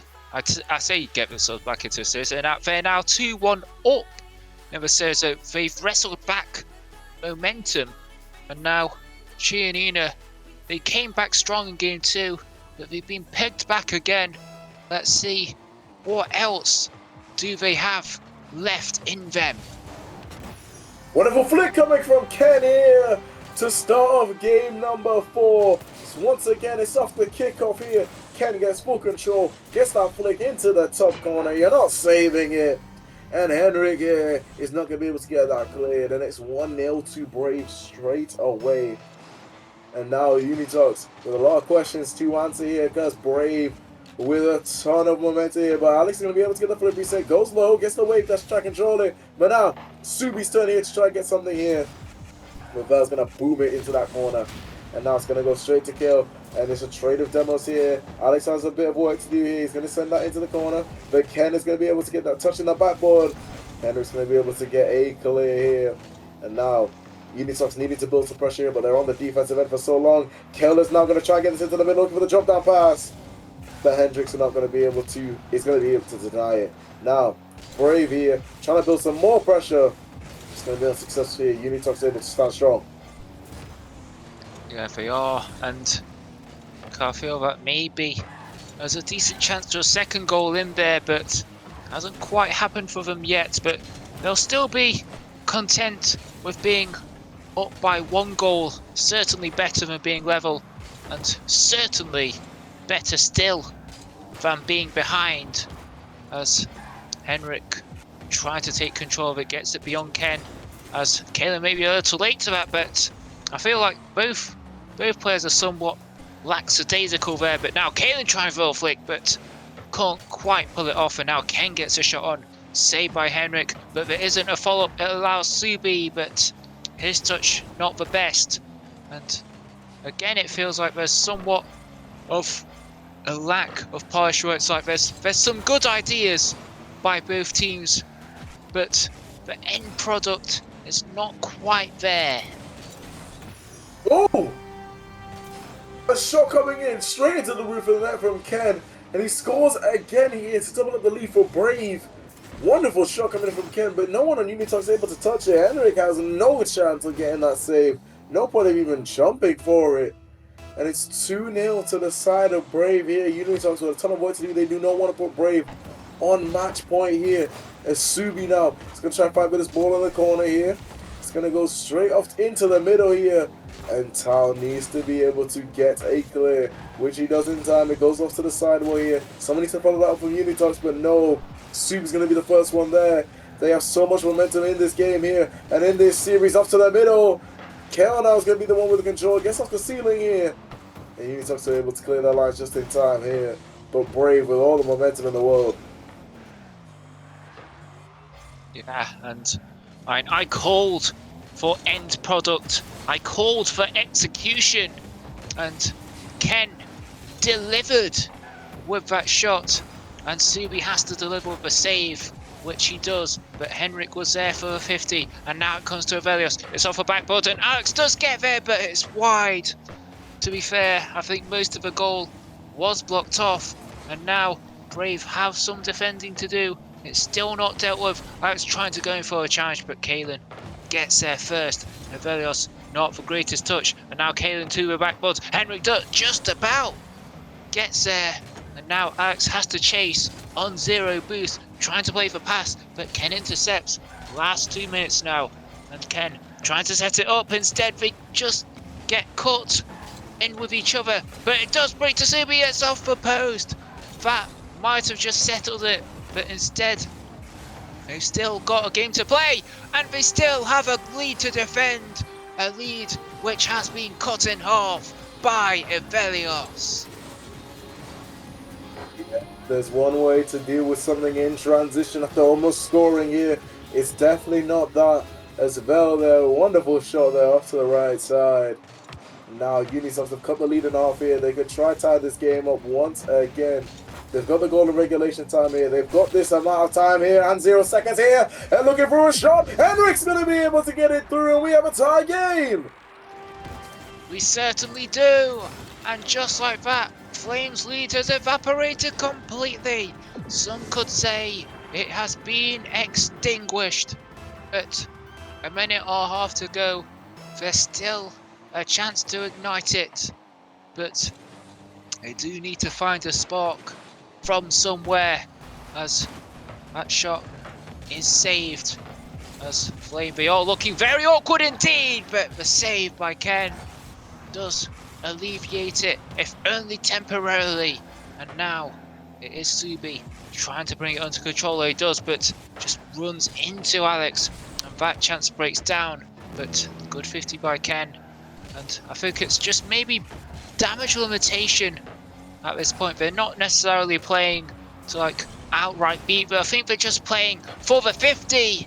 And now Henrik has to make the save as it goes to the backboard, as Kalen, not the greatest touch, does recover for the follow-up though. Now Ken just launching it towards goal, just trying to see if Chernina will break, but they won't. And now they're trying to get off with a counter-attack, but that one gets blocked.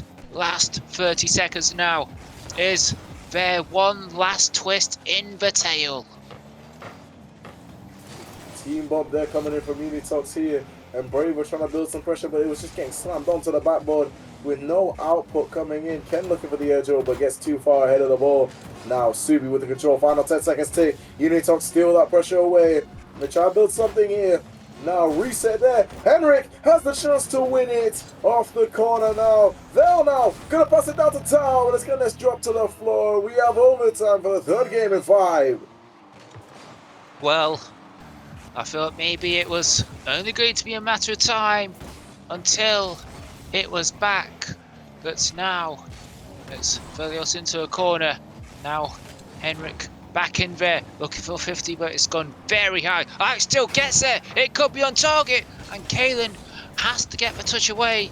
And Subi doesn't connect where he wanted to. Ken is looking very awkward indeed. Just about gets enough against Velios. And now it goes into other Chianina corners as Alex, trying to bring it under control, gets a flip reset, gets a musty, a very good musty indeed.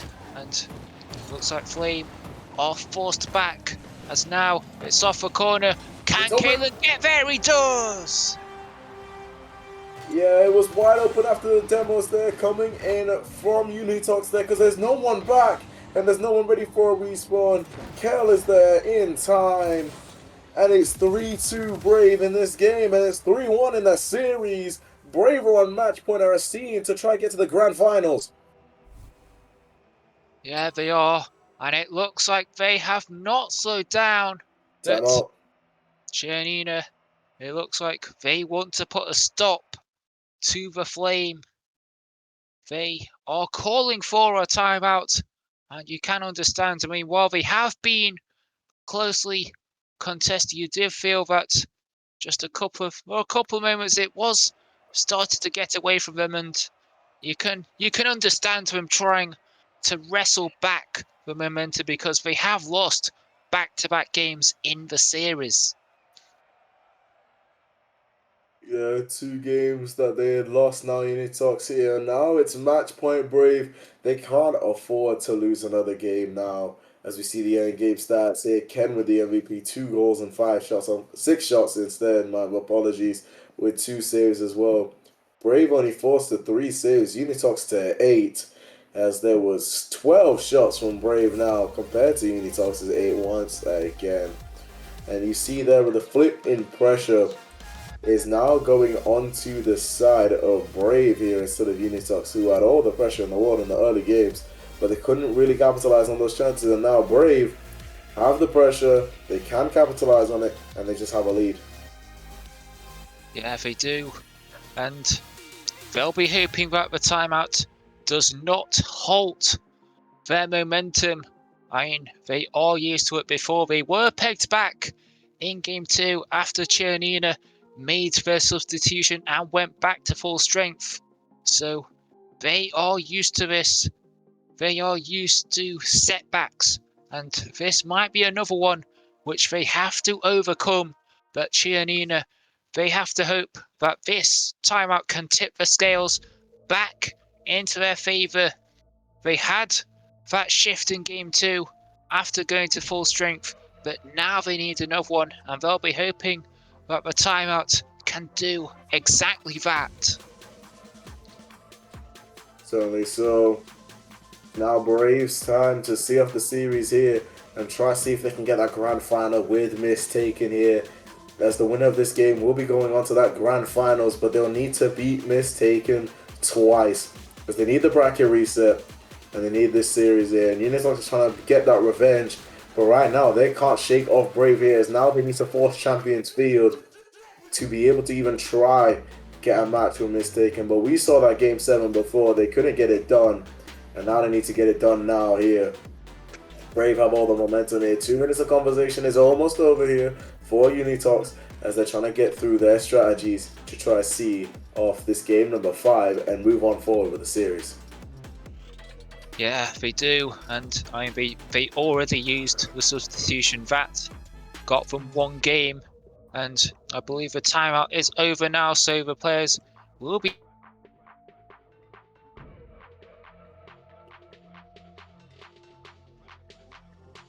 asked to leave. That won't take too long.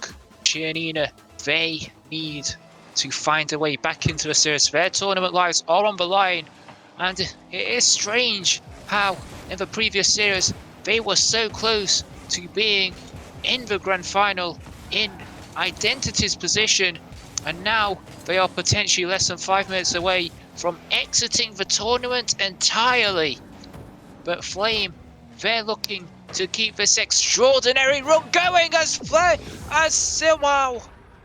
It was initially kept out, but Henrik does deliver for Giannina.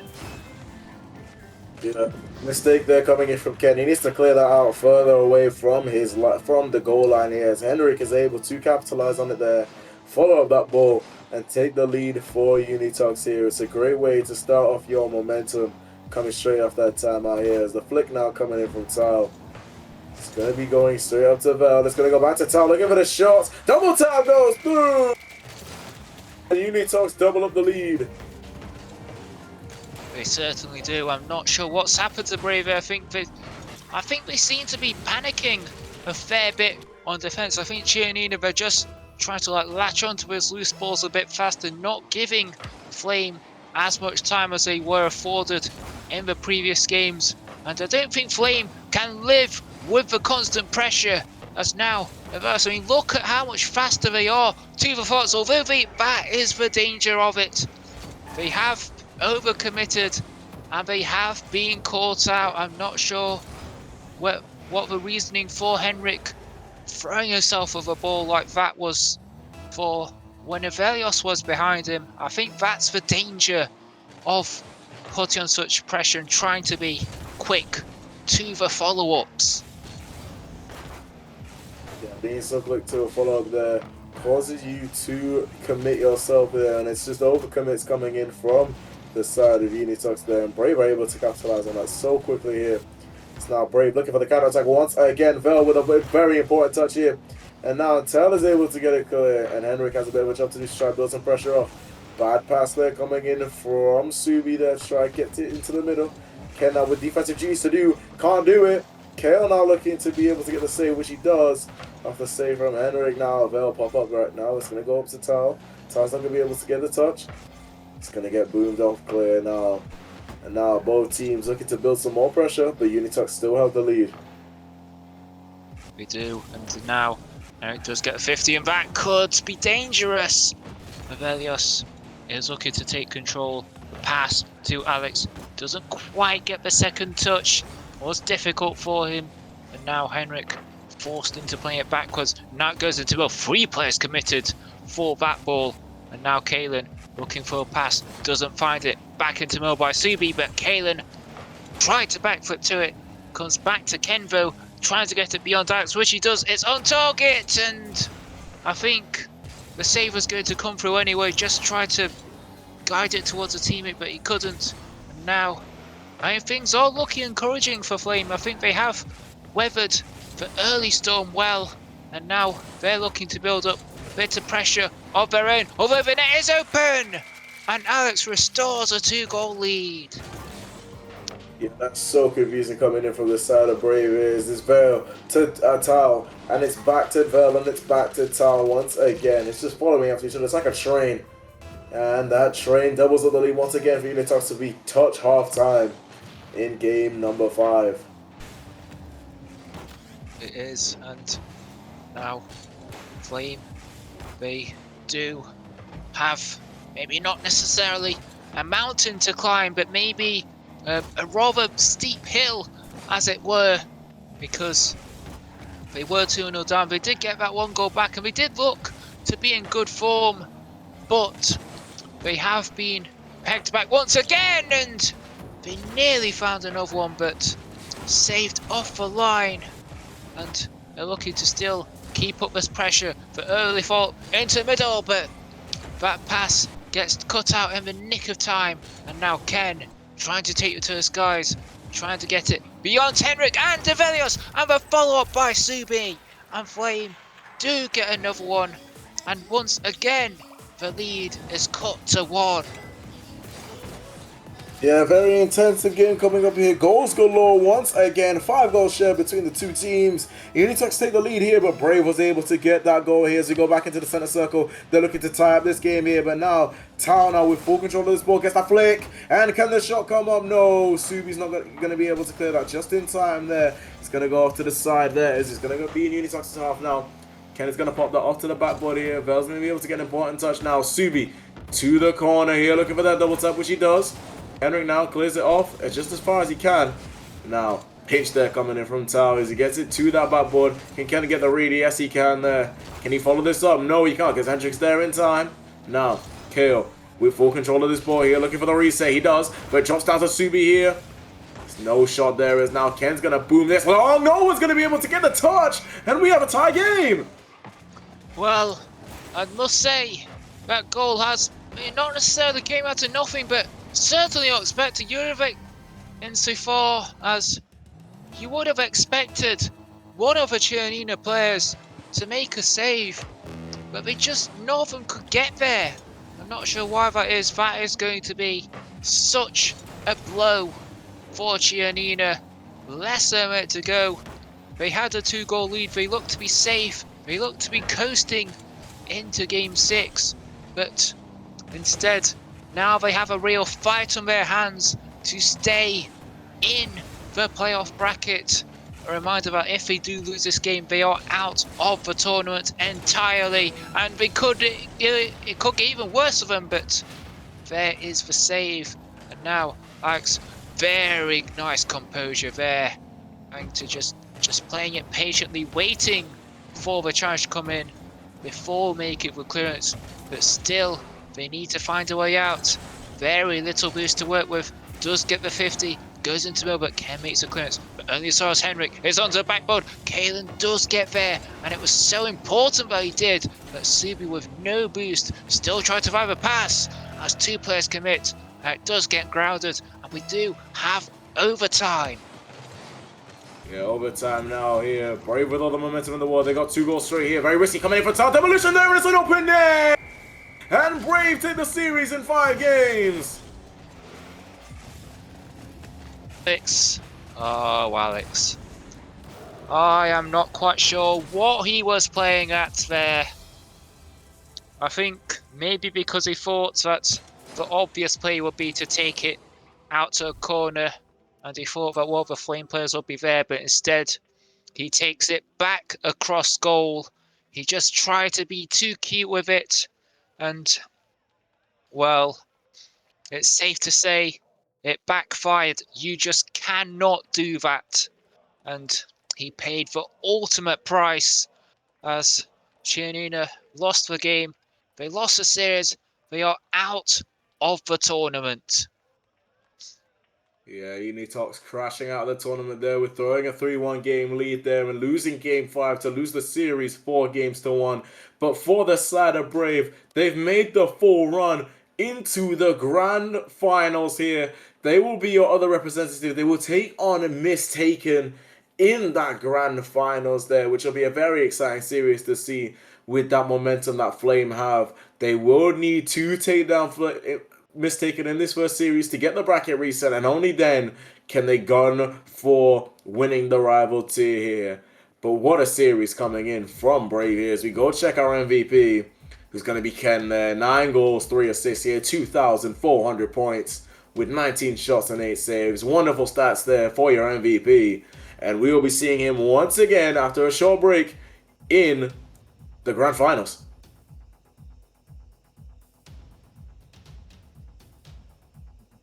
Yeah, we certainly will. And I must say, 9 goals in 5 games is seriously impressive. And 2,400 points in just 5 games. That is pretty good going. And you have to say, you can't wonder how they will do in the grand final. I did mention how they started all the way in play-ins in the lower bracket. But clearly they still had something left in the tank. But it's just, what else do they have? And it is against Identity, a team who are not in their conference. I'm not sure if they will have scrimmed to them at any point in the series. I'm not sure how much attention they've been paying to the stream during their downtime, but considering they've played at every time slot, they haven't really gotten much of a break today. It's been, well, 4 hours, 4.25 hours of almost non-stop Rocket League for them. It's just going to be a matter of, can they stave off of fatigue? Will they pass the test of endurance and cause an upset, or will Identity hold on? You'll have to find out after the break, but we do have a grand final coming up after this. This isn't just merch, it's what teams wear when they mean business.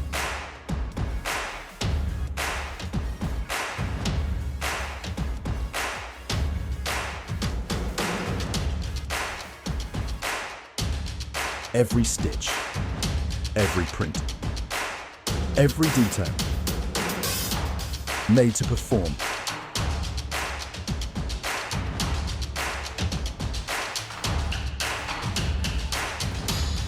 Trusted by the grind, from grassroots to championship halls.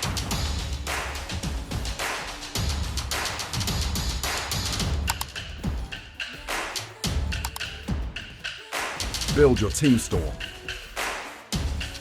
Wear the brand that wins.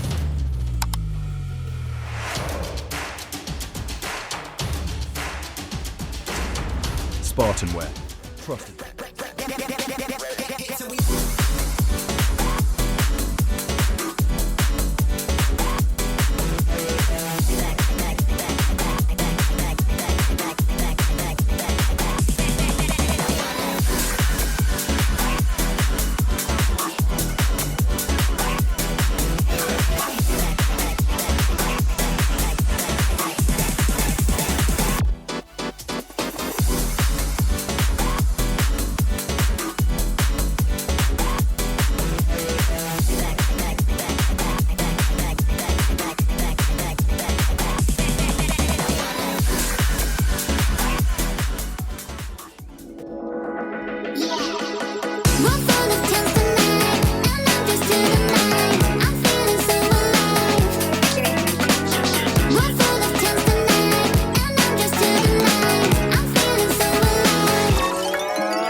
Welcome back, everybody, to the RSC, and it's time to crown a champion here as we've got the grand finals between Mistaken Identity and this lower bracket run with Braves Flame here. I'm your host, Tino, here, and joining me today to cast this grand final is the one and only Char.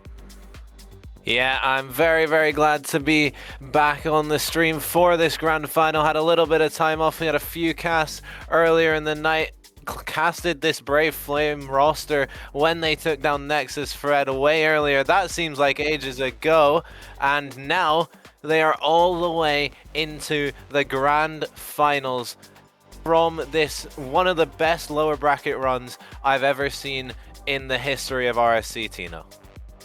Yeah, wonderful run here. They started as the 4C coming in from that lower bracket round 2 here. And since then, they have been taking teams out with absolutely dominating fashion. A 3-1, a 3-0, another 3-0, and a 4-1 against Unitox Chianina there to take that series in the lower bracket final, which we just saw. And they now have Mistaken Identity as their next site here, who have also been having an impressive run here as they took down that Hot Marble team 4-1, and they beat Chianina in 7 games here to get to the grand final on the other side. They do have the extra life here going into this series, so if they lose this, we go for round 2 in a bracket reset. Yeah, and normally we'd chuck some team stats at some point. We're running behind, and that doesn't matter at this point. It's a grand final. Looking at our caster predictions, the highest anyone had this Brave team is 4th. So they have like just completely surpassed all expectations here. Archeon and Stingray both had Mistaken to win, and me and Veiled both had them in the grand final as well. But yeah, just an absolutely unbelievable run. We do have all of our players in the lobby, and we are running a little bit behind, so we'll get started very, very shortly. But first, a prediction, Tino? Yeah, no, I think it should be a good series here, but I see the bracket reset happening here. I have Brave winning this series 4-2, and I think we'll be going for round 2. Have the exact same thing as you. I think this Brave team is way too hot. 4-2 Brave. We go again. We go to the bracket reset. But that is a best of 7 away. Mistaken Identity. They don't want to take this in the first series. They don't want to let it get there. Can they stop the blazing flame that is Brave Esports through this lower bracket? They've burnt the entire thing to the ground, and now they have one final hurdle here in the grand finals versus Mistaken Identity. It is time to crown your rival champion. Yeah, no, time to be in the center circle once again. This is your time to prove why you should be a champion now, as both teams now at the very apex of this tier. Magic looking for the shot early, gets it off to the backboard, but Kalen's going to be able to get it cleared. And it's brilliant stars coming in from the side of Mistaken. It's Tribals and early pressure. Subi now is going to be able to take it to the side here. But now Borisar is going to be able to clear. Once again, it's going to go to the corner. Magic now is going to get into the middle. Borisar with the shot. But the MVP from last series, Ken, is going to be able to get the save. He's going to be vital if Brave want to win this series. And that's Kalen there to start the scoring off for Brave. Other than Kalen, the brother of the AGM of Brave Esports, the Brave man himself, NC, the family connections running through Brave, and he starts off the scoring here in this grand final. 1-0 up Flame. They start very hot. Can they continue? Ken can't get that one past Bariza. Doobie off the backboard. Magic's there for it though. Bariza trying to take this one up, but gets just dunked out by Kalen. Flame, they're swarming. They started so fast in this grand final. They don't want to waste any time. They have so much momentum. You'd think at this point that they'd be feeling that fatigue, but they're not showing any signs of slowing down. They just want to keep on going all the way to this trophy. Yeah, Brave looking to make their march onto the trophy here as the lower bracket run looks like it's gonna finish here as Kalen's gonna double up the lead once again for Brave. Wonderful shot there. Drop down pass coming in from Subi. Kalen able to finish it there, beating off change to that ball, and Borisar can't get to it in time. And it's 2-0 Brave in game number 1 here, with Mistaken, with everything needing to improve for in this series. They came from the upper bracket, they showed why they dominated the tier, and they need to show that once again if they want to take this series. But Brave have all the pressure in the world, and Kalen's gonna get a hat trick to make it 3-0 to Brave. Kalen, 3 goals already here, starting off this grand final with a bang, and how they are meaning to continue. Flame, they have come out the gates absolutely swinging here, and Identity right now, they just don't have an answer. This could be a 4th Magic, able to make the save change now, popping it off to the corner. Ken trying to find Kalen. Kalen just can't make connection though. Bariza sending that one down. Subi's onto it. Gets the block change up to Magic. Magic on the backboard trying to drop it down. No one from Identity close enough to it though. Flame, they hold their 3-goal lead as we approach the 2-minute gone mark. Yeah, we're approaching 2 minutes past here, and that's the goal for Mistaken here. Magic shows a little trick there in the air to start the scoring there for Mistaken. Wonderful control of the ball here. Slams it down to the floor to get it into that top left corner. And there's just no defenders there. Subi can't get to it in time. And that's the first goal for Mistaken here in this series. Magic by name and Magic by nature. He starts off the scoring for Identity. This is a double tap though. Subi can't get it through Magic. Identity, they managed to come away with the save, and now Magic trying to take it forward. No one from Identity able to continue that attack, and Ken will just play it to Subi. Bariza's there. Ken trying to turn on this one, gets the 50. That's straight to change though. Out to Bariza. Kalen able to intercept the pass. That's another mid pass though. That just might find its way in. No one from Flame able to get there, and Identity have very nearly brought this one back. Yeah, make no mistake about this upper bracket team, because Mistaken are here to play. They're looking to extinguish the fire that Brave have been doing early on in the series here. And for Brave here, you need to hold on to this 1-goal lead and try extend it once again. You've had Kalen get a hat trick, but you can't let it be in vain. As Subi now to the backboard here. Marissa should be able to get the touch here. And Ken now looking for something here, trying to go for the double tap on the backboard. Unsuccessfully, as Magic's going to be able to get that clear in time. Looking for something here with the follow-up here. Looking for a shot, but it's going to be too wide here. Subi's now going to be able to get control. Now, Kalen now looking for something here. He's going to boom it off, but it's going to only go to Magic, who gets a clear before getting demoed. Subi now with some control here. Looking for that second touch. He doesn't get it, and Magic will be able to get a booming clear over to the other side now. Off to the corner here. It bounces up high, but Kalen should be able to get something. He gets a ceiling pitch down, but it's only going to go to the middle now. Ken looking for a booming clear. It's going in, but there's a save coming in from Change there. That's vital now. Subi now looking for the shot, but it's too high. Ken with the follow-up. It's saved by Change again. There's a true commit coming in from the side of Brave there to try and get that going through, but Mistaken can't get the ball in time. Solo play opportunities for Barissa. He gets the entry ball all the way! A tie game for Mistaken. Bariza, air dribble, past 1, past 2, past all 3. Ties it up here in this game 1 for Mistaken. Identity does so well. Mistaken as a franchise hunting for that franchise of the season, already having got that academy crown last weekend, and now they're searching for the rival one in the AGM. Bariza, he wants this trophy and the franchise of the season. He's going for it all here. They could get it if they manage to take down this Flame roster, but that is easier said than done. Many teams have tried and failed to do just that on this championship Sunday. Will Identity be the first?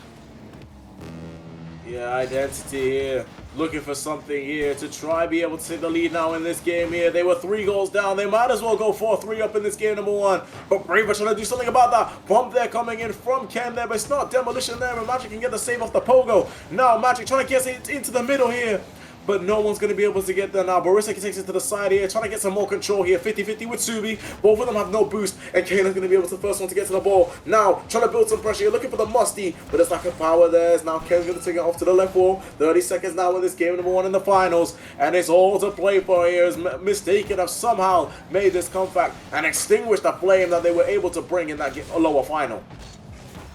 Yeah, Good stealing challenge there from Shane. Subi now trying to take it forward. Magic up for it. No contact on that though. Bariza has to get the touch and does. Over into the midfield. No one from Identity able to get that. Now a chance down the other end. Flame. That's a weak shot though. There's 50 on the goal line. Comes through from Change. And what better way to start off this grand finals, Tino, than with an overtime? Yeah, overtime lose here. Brilliant comeback from Mistaken to be able to get us to this point here. As now additional time here. No, we're looking at pressure of time here. You just need one goal, which Brave are trying to look for. Kale is not going to be able to get that connection now. It goes back into the middle here, but Barissa's going to be able to get a booming clear. Ken now is going to get it to the backboard here. It's going to drop down here. It's not going to be the best of clearances, but Barissa's going to be able to get it to the corner in time. Now Magic needs to get that back into the corner. Needs to get it out. Ken now is going to be able to boom it now. It's going to go straight down. Subi now looking for something. Kalen's going to have an open net. And that's 4 goals for him. 4 goals for Brave. And game 1 for Brave.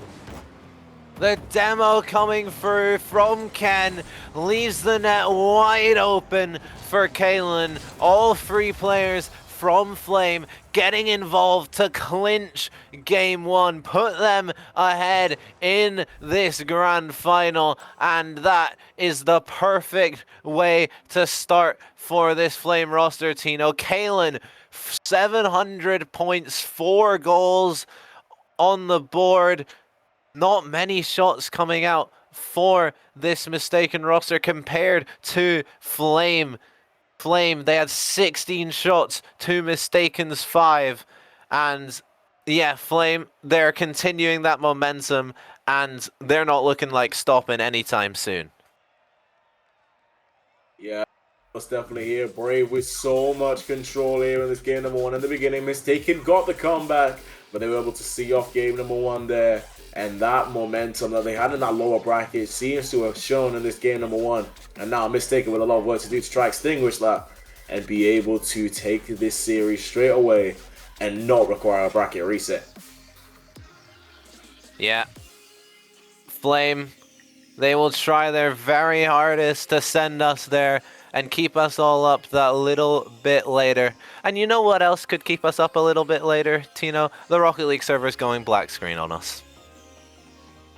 Yeah, no, definitely a huge problem there coming in from the side of Psyonix there. Hopefully we can get a fix on it very soon here. But right now, both teams now trying to organize their structure, trying to fix up their mentality is going into game number 2 here. I'm excited to see what happens now for the rest of this series here, because this is the grand finals here. It's all to play for, and there's a championship on the line for either team. Yeah. They are both so close.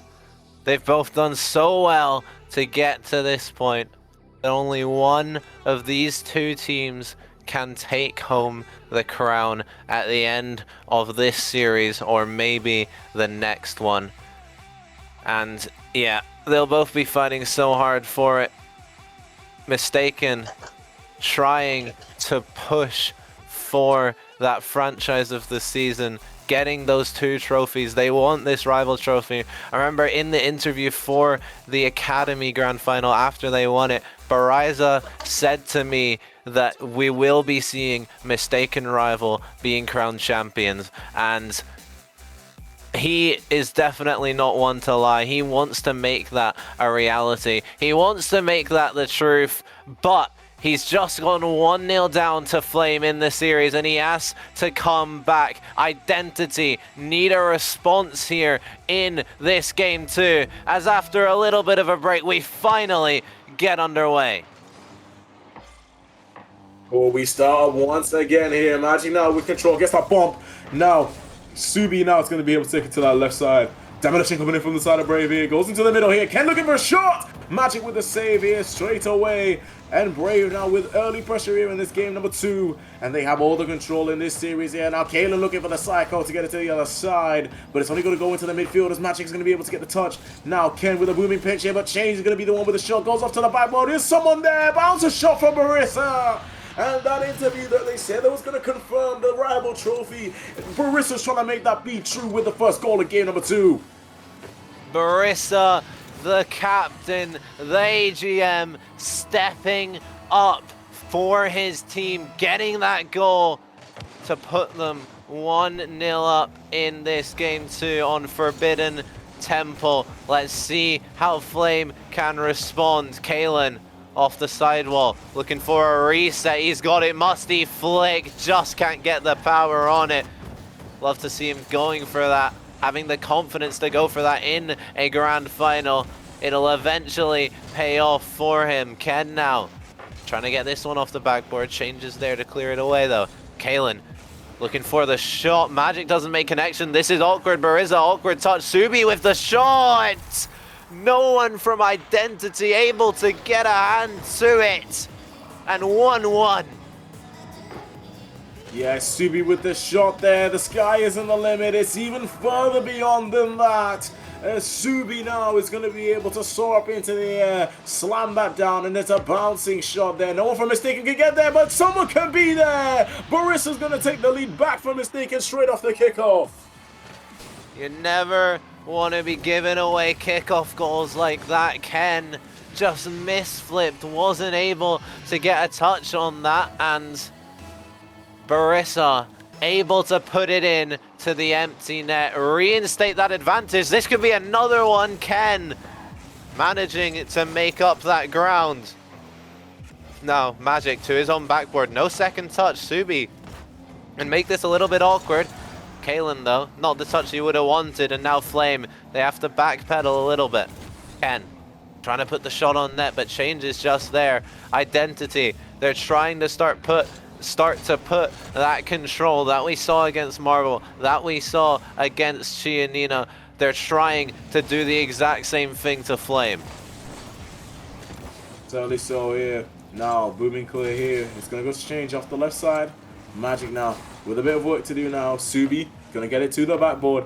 And now Barissa's going to get it straight to the corner here. Kalen now is going to bounce. Going to look for the shot. It's going to bounce up straight to the backboard. No one from Brave is going to be able to look for the follow-up. Subi now popping this up high. Can't get the control because he's too below the ball. Now Magic trying to get this carried on. Kalen's going to be able to get the first touch and gets the dunk on Barissa to be able to hold on strong here. It's now Subi and changing for the 50. Barissa now gets beat on the 50-50. He was going in. Kalen now with the shot. And it's going to go through. Crossbar and down. And it's a tie game here. Kalen, game 1, 4 goals. And he's just added another one to his tally. A lovely bar down finish there from Kalen. Managing to tie it up here now off the kickoff. This is dangerous. Ken can't get a great 50 with change though. Subi's on that, getting a 50 into the midfield. Kalen and Magic racing to that. It's failed to change.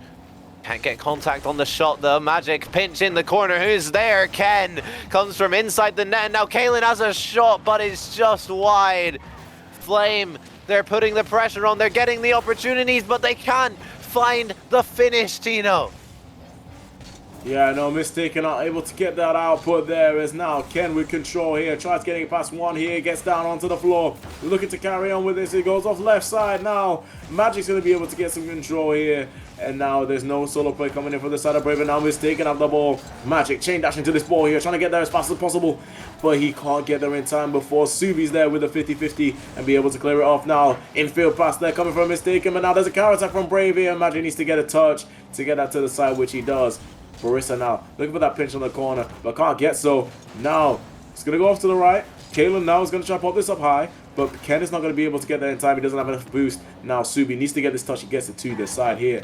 And now Kale is going to be able to touch it onto the ceiling. And Barissa now is going to go against Subi here on a 50-50. Magic now. Solo play possibilities here. Looking for the edge. Carries it past one, but gets bumped out of his way for his efforts. Now change to the middle, but no one's there for the side of Mistaken. And both teams are able to build some great pressure. And now, maybe got a chance, but Barissa able to clear that one away. Not a great touch though, and change has to bail him out. Subi now gets dunked out by Magic. Going for it again, maybe. Can't make connection on that shot. Ken off the sidewall, looking for the mid pass, but that's well cut out by the defender. Time is ticking down as we get closer and closer to our second consecutive overtime. 40 seconds left, 2-2. Can either of these teams step up in a big way in regulation, or will we go once again to golden goal? Yeah, Barista now looking like he's going to have the series of his lifetime here, looking for the fake! And trying to go for the solo play here. Now both teams are tied up here in a deadlock. Looking for a second overtime here. As Brave still have a series lead here. 1-0 here. But Mistaken looking to fight back like hyenas. Looking to devour this lead straight away. And now Mistaken now need to get some defensive duties working now. Because Brave are on form here. And they're going to drop this ball onto the floor here. 0-second drill is over. We've got overtime in game 2. We do indeed. Second consecutive golden goal, but this one could end now. Kalen so close to a highlight reel play. Ken now putting this one forward. Change is awkward. Change is missed, but Bariza is there to save it. Flame knocking on the door, excuse me, early in this overtime.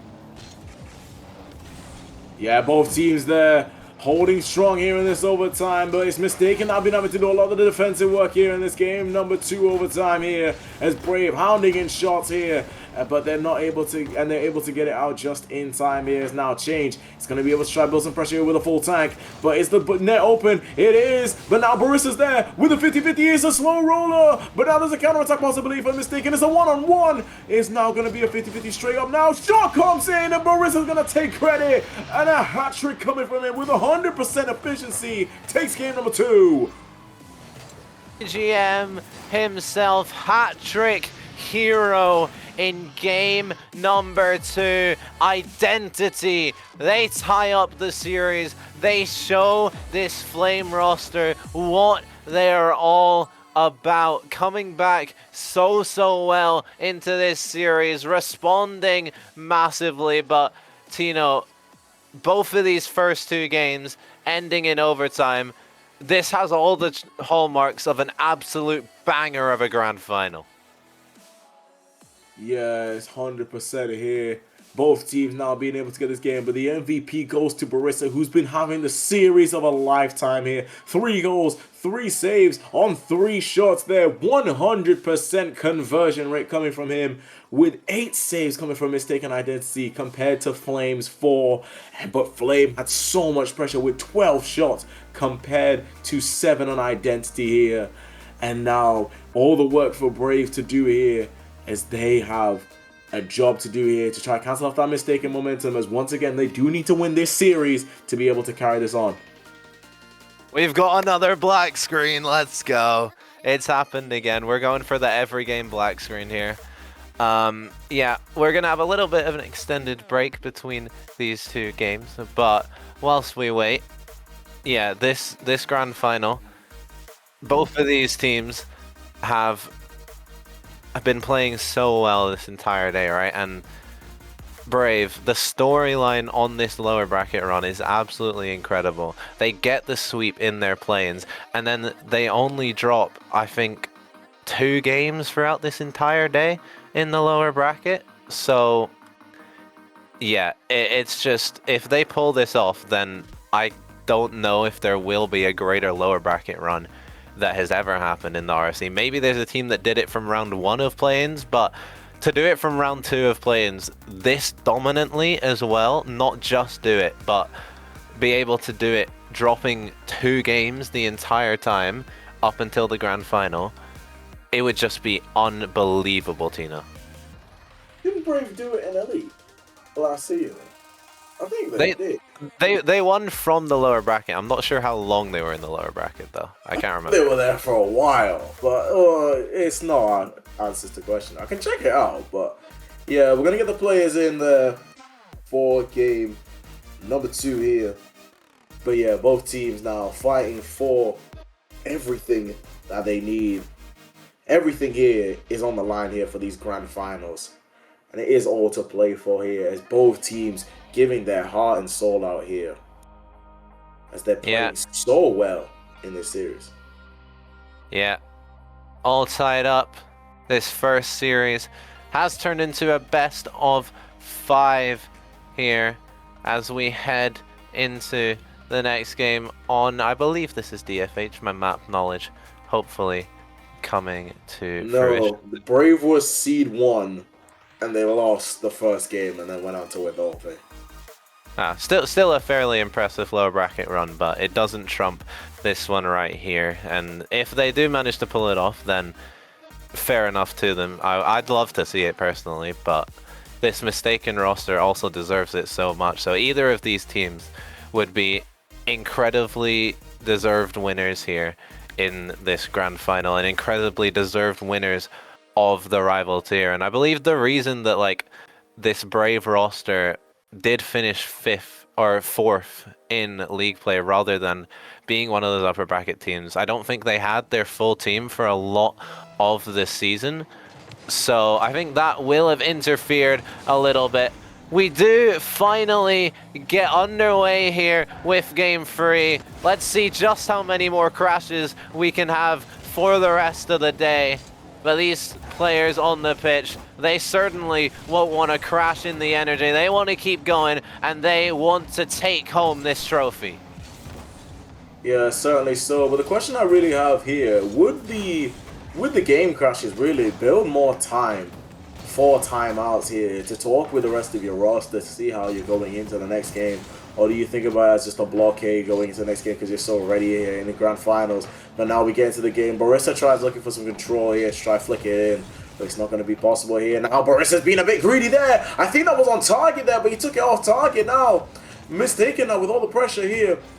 But Barissa now needs to get the 50. Doesn't get the best of 50s. Ken with the shot. It's going to be saved in the counter-attack. Change is going to be able to get the shots. And it's going to go to the other side. Mistaken now. Take the lead in game 3. Yeah, Change putting a pop shot on from midway in his own half, but nobody home for Flame. Mistaken take an early lead here in game number 3. Barizza trying to add to it, taking it forward, but Ken is there. Magic across to Change on the sidewall, looking for the ceiling shot. Doesn't make connection, but throws off the defender. Now, Barizza, shot is just wide, can't find the target. Change, back pass to Magic. That one's popped up high. Barizza's up for it, maybe can drop it down. Just not down enough. Mistaken, they're swarming, they're putting on shots, they're putting on pressure. Flame needs to break out.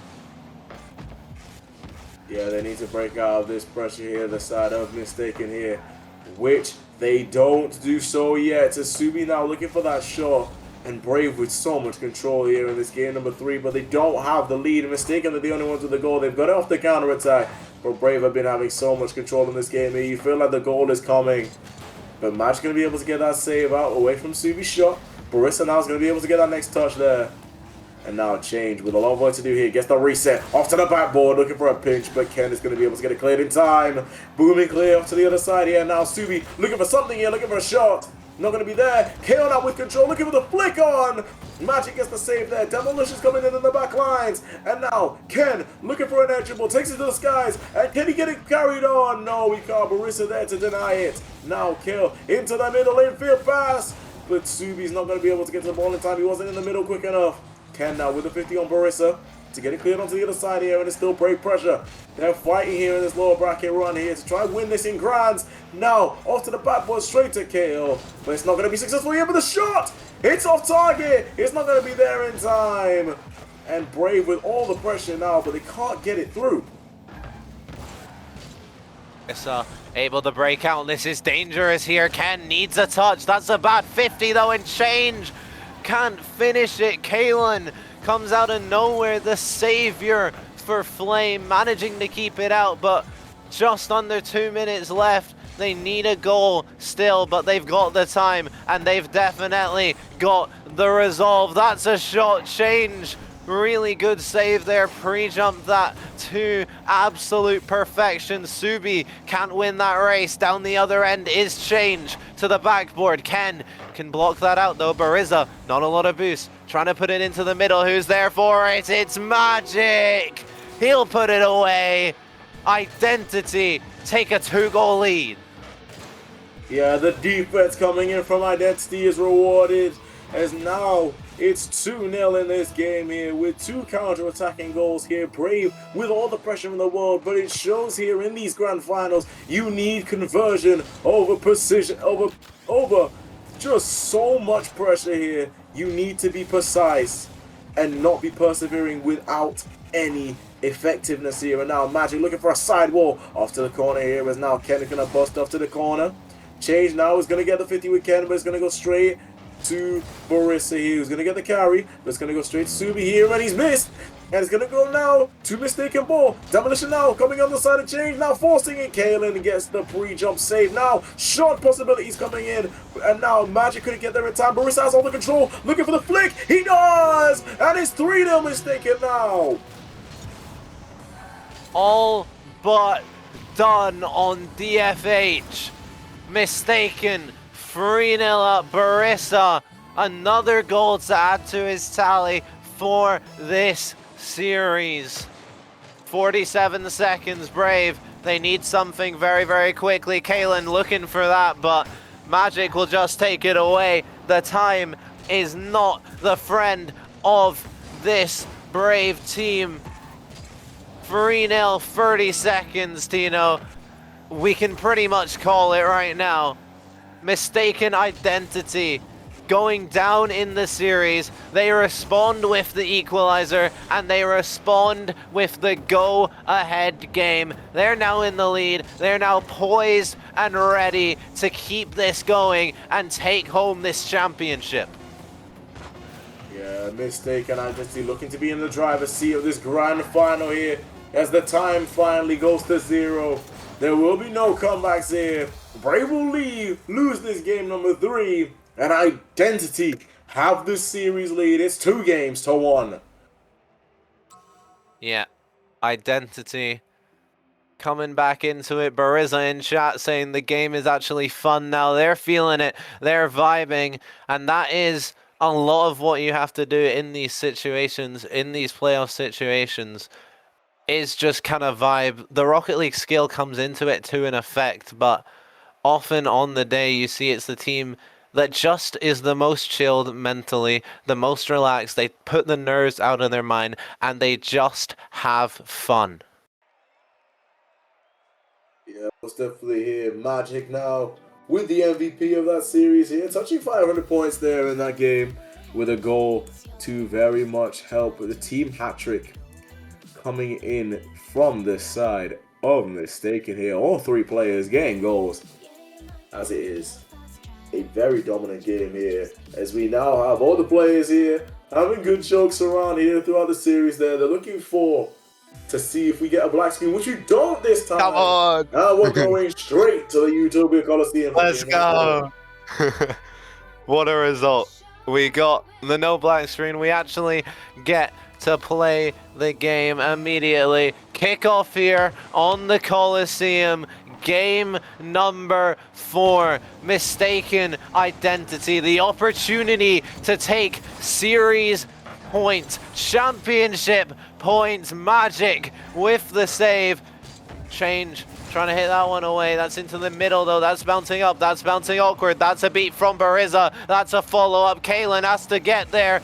Manages to get 1 and get it past 2. Magic, last back. Barissa manages to recover with him and get the clear out.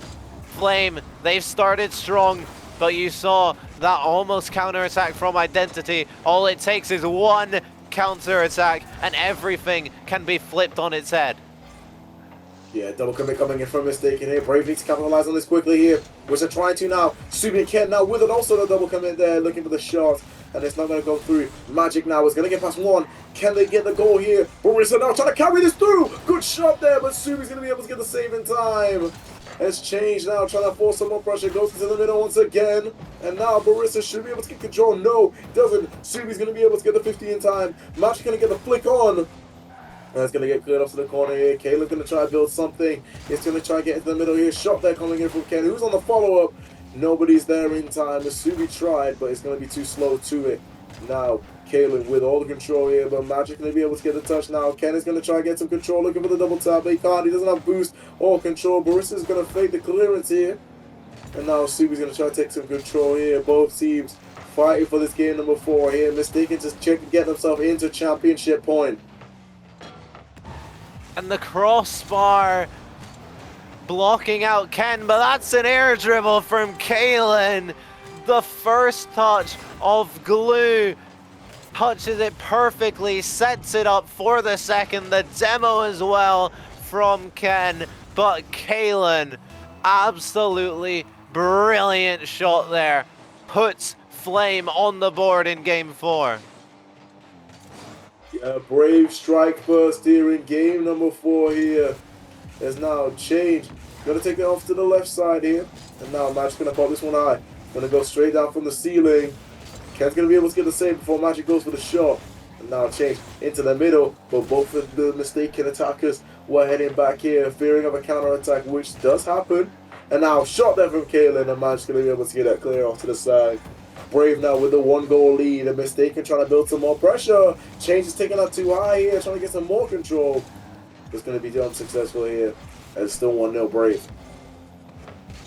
The sidewall Magic, that's a bit awkward, but Change is there. Subi has to get this right, and does. Magic in the corner, that's an awkward touch though, and Bariza has to scatter back. Can't get contact on that one. That's a shot from Kalen, but the post coming to the rescue of Mistaken on that occasion. Now, looking for a team pinch in the middle, Identity. Couldn't quite find it, but you never know when that one's going to come off. Bariza as well, the shot. Not quite finding its mark. Magic taking it forward for the mid pass. Bariza's there, but Ken dives in front of it, gets the save. Time is ticking here for Mistaken. Still 2 minutes left. This could be the opportunity, but Subi, a stalwart on the defense. Yeah, wonderful defense coming in from the side of Mistaken and Brave here. But Brave now have the chance to double up their lead, which they do. Ken is going to be able to convert the chance, and it's 2-0. Kalen to the backboard, and Ken to the back of the net. Flame, they want to take this a little bit further. They want to tie up the series, and they want to send us to at least a game 6. They want to guarantee that here after this game, and they're looking poised to do just that. 2-0 lead, 1 minute 20 on the clock. Identity, what have you got left in the tank?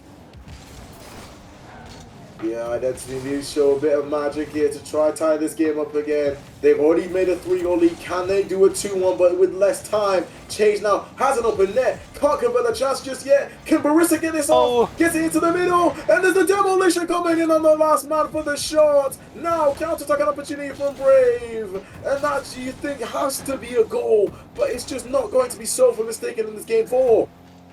Yeah, you felt like if Mistaken were going to make this comeback, that one had to go in, and it didn't, but Barissa keeping his team in it with that save. Now Magic trying to find Barissa, but just can't connect on the pass, and Kalen will be happy to just sit on the backboard, play that time off of the clock.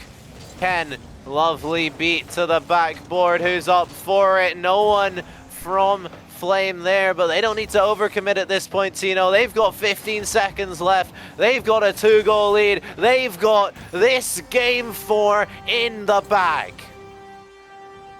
Yeah, you have a 2-goal lead. You might as well make it 3. Ken is going to be able to finish up that chance.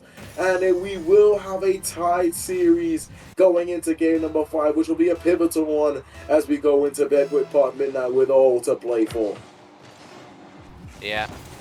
Ken looking to maybe add one more, and he will do. 4-0 here. Flame, they come back into this series in a big, big way and tie us up. 2-2, best of 3 effectively now in this first series. And if it is Flame that takes it, then Tino, we're going to do it all over again.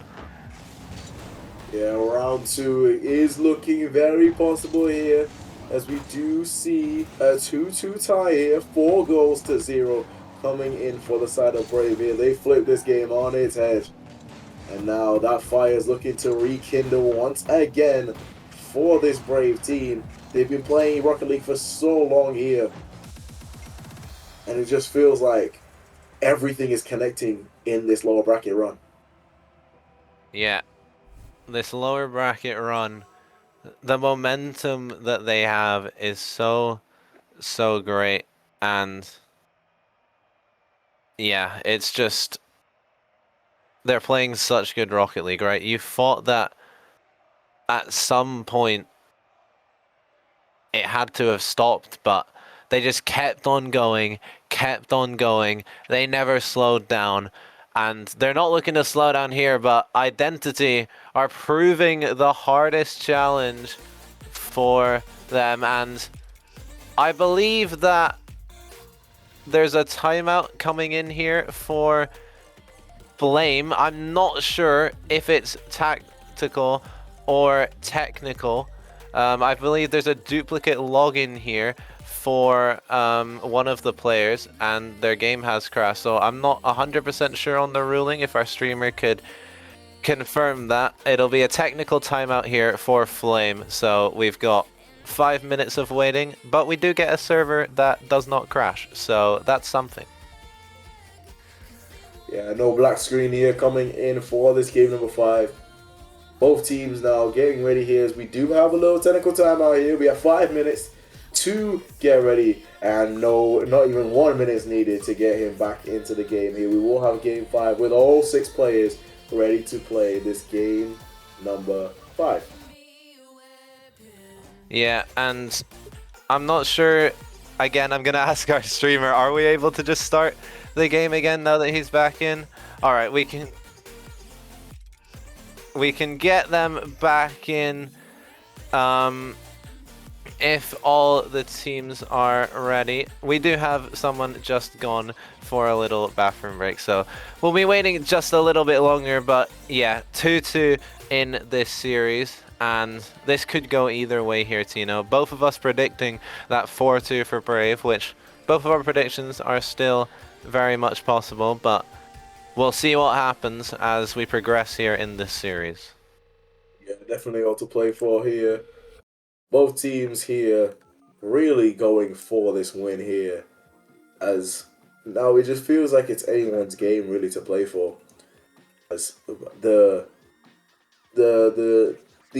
skill that we've seen here in these playoffs compared to the rest has improved drastically here. We saw Academy here, very chaotic, and we saw Prospect here, not so better here, but now we had Challenger Arrival here, a massive jump in the skill, and we see now closer series here. It's not really blowouts, and it's going to be back and forth series here. We can definitely see the bracket reset, it can definitely end here, and it's all to play for here in this grand final. Yeah. 2-2 Flame. They've played so much Rocket League today, and you've got to wonder if the fatigue will come into effect at some point, or if they're just going to keep on going, because playing 5 series, 6 they'll need to play if they want to reset the bracket. It's got to take its toll at some point, and yeah, we'll just see if that happens sooner rather than later. It's going to be a late night. It's already a late night. It could get even later. But we do have all of our players on the pitch. Kickoff here in game number 5. Mistaken start us off. Yeah, Mistaken start off hot here with a kickoff goal here. Change has an open net, and Ken can't get to it in time. He tries to boom it, but it's just going straight in. It's a rocket going into the own net for Ken there. And now it's 1-0 for Mistaken so quickly. Issa off the backboard trying to take it out. Not a lot of boost, but manages to get a piece of that 50. Magic now looking for the pinch. That's into the middle though. That's awkward. Change does really, really well to get a piece of that. Trying to follow it. That's a double commit coming through. And Flame, they've handed Mistaken a 2-goal lead. Yeah, 2-goal leads are something that you don't really want to have, but they've been very fragile this series. But regardless, it's something that you don't want to concede so early into this game. and now Mistaken double up their lead oh so quickly, and it just feels like everything's gone wrong in this game number 5 for Brave. Yeah, that's a mid pass though. That could be an opportunity. Ken maybe could have done a little bit better, and no contact coming in on the shot from Kalen. Brave Flame, they had a chance to bring one back, but Kalen just couldn't find the contact on the shot, and Mistaken stay 2 goals to the better. Yeah, 2 goals to the better for the side of Mistaken here. They have all the control in this game number 5. They're looking to see the series to match point. And now, shot from Barissa! They make it 3-0. And in a minute's time, it's 3 goals as they're trying to make it 3 games for them. Yeah, bottom corner from Barissa.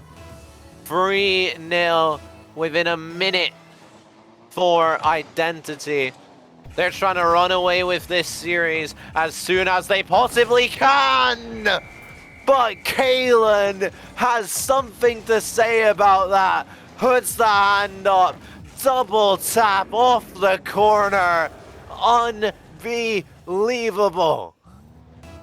It's a marquee play for a marquee player there as Kalen with a wonderful double tap to see Brave get their first goal in this game number 5 here. If they want to get to match point, they do need a comeback. Mistaken have already done it before, so why can't Brave do just as much? Barissa off the side while Kalen's there for it. Trying to take it out. Not a lot of boost to work with. That's in the middle though. That's a bump. That's a save from Magic.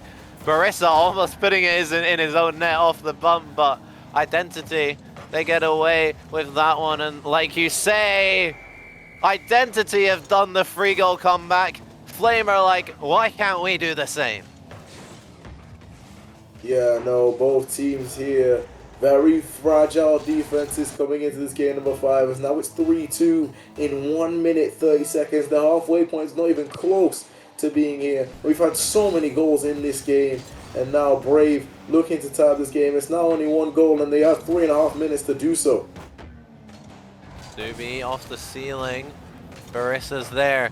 Kalen trying to put that shot onto net but cannot find it. Change now off the backboard, looking to take it forward. That's a 50. Magic sending that one to the sky. Kalen keeping that pressure on. Ken coming in for the shot, but Barissa able to save that one away. Ken now up for it. Plays it off to Kalen in the corner, off the ceiling. Really nice control and a musty to match. Ken now getting bumped on that shot. Couldn't get a clean contact because of the bump coming through. Subi off the backboard trying to clear it out. That's a pass into the midfield. Kalen can't get there and now Change with the shot. Ken turns that away. Barissa though has another one. Flame, they've had to make a couple saves here, but you've got to say, if any team looks likely to score the next goal, it's got to be Flame. Yeah, Flame looks like they have all the momentum in the world in this series and this game right now as they're looking to tie up this game number 5, but Mistaken still have the lead. They need to hold on to it and they need to try and make some goals once again here as a shot now comes in from Brave, and it's not going to be successful now. Kalen looking for something here, looking for the double tap, but can't get it into the middle here as now Barissa pops up to the right wall. Ken now is going to be able to try and get some control, but Change is going to be there once again, looking to put this one high. Gets into the middle for Magic. Magic wasn't trusting the pass. They couldn't get to the ball in time, and now counter-attacking possibilities from Brave. Kalen now with the solo play, but doesn't have boost. It goes into the middle. Shot there. Triple commit coming from Mistaken, but Magic is able to get the credit for the save. They're able to hold on strong. Now Magic looking for the edgeable. Gets the second touch. Can't get the third. It almost went in. Subi couldn't get the save, but the follow shot is there. And Change scores and doubles up the lead once again with minute 33 to go. Not a lot of time for Flame before they go down to championship point against Identity. 4-2 Flame. They need a quick response. That's a 50 though. That's an open net. Change makes it even more difficult. Yeah, Change now looking to solidify this game number 5 here for Mistaken as Brave are in mounts of trouble here if they want to get into match point for a bracket reset. but Mistaken are looking to take this championship right here, right now, as they pop this one out. They try to pop this one out, but there's a 50-50 here, and Ken's going to take it off to the corner, and Mistaken just have all the momentum once again. They've zapped back Brave back into their hiding spot here. Is now Kid looking for the shot. It's going to be slightly off there. It's now 1 minute. The minute clock is about to send off, and Mistaken have all the control. Yeah, 3 goals in a minute is never an easy thing, but it's even more difficult when you've got these 3 players staring you down. That could be 4. It's not. Barissa can't squeeze it past Subi. Flip reset coming out from Kalen, trying to make something happen. Ken to the backboard. Who's up for it? Barissa just sends it down. Subi taking that away from Kalen and then getting dunked. Barissa into the middle. Ken able to get it out, but they're on the wrong side of the pitch. They need goals, and they need them now, but they're not gonna find them. And they go down 3-2 in the series. Mistaken identity, 1 game away from winning the rival tier. Yeah, Mistaken. They've had all the control here in these playoffs here. Brave have had so much momentum, but momentum means nothing if they can hold it off. And now, Mistaken, 1 game away from the promised land and the championship for this rival tier. Yeah, Magic pulling off a 600-point game. All of Mistaken getting high points, and you'd expect that when they score 5 goals, but Brave still outpacing them on the shots ever so slightly. 10-9 in that department. Flame, they are not out of this, not by a long shot, but they need to take us to a game 7 just to reset the bracket. That's got to be playing in their minds, Tino, that they've done all this work and they'll need to do so much more if they want to take this series. But that's just the first one. You've got to do it again.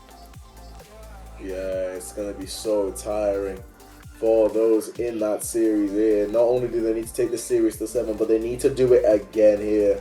I know I'm tired even watching these series here. I feel bad for the players even playing in these series. And it's all to play for here in Neo Tokyo. No crashes once again. We're going to get straight into the action. There's no timeout for Brave and its identity here. It's their time to now try and take this championship here. They need to win 1 more game to be able to take the title. Will they be able to do it once all the players are ready to play? Ladies and gentlemen, time for game 6, and it's match point for Mistaken. Neo Tokyo, the map of heartbreak or the map of elation. It could be one of those 2 things for either of these teams. Elation for Mistaken, heartbreak for Brave, but that's if they lose it. And Kalen doesn't want to do that. Gets a little bit of fortune there. But when you've been playing at his level all series, you deserve that. Yeah, those bits of fortune is something you need in a championship run here. And Brave are looking to do just so. Kalen gets the goal here, but you don't see that because Magic really rebounded that straight back into his own net. Now Barissa to the wall here. He's been having an excellent series so far. He takes it off to the right. But it's going to get moved off to the other side now for Brave. Now Mistaken now with all the control. Barissa takes it from the corner. Magic now could go for a shot. Can't get the accuracy or the power here. It's going to go straight to Brave. But Mistaken still have pressure. And now they're trying to build some offense here once again. But it's going to be unsuccessful here. Both teams really fighting to see who can make their destiny come true. Is it a championship or is it Champions Field? Magic on the back line trying to take this one out. Gets a flick. Ken with the 50. That one's bouncing in the midfield. Magic off the corner, putting it into the center. Kalen's on for it. Sends it out to Ken. Now Subi maybe with the shot. Can't get there in time. Kalen's on it, putting it into the middle. Looking for the catch, looking for the solo play. So close for Kalen, but Ken is there. But you have to give credit to Kalen. He's playing on another level right now. Yeah, wonderful solo play coming in from Kalen here. He's on a different dimension right now, and Ken is able to finish off the plate. And now Ken is able to boom this long here. He's trying to go to Subi, but Chain's going to be the first one there. Subi now is going to try to build some pressure. He gets into the middle, and someone has to go for the shot here. Kalen's going to try it, but it's not going to be successful here. Now Boris is going to take it to the left side. Full pop now. And now it goes to Magic here, off to the corner, and it's going to go straight up to the ceiling here. Both teams fighting for their destiny once again, but Brave with a 2-goal lead. That's a shot from Ken. So close to the top corner.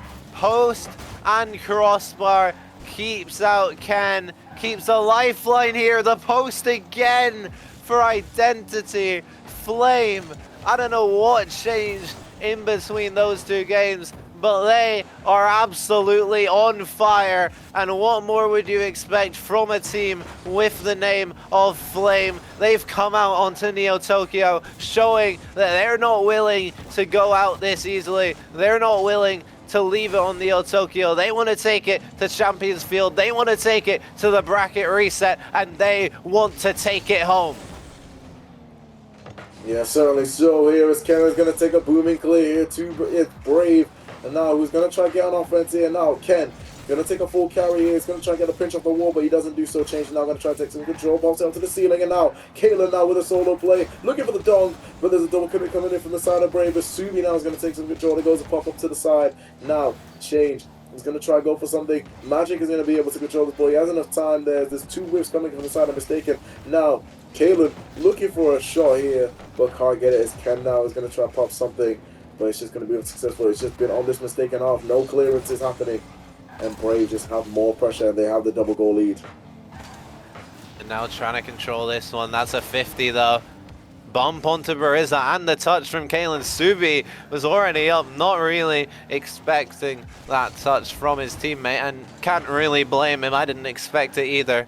Bariza now off his own corner, can't get the touch off the ceiling though. Subi, ground double into the corner. Kalen with the opportunity. Magic though manages to cut it out. Change into Ken. Ken across. Subi pops it up, looking for the shot. The fake to Ken. Flame, they're playing. I can't even keep up with them. So how do you expect Identity to? Yeah, the level which Brave are playing, you've seen that in their lower bracket run, and now they're showing it in grands as Kalen once again is going to score here. He's got 2 goals on 5 shots here. With a minute to go here, it's now 3-0 Brave. They have all the control in Game 6. Yeah, 1 minute left here. Brave Flame, 3-goal lead before they send us to Champions Field. Magic into the sidewall. Subi sending that one forward, trying to follow it up as well. Change underneath, puts it into the middle. Orisa, high pop. Kalen's trying to get on it. Touch forward. Subi just looking to control this one in the midfield. 30 seconds here. Time is ticking down. Mistaken. They don't have the seconds on the clock. They need the goals, but it doesn't look like it's going to come to fruition. We're gonna go one more game in this first best of 7, and then potentially a whole nother one after this. Tino, we have Champions Field. Yeah, Champions Field can make yourself a champion. But that's one way to be able to set yourself some momentum going into this game number 7, which is win or restart in this series here. It's series number 1. Only Mistaken can win, but Brave are fighting for this bracket reset. Yeah. Flame, they managed to get back into it. Barissa will add another one for maybe just a little bit of momentum for Identity, but in the end it won't mean anything other than consolation. This series has been an absolute banger. We saw yesterday in Challenger, the grand final, with all due respect to that DeathCloud team, it was a bit of a demolishing for the side of Chrome. But this is anything but. This has been an absolute banger of a series, and of course, it goes all the way. Yeah, the full distance. It's a series that everyone expects in your hands to be the closest series of them all. We see 7 in this first best of 7 here. Kalen with the MVP, 2 goals on 6 shots here with only 1 save required for the whole team of Brave, let alone just himself. And Mistaken with a lot of work to do going into Game 7, but they did get 2 goals there to try to force some momentum, as now we go into Champions Field here. We go the distance here in this first series. Can Mistaken take their championship, or will Brave force a bracket reset? We are about to find out. Champions Field, the map where storylines are written and rewritten time and time again. We've made it here. 6 games of grueling Rocket League. Both of these teams going back and forth with each other. It's come all the way to here. 1 more game to decide the first series. Will it be Mistaken Identity who can take it, crown themselves champion, take home Mistaken's 2nd of the season, or will it be Brave who start us off strongly? Can they continue just like this and reset the bracket? Yeah, hot start there coming in from the side of Brave here as they start the scoring.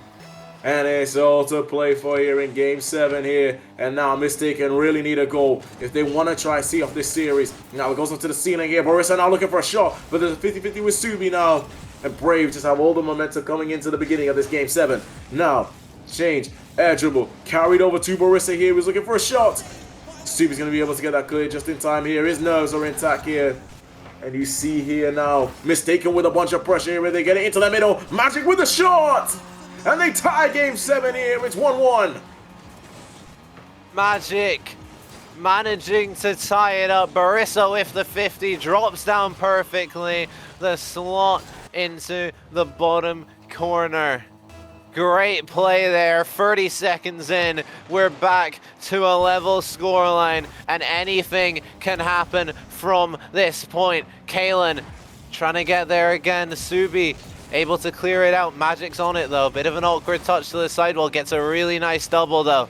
Kalen trying to find Subi. No boost for Subi though. To the backboard. Someone there for it. Magic can clear it out. Ken with the high pop. Kalen can't beat Barissa to it. Barissa looking for the reset. That maybe wasn't the right play, but he won't get punished for it immediately. Kalen can't find the follow-up shot as well. Identity hanging on now. Maybe down the other way. Subi gets the save. Yeah, wonderful defense coming in from both sides here in this Game 7. Their defense is holding strong, but someone needs to be the person who scores the goals here. Barissa now with a booming clear over to the other side. Looking to try and force some pressure here. Ken and Barissa now with a 50. And now it's going to go straight to change now. Who's going to get that touch over Subi? And now Subi now with a demolition now on the outside of Brave here. It's an open shot for Kalen. And Brave have the lead. Who won? Lead in Game 7 for Brave Flame. They've got 1 foot in the bracket reset. Now can they get the other one across the line? Still lots of time to hang on. This could be the opportunity. The flick's too high, but change is there. Instant response goal 1. Instant response goal number 2. Yeah, it's wonderful from Change there. He gets the response oh so quickly there, and now it's 2-2 in this game number 7 here. Both teams come out swinging, blow after blow. Both teams fighting in this Game 7 with a purpose. Mistaken looking to finish off this title, looking to finish off this series. But Brave want us to go again. Now, Kalen pops it up high, and it's going to go straight to Change here. It's going to go to the right side here. And it's going to go now to Subi, who's going to try to build something up here. More pressure, more attacks here. And bumps off Barissa here. He's been very good when it comes to the physical aspect in this entire Brave run. That's an open net for Brave here. but it's not fast enough, and Barissa's going to be in there in time to get the save. Subi now to the middle. And that's a clear coming in for Mistaken here, as they now should have control of this ball, which they try. But Change is not going to be able to get enough control here, as now Ken is trying to look for something here, but Magic going to get clear. And a demo here, drop down past the Barissa, booming clear over to the corner, but it's only going to go to the corner, it's going to go straight up high. And now Change should be able to get some control, looking for something else, looking for the pinch, but Subi's going to be there in time, and it's going to go to the right side here, all to play for in Game 7. Just over 2 minutes left. Can someone make themselves a hero? Can someone get this next goal? Barissa, he'll want that to be him. Subi can clear it away. Change doesn't make connection. Now, mid-pass Magic, able to cut it out. Identity, they're putting on that pressure. Flame, they're in an awkward spot. That's to the backboard, that's a double tap. Not able to find it, and Barissa can't get the rebound either. Now Subi, looking for the control. Flick past one. Magic, crucial intervention there. Now, going down the other end to end right now in Game 7. It's so tense. Who will have that moment? Yeah, that moment's calling for somebody in this Game 7. Booming clear coming in from Barissa here. He's going to try to follow this up here with a shot. But Subi's going to be there in time here. Now, Kalen trying to build something. Magic's going to get control of this ball. Gets that reset. Goes low with it. And now there's a 50 with Barissa, and it's going to stay in the middle. Great defense coming in from Ken there. And Brave in general. And now Subi and Magic with the 50. And it should be Barissa's control, but he's going to go for the booming clear here. You can see the nerves coming in from both sides. They don't really want to try dictate something here, but someone needs to step up. Someone needs to control this game and this series. Will it be Change here? He goes low with the first one and tries to force it through, but can't. And Barissa now with the 50 goes off to the backboard, and Magic should be able to get some control here. He's going to try to get into the middle, which he can't. And now both teams fighting for it once again, but it looks like we're going to see a Game 7 overtime. 40 seconds until just that. Can we see any last second heroics? Barissa with the shot. Kalen gets it away.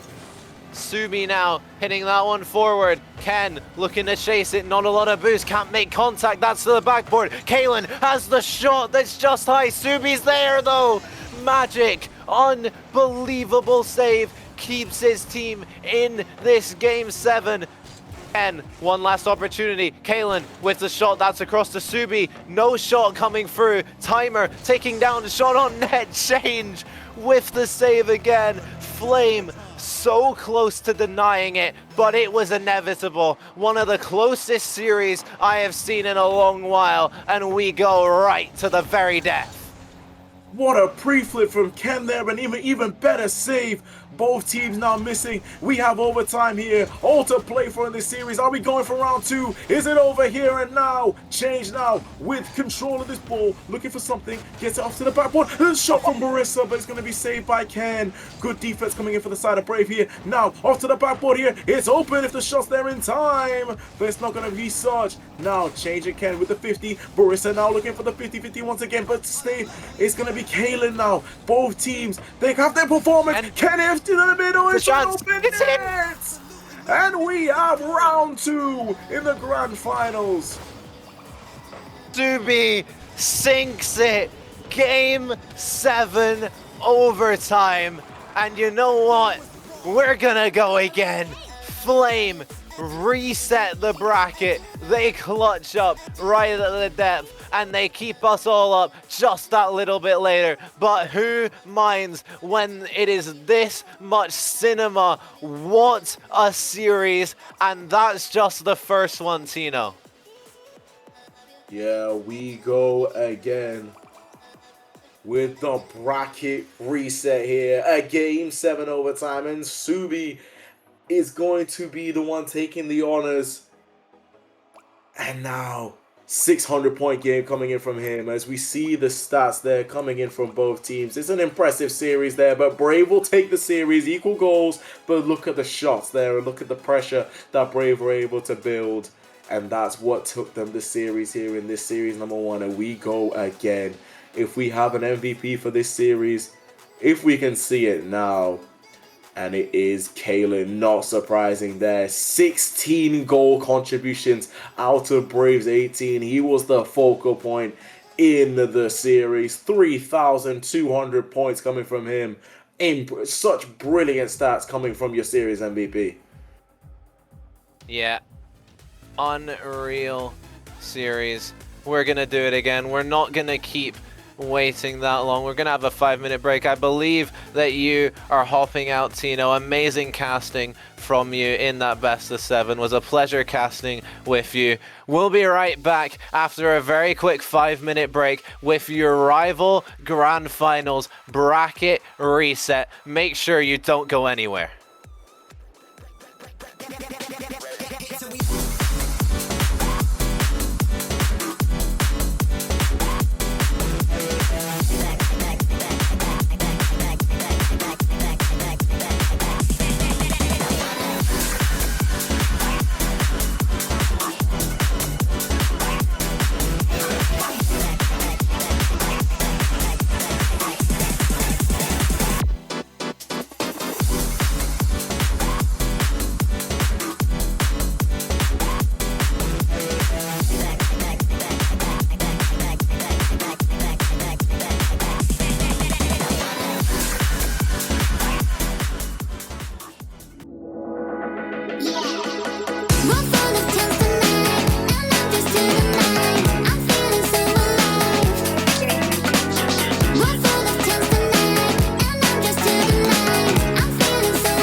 This isn't just merch, it's what teams wear when they mean business.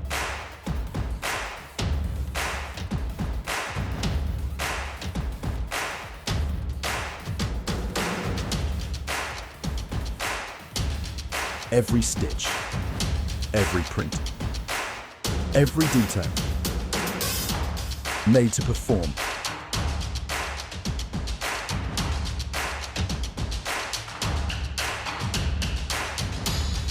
Trusted by the grind, from grassroots to championship halls.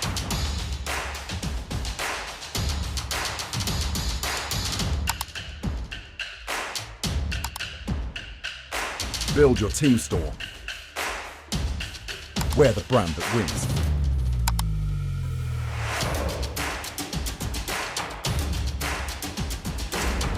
SpartanWare, trusted by the grind.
welcome back, everyone, to your rival grand final. We just saw Game 7 over Game 7 overtime to reset the bracket. We're doing it all again. Once again, I am Char, but joined alongside me, we've got a little bit of a different face. Kiki, how are you doing?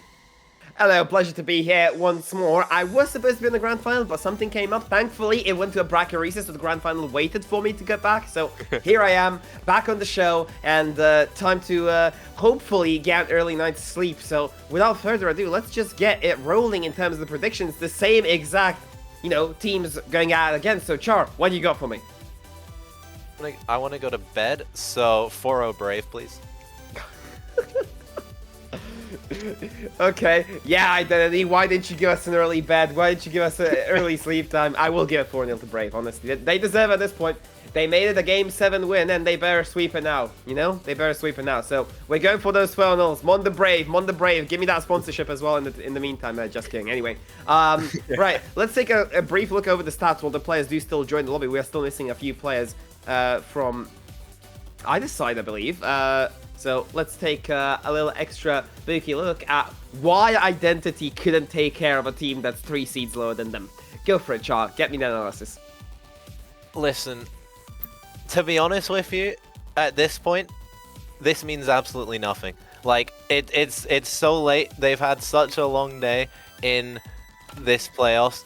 League play stats are out the window. You've seen that with this Flame roster. 4th seed coming into the playoffs, and they've just blown everyone out the water.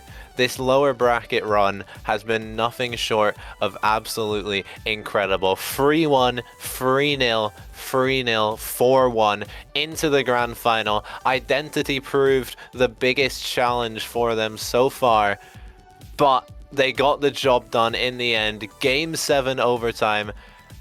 That's just to reset the bracket, though. I'm wondering, I don't know these players, so I don't know their experience levels, but surely at some point for this Brave roster, the fatigue has to set in.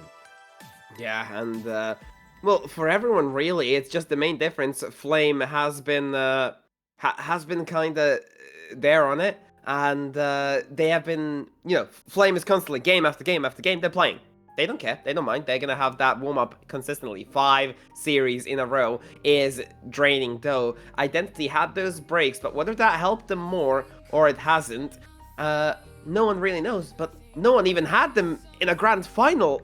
Barely the top 4 even. Mox was the only one that got close to predicting a grand final, and even then, he only placed Identity at 3rd, Brave at 4th. So, predictions are out the window, and it's completely chopped. So, yeah, it's gonna be wait, Char. Yeah? Why do you have Brave at 8? Listen, right, okay. I don't know, that was a really bad prediction. I wasn't familiar with their game. Yeah, sometimes you just gotta hold your hands up and say, hey, you made a bad prediction, it was very wrong. They've proved me wrong, they've proved a lot of people wrong, and we'll see if it all comes down to it in the end. We do have all of our players into the lobby, so we will be able to get underway with our bracket reset. Kiki, take us into it.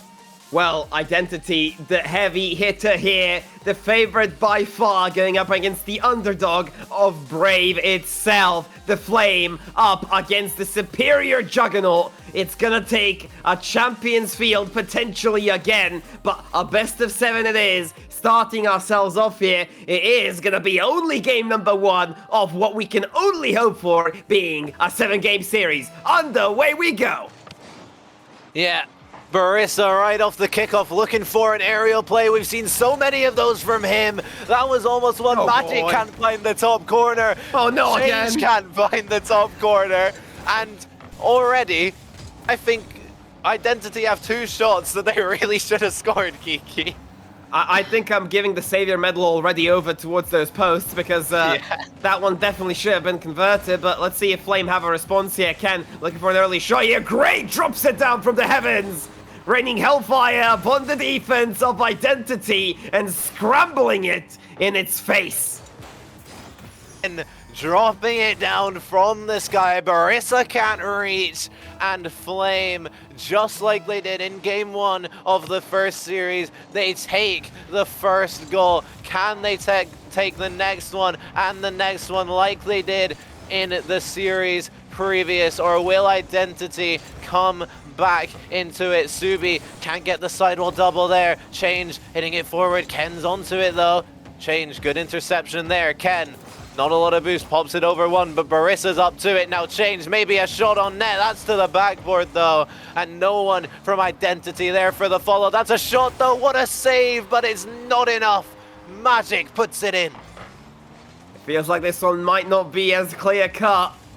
Feels like Identity still have some fight left within them. Although losing a best of 7 in overtime does feel draining. It takes all the momentum out your back. Flame definitely riding the wave here, but Identity is still not left without a response here. Immediate one, equalizer found. Change looking in for a second here, but Ken is able to get that one away. On towards Magic. He's not going to be able to continue the attack, but Ken will happily take over. And it will be a 50 in the corner. In the meantime, Barissa removes one off of the pitch. Subi not going to be a part of this defense. Neither will Magic. Is there anyone left to continue? This one, not quite. A simple clear from Barissa. And this one will be as clear cut. It is a Flame offense that is brewing on the side of Subi as well. Takes it over the top. The extra touch. No one expected. Grabs the lead for them once more. Brave 2-1 up. Yeah, really good first touch there from Subi, and the second to match it. Puts it into that net. A minute and a half gone. Brave, they reclaim their 1-goal advantage. Can they hold on to it this time?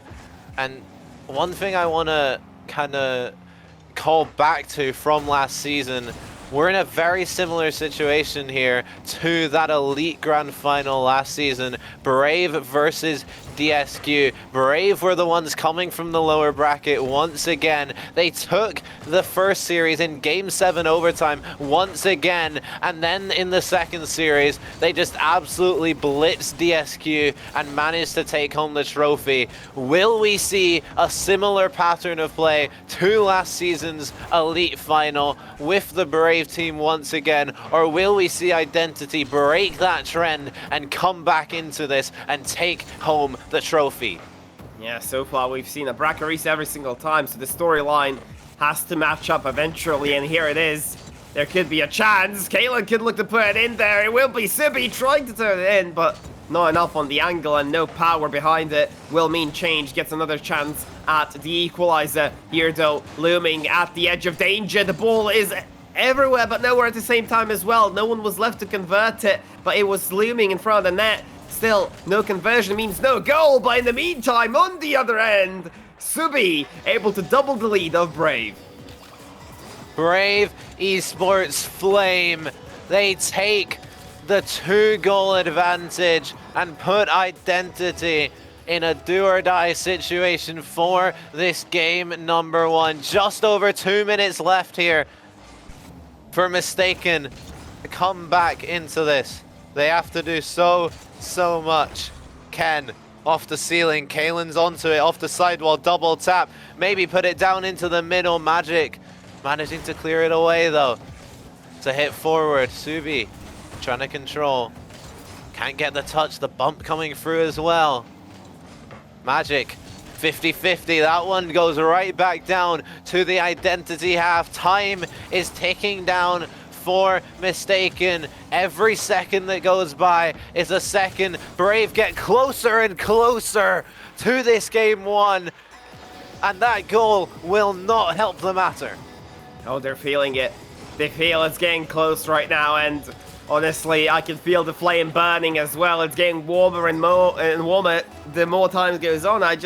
Moreover, it feels like that Brave all of a sudden feel unleashed after getting rid of that bracket reset, after getting rid of that initial first series. Now they feel like they can actually go for it. Now there's nothing stopping them in terms of, oh, you're gonna have to play another series, you're gonna have to do that. No. The goal, the finish line is straight in front of them, and they're looking to take it with open arms. 4-1 on the scoreline, definitely proving that they wanted it a lot more than Identity here in the first game so far. Magic gonna take this one to the side here. Up the wall we go. Not able to continue it though, as he misuses the flip. And it will be a triple commit from the side of Blaze that makes it happen. A miss from Identity will give them another chance at offense. Subi once more, corner read potential. That's a redirect, that's in! Out of nowhere, able to find the protractor. And he finds the angle that was only destined to go top corner. My goodness, Subi, corner double.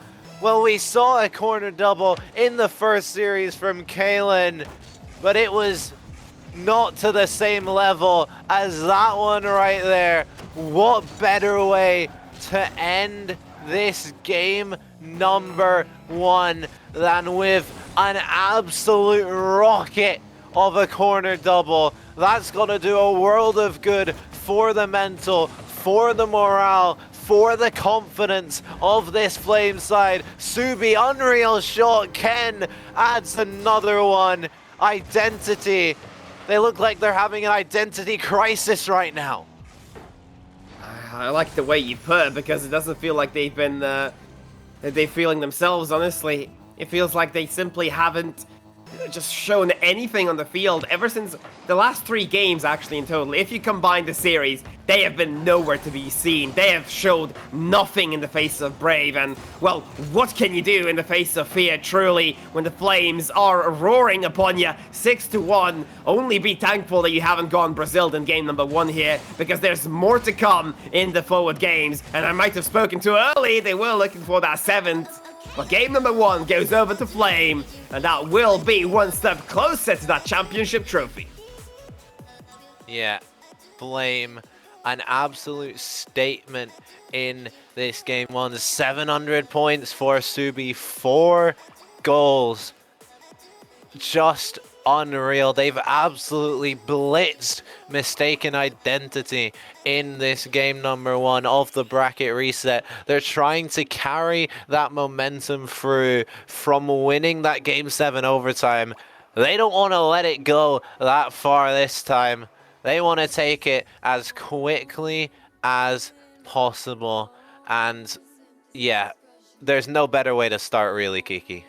Look, if I'm Identity, I'm taking the timeout immediately. Like, yeah, sure, you know. I agree. It's game 1, you know, don't take a timeout. You can still lose another. Yeah, well, that's exactly the problem. You haven't won a game in the last 3. You've been slipping away. You've been, you know, having an identity crisis, as Char would put it. So, genuinely, you simply have nothing to show for. You need that timeout to talk it through. Otherwise, you're simply going to lose yourself in this game and not going to show anything for it. That's the biggest issue. And regardless of the fact that you have, you know, you're the favorites, you came from the upper bracket, that's out the window now. You have nothing. It's do or die, do or go home right here. Forbidden Temple up next, and looking to double their series scoreline here. Brave looking to start off strong here, but it will be Identity clapping back here. Boris with cheeky little fake underneath, able to get that position in such a clinical way to deny any sort of touch. Fakes the high, goes low, and 5 seconds in, Identity looking like their former selves. That is exactly what Identity needed. Starting off this game quickly and strongly. A plan B attempt there from Kalen. We've seen a few mechanical shots from him. That would have been the pick of the bunch if it had come off. Now a pass up to Ken, trying to drop it down. Change equal to it though. Subi into the corner. Kalen's up for it. Doesn't get the read. He gets a slight touch on that ball, and a crucial one at that, because if he didn't, it was 2-0 Identity. Oh yeah. I mean, he seems to be misreading a little bit more and more often, honestly. It's not really characteristic for not just Kalen in terms of being the top 2 team in Rival. Any Rival player wouldn't really struggle as much there, and it definitely shows that it's fatigue, nothing else. It's not his general skill, it's just the fatigue. You have been playing so long today. It's about that endurance, and if you're able to hold on, you will be able to lift that championship trophy. But still, we are moments away from deciding that. Specifically, 6 games. Potentially, Kalen, great 50. Subi, look at it, and he misses the goal completely. I see what he went for, wanted to place it behind the defender, but he simply missed too much. Yeah, Subi, don't quite know how you can score that ridiculous corner double and miss that, but that's Rocket League for you. Ken can't get that one past Barissa either. Flame, they're peppering this identity net right now, but just nothing is going through that defense. Kalen now trying to be the next one up, but they just can't find anything. Identity, they're somehow surviving right now in this game too. 6 hours of pure Rocket League. Pure destruction on the field, pure rotating. It will get you questioning reality and your sanity even on this level. Yeah, sure, it's nothing for the pros, but remember, this is a grassroots league. This is RSC, a community that grows each day, and it's not necessarily known for those, well, tier 1 players, but regardless, the fact that they are able to show resilience throughout the 6 hours of the day truly shows their potential. Subi, crossbar down! And Brave can cheer on as Flame are not done yet in game number 2. I've got a stat for everyone here, and if it's wrong, then blame Stingray, not me, because he's the one that told me. But if Brave already bring him manage, if Brave do manage to take home this series and be crowned rival champions, then they will be the first ever lower plains winners since it's been 20 teams. The first team to ever come from the lower bracket in plains and go all the way to the trophy. They're on the verge of making RSC history here, but standing in front of them is Barissa, Magic, and Change. And those are 3 players you never want standing in front of you, and that is exactly why. Yeah, just sadly, that double commit not gonna get you much. Ken, honestly, being a bit too predictable there, needs to change it up a little, giving away a free chance for Identity. No one else to blame but himself, although his teammates were nowhere near him. Still, plenty of time on the clock to make do for what happened already. Ken already onto the backboard, looking to read this one into the double tap. Not quite going to be able to, as Change gets this one on the other side. Flip reset, corner, read, maybe even not found yet. It will be a simple counter-attack for Brave that's mounting, but it seems like there's no follow-up. It seems like there's a lack of true, actual convincing behind it. It seems like they don't want to commit to it. They don't seem to want to give up another goal, but truly, they don't need any more goals. They only need this one, and if that happens, it will be just the same storyline over again. Ken, no boost on the backboard. Kalen now being the one to take it away. A couple wall dashes, can't make the connection on the ball though. Barissa, really awkward touch into the middle for Subi, and that's a shot. Magic forced into the save, but manages to get it. A nice flick as well. Ken though, really good follow. Back to Kalen, trying to find Ken in the middle, but it's just sent away by Identity. Time ticking down here for Flame before Identity. They're looking to tie up the series after losing 6-1 in that game 1. This would be such a turnaround. It being so late, having played so much Rocket League, it would be so impressive for their mental to be able to turn this around. And yeah, just so huge for them. We could see 1-1 in the series. Subi almost puts that one on net. 15 seconds here. Flame, they're trying, they're pushing, but nothing as of yet. That's a chance though, doesn't come to pass. Timer ticking down, not time left for Flame. They need to keep this ball off the ground, but it won't be. Barissa will take the shot, it won't go in, it drops. Identity, 1-1 in the series. Yeah, and Mistaken have got one back, drawing onto that Flame that has been trailing alongside them this entire time. 3 in a row were unanswered up until now.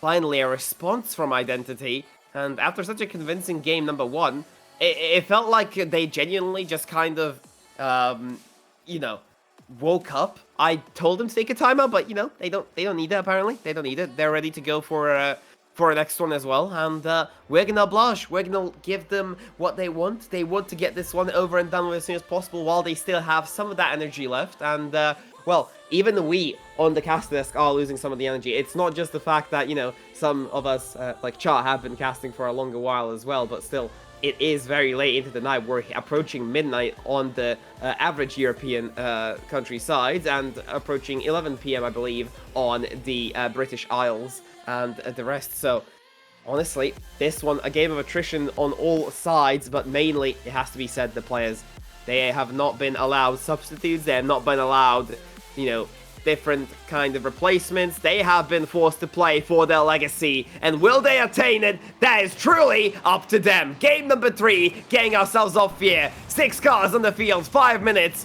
1 ball, and let's see how many goals it can get us. Kalen looking to start us off into the middle. No one there to help him. Change now down the other end. Ken manages to get that touch. That's a redirect opportunity. Kalen almost puts that one into the back of the net. That would have been a nice one to add to his tally. That's an awkward touch though. Ken putting it into the middle, but Subi able to clutch up. It's not away yet for Flame. This is awkward. This is dangerous, but Kalen able to get there in the end and keep it out for Flame. Feel like we're in for a bit of a longer one here, Char. Doesn't seem like an early day for anyone, as both of these teams are still firing on all cylinders. Ken over to Kalen again. The passing play is brilliant. Is it in? No, it is! Hellfire out the net, and that passing play is true beauty. Prime Barcelona, eat your heart out. Kalen just simply dinking it over the last player. Kalen gets the shot, but the pass from Ken deserves so much credit. The intelligence to just drop that down, the communication to know exactly where his teammate is. Beautiful play from Flame. They've been doing this all day long. Ken, though, he can't get the touch. And from an absolutely brilliant play to just a whiff. Ken has been showing a lot of fatigue recently, and, well, that might be one more extra to add to it. It's just a simple casualty of that 6-hour-long day at the office, not including the scrim before, probably. Kalen fakes it. Subi takes a shot, but into Boris directly. Not able to get that one away. And it's a weak touch from Magic. Could look to get turned in by Brave. No, not necessarily. Change to the side. Looking to get this one over the top. Won't be able to.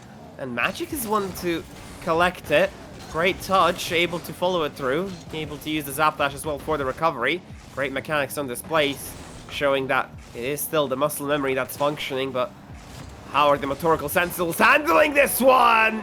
Kalen once more out of nowhere appearing to doom identity on the goal line. A double tap off the ground to himself and then dropping to it to put it into the back of the net over the line. Truly glorious performance from him.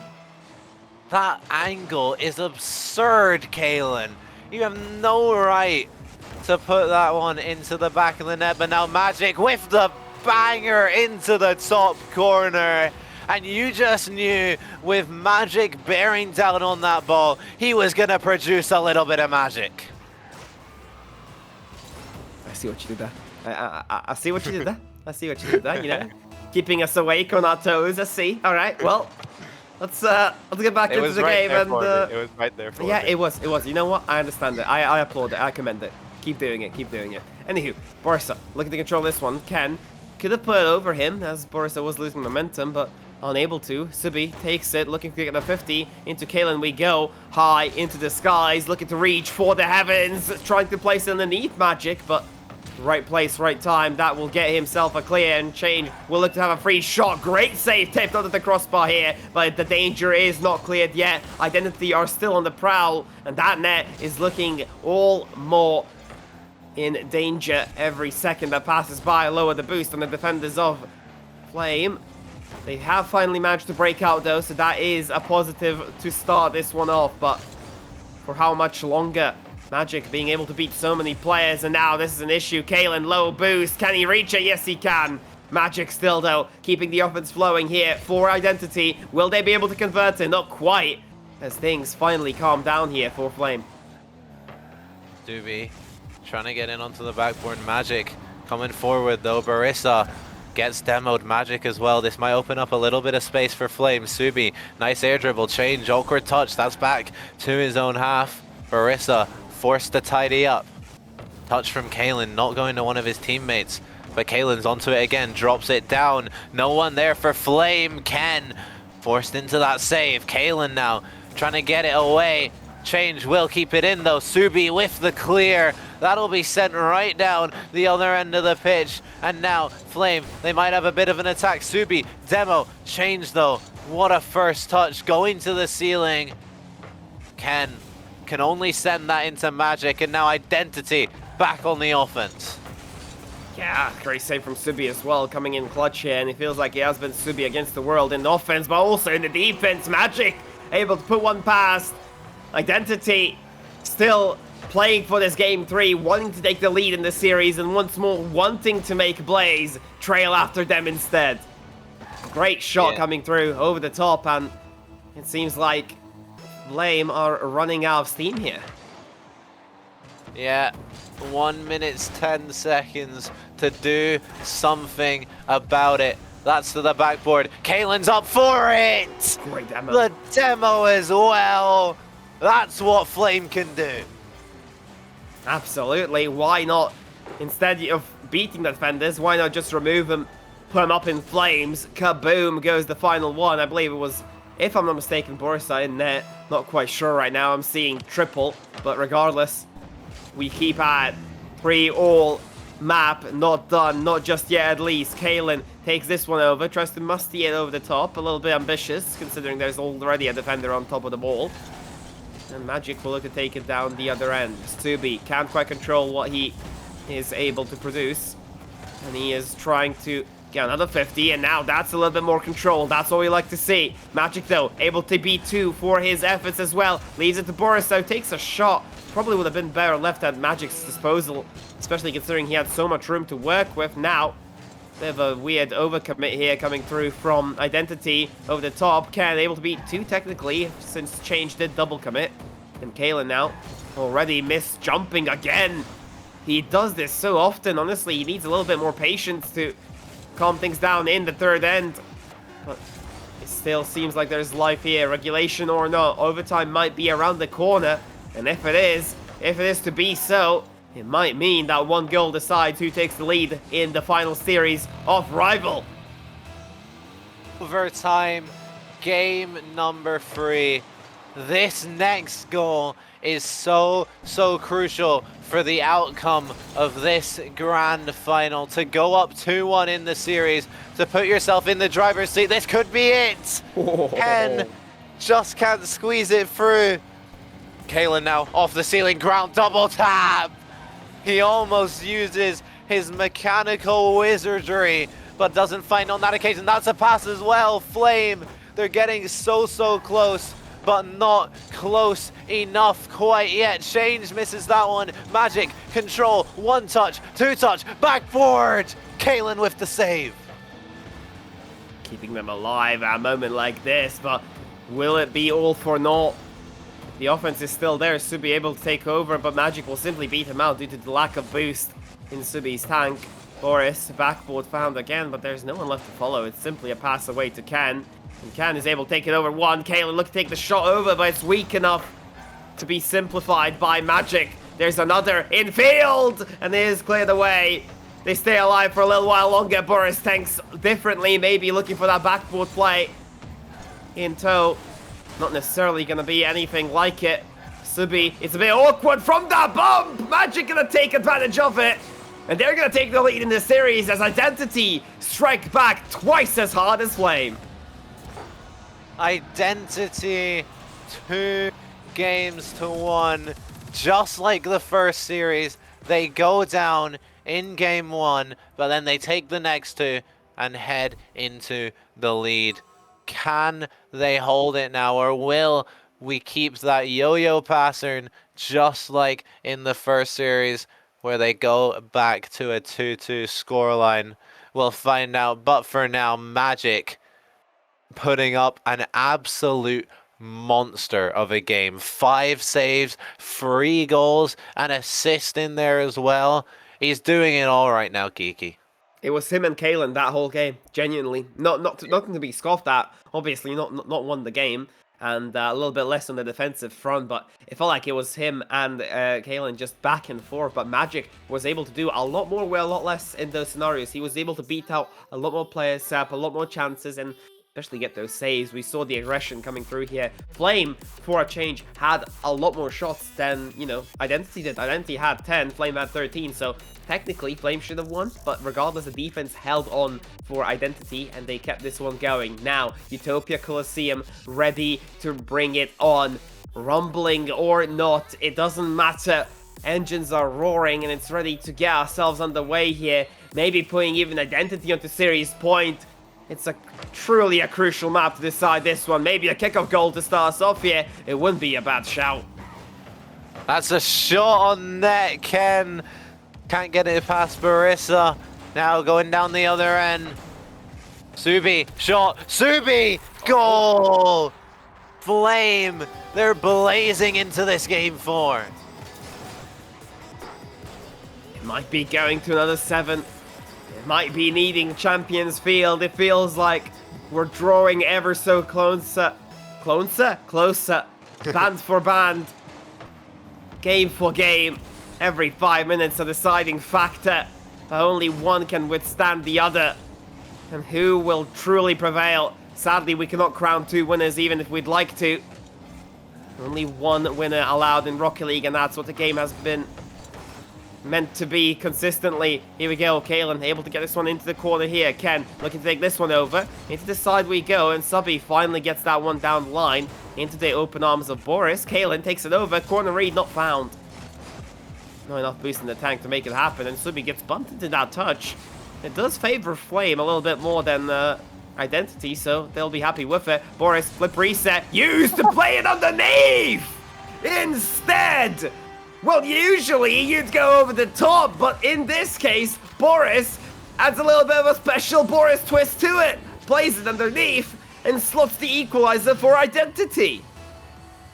We've seen him do that multiple times throughout this grand final. Those marquee plays from the AGM, from the leader. But Change can also make those plays, can also find those goals. Identity off the kickoff, take the lead. Seems like they were also close to, you know, get back into it, get game 4 over the way, but in a flash, Identity take it over, take it apart. Ken looking to get one back, but the flick is not good enough. Should have probably opted for the demo as he had a player in tow. Although decided for the little bit more selfish option there. Maybe saw his name in the highlights and in the headlights even. Right here, 50 from Ken, won't go astray as there is a few demos back and forth, which means this is turning into a little bit of a physical fest here, knowing that neither team can withstand an exerted amount of pressure here for long. Definitely feels like it's going to be a big, high-scoring series, but so far we have gotten that. But could it be another here for Brave? Maybe an equalizer. Not necessarily this time. Kalen will have the chance with the fake over the top. Can he put it in though? Sets up Kenneth Lees! And then Kalen, the math magician on the field, finding every single angle to play this one. Of all the possibilities, that's the only one that goes in. You like, that should not be allowed. He should not be allowed to do that to people in a grand final, faking out both of the defenders in front of the net and then just setting up his teammate. Now Ken again can't get that shot past Magic. Barissa trying to take it up. Change is there for it, hitting that one to the sidewall. A few touches off there, but a little bit awkward. Magic forced into the clear. Kalen will try to just take this one back, getting a bit mixed up with his teammate Subi there, but they don't get punished of it just yet. Subi coming in for that 50 off the corner. Kalen's up for it, but Barissa is up even earlier. Now that's to the backboard. Shot opportunity coming through for Subi. He opts to play it to the corner instead. Kalen pop into middle. Ken is there, and he can't find the finish because Magic has somehow kept it out. And that's that defensive prowess coming through, but can he hold out once more easily against Kalen? Now turning defense into offense. It's his specialty. Transformation in that magical sense. And there we go, once more on the ball. 1v1. Fakes it, trying to set up Boris, but unable to drop it down in time. Again, we have a little bit more on our plate than we would have liked to. Especially considering the fact that both teams are bringing the offense, but the defense is holding strong. The mental resilience of these players truly out of this world for now. Here we go then. It will be one moment that decides it. But will it be soon? It will. He misses! It's over. No. Back it up. You cannot be missing that, Ken. Completely wide open net. So much time to think about it. And he slams it into the post. If you don't take this game now, that's going to be playing in the mind of Ken so much. And like you say, if Flame don't find something, then it's probably over. Yeah. You know, 2-game comeback, easy, you know, from 3-2. But Ken has found it. The one man that had everything hanging in the air, above his head even, just questioning whether it would have been his fault if this game didn't go their way. Now it's put them one up and one closer to an equalizer for the series. Well, talk about Casticus. My bad. Sorry, Ken. Yeah, Ken managing to redeem himself with that goal. 40 seconds. Identity. 1 goal down. They want to go on series point, but they need to get an equalizer first. Magic clearing that one into the middle. Kalen's up for it. Kalen with the shot. What a finish from Kalen. Lasering it to the top left corner. That's precision. Don't need specific mechanics in terms of air rolling, fancy stuff. No, just deadly, powerful, venomous accuracy. Finding themselves that top left corner. And now, still moments away from securing this one. It seems all but over here. Just a formality to be closed out. Kalen looks to drop it down. It will be Identity to retrieve the ball, but with 13 seconds on the clock, it seems impossible. Change needs to score at this exact moment. Not gonna happen though, as the time does bleed out. The glass hourglass. It will be done, dusted, over. Maybe one for the road, not quite. Flame take the game anyway. Yeah. Flame, they tie up the series, send us to at least Neo Tokyo here. Kalen with the MVP in that game. 2-2 in the scoreline. Best of 3 to decide the rival tier. Kiki, it looks like we could get the double game 7. It looks like we could. It would be history if Brave wins it as well. As you said, if Stingray's information is correct, we'll bank on it that it is, but you can always trust Stingray. You can always trust Stingray, obviously. But what we couldn't trust is Chebs, who was kind of losing it. He's kind of seeing double, and he said he might even see pillars instead of some other maps, you know. So we might be getting a bit carried away. Hopefully not. Hopefully he finds us on the right map, and there we go. Right, so there is a chance that Identity get one more, and then Flame answer again, and we continue this whole, you know, series of back and forth. But it's a best of 3 right now, and not many thoughts are going through either team's heads besides win. So both teams just want to get over the line, regardless of the fact when it is, or even if it's a game 7. But if it is a game 7, that will be the most pressure anyone has ever felt throughout the entirety of Rival. And let's see how these players handle it, if they can, after that such long affair, that such long stint. Ken is going to open up the scoreline for Flame. Yeah, Ken slotting that one. Subi making it a little bit awkward for change on the backline, but I'm not sure there's much he could have done about that one either way. And if we do get the double game 7, obviously we got it last season in Prospect with Team Serene versus Momentum. Team Serene coming from the lower bracket, able to win the game 7 in the first series and win the game 7 in the second series. Getting 2 double game 7s 2 consecutive seasons would just be absolute cinema. But hey, Flame, they don't want to give us that. They want to take it in 6. It might be a little, you know, too early to call a map, but I feel like one of those where Flame just runs away with it with like that 6-1 scoreline we've seen earlier. So it definitely will come into question whether they are able to keep up this sort of momentum, and if they are able to put their full strength forwards, able to put that one in a bit of an awkward situation for Kalen, but Kalen makes it happen.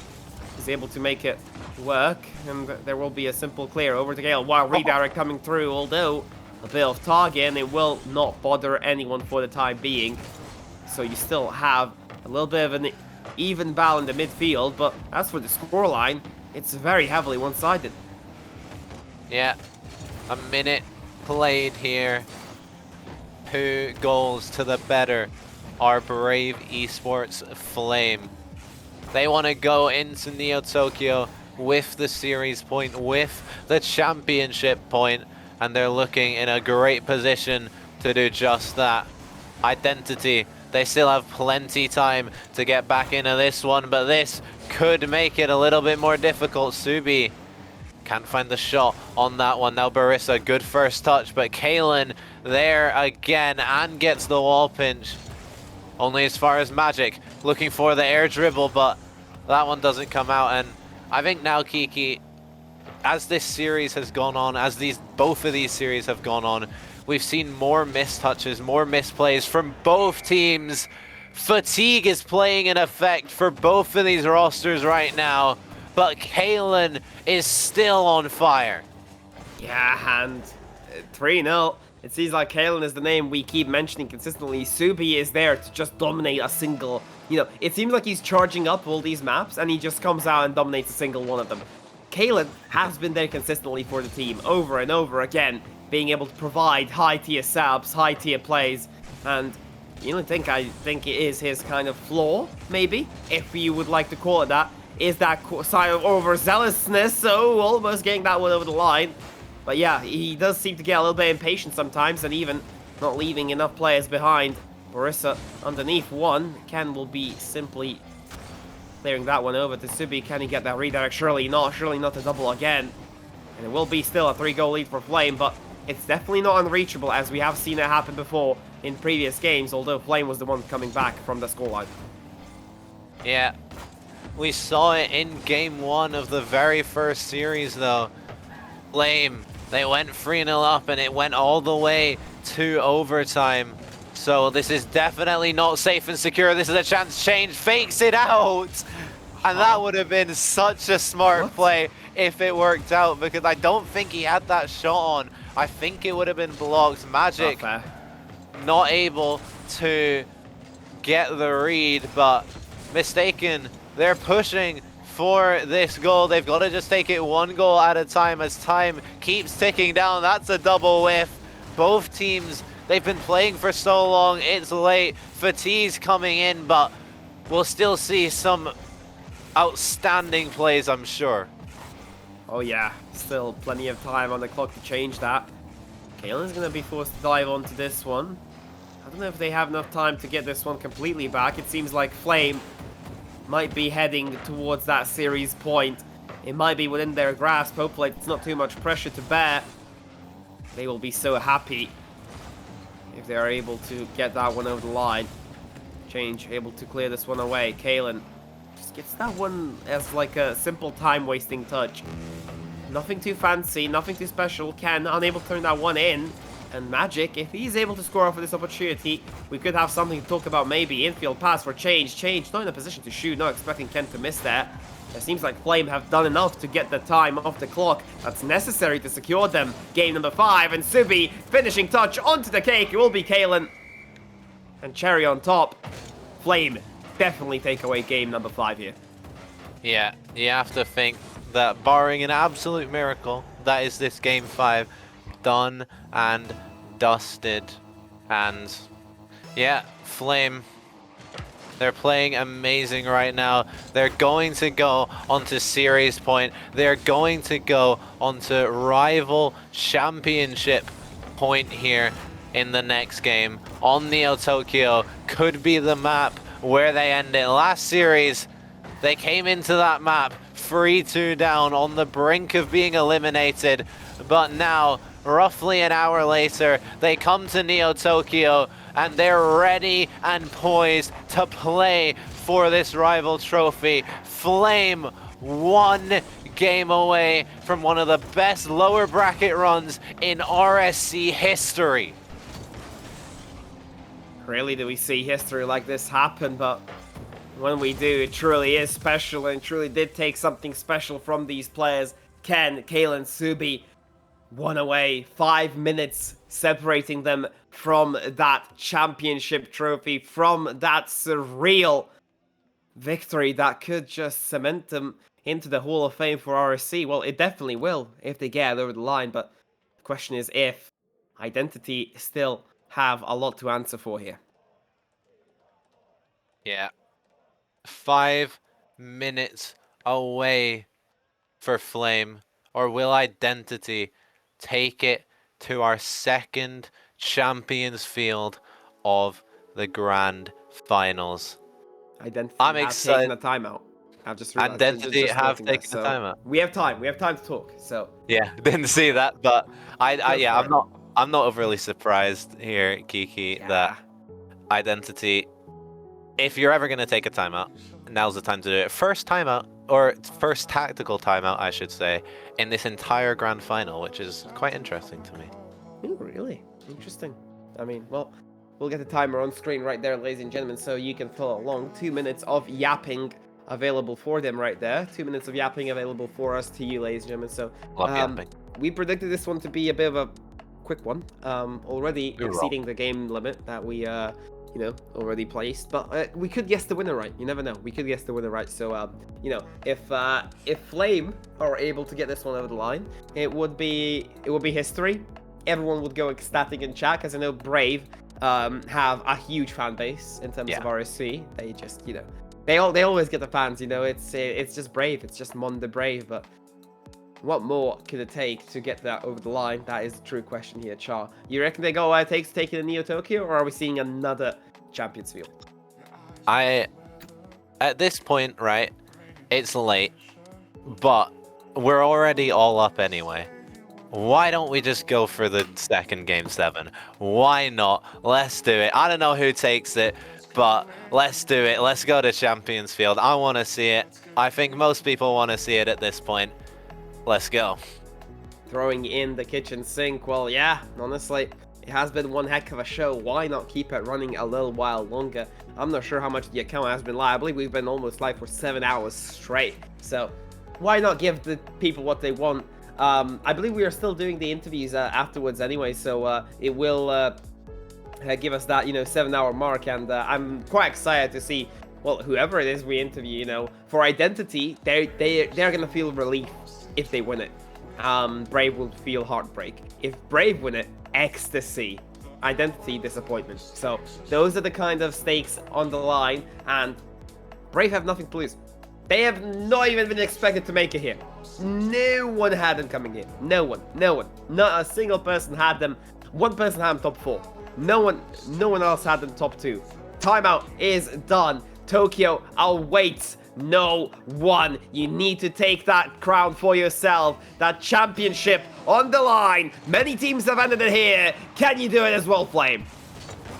Kalen trying to start us off. Ken with the opportunity, but the shot has to be better. Magic as well coming in with the save. That's an early chance squandered here for Flame. Change down the other end off the backboard. Magic isn't close enough. Barissa though with the big boom into the corner. Ken, no connection. Magic, shot, double tap, goal! Identity not down and out yet. The confidence is brimming. They got that extra bit of energy off of that timeout, probably. Just a few words, get a bit of hydration down you in terms of, just get the water flowing, Your body needs that oxygen, especially if you're gonna play Rocket League for 6-7 hours straight. You're definitely not gonna survive without it. Or not even gonna win without it. Boris taking it over the top with that flip reset. Ken tries to get the save, but regardless, it's not good enough. Boris's shot was too good to be saved, and now, again, doubling the lead for Identity. Brave on the upcoming and on, well, the comeback story again. Yeah, and something that this series has taught me, or this kind of day as a whole, Barissa's pretty good at flip resets. I've seen him do that quite a lot, and other teams are struggling to handle him a little bit. That's a shot from Kalen. Change there to make the save. Now off the sidewall, Ken with the double tap. Subi onto it, middle for Kalen. No contact. Ken's coming in as well. Opts to be patient and wait. Right decision there. Back into the middle. Subi not close enough to get the angle on the shot. That's a double tap though. That's a great pass, and Kalen can't get it past Magic. 3 minutes still on the clock with extra seconds as well. I think there's plenty of time to come back into this one. Flame don't need to do anything too rash.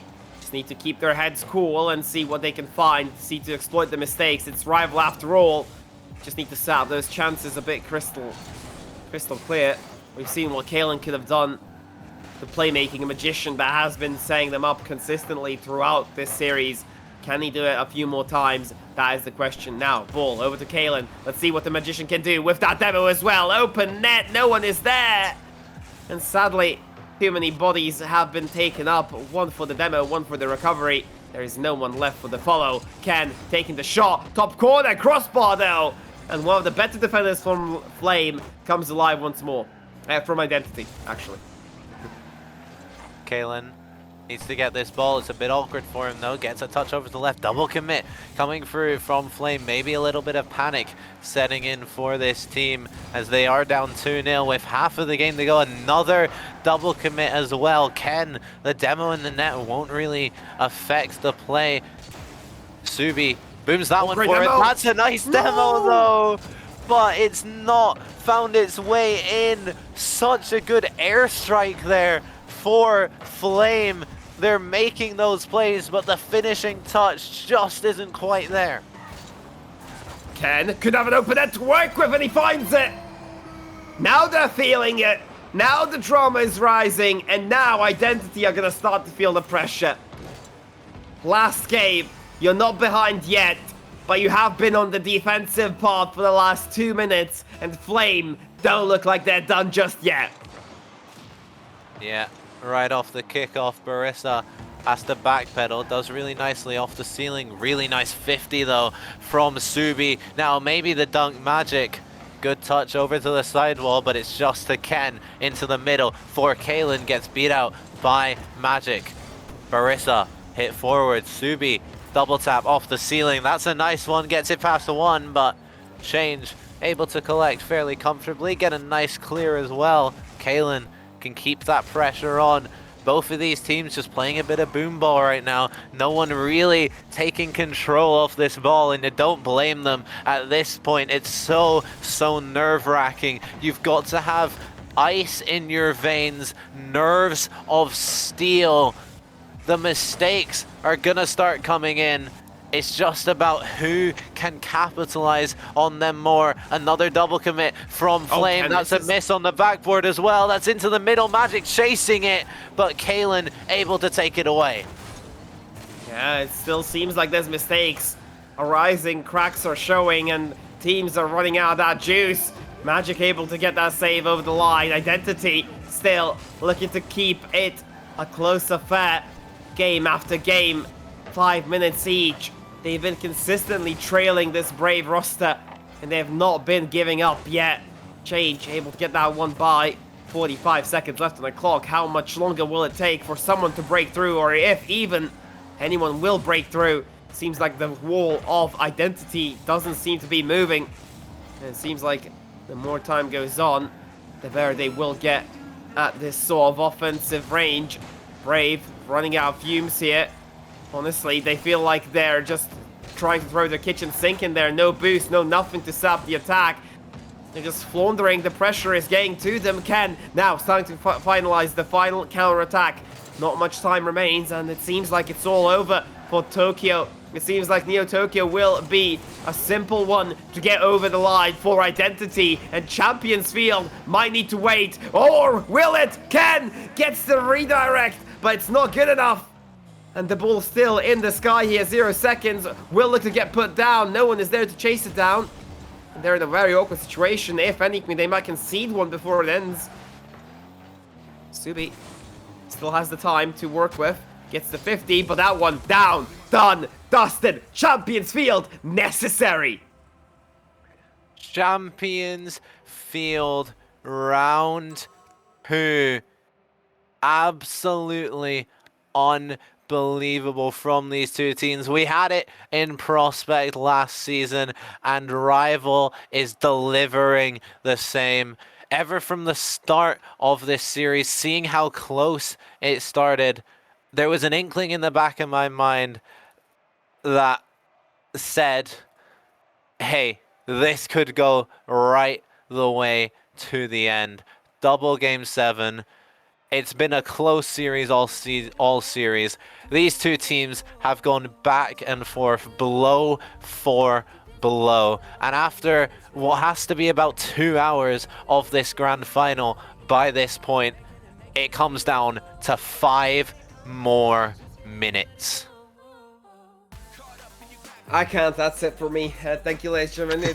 It's been enough. It's been a long day, but Champions Field. It's usually a special occasion, and we thought that was the special occasion. The previous one, Black screen overtime, and we will have to wait a little bit longer, ladies and gentlemen, as the server did crash.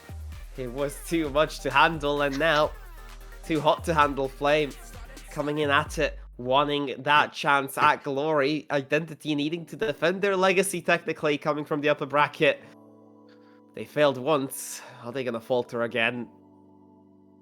How long do we have of this B-roll, just so we know if we're able to get back to the lobby in time? Psionics, they're trying to just build the anticipation here. Yeah, they're helping us out, building that anticipation by putting the lobby down. But yeah, game 7 for a second time. Unbelievable scenes, Kiki.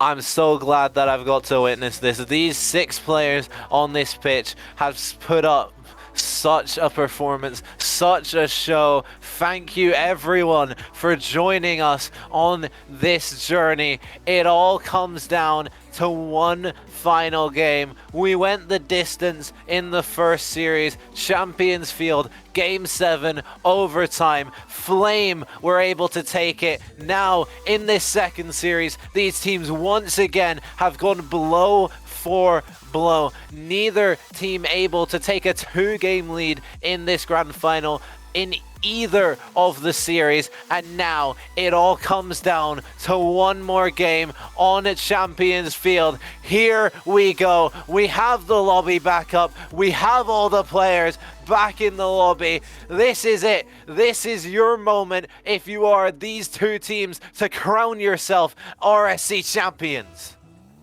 A rarity some even come close to, and these guys, they're on the brink of making history. Flame, so to speak. It would be the first time in a long time, if not the first time ever, for this Lower Plains team to make it happen.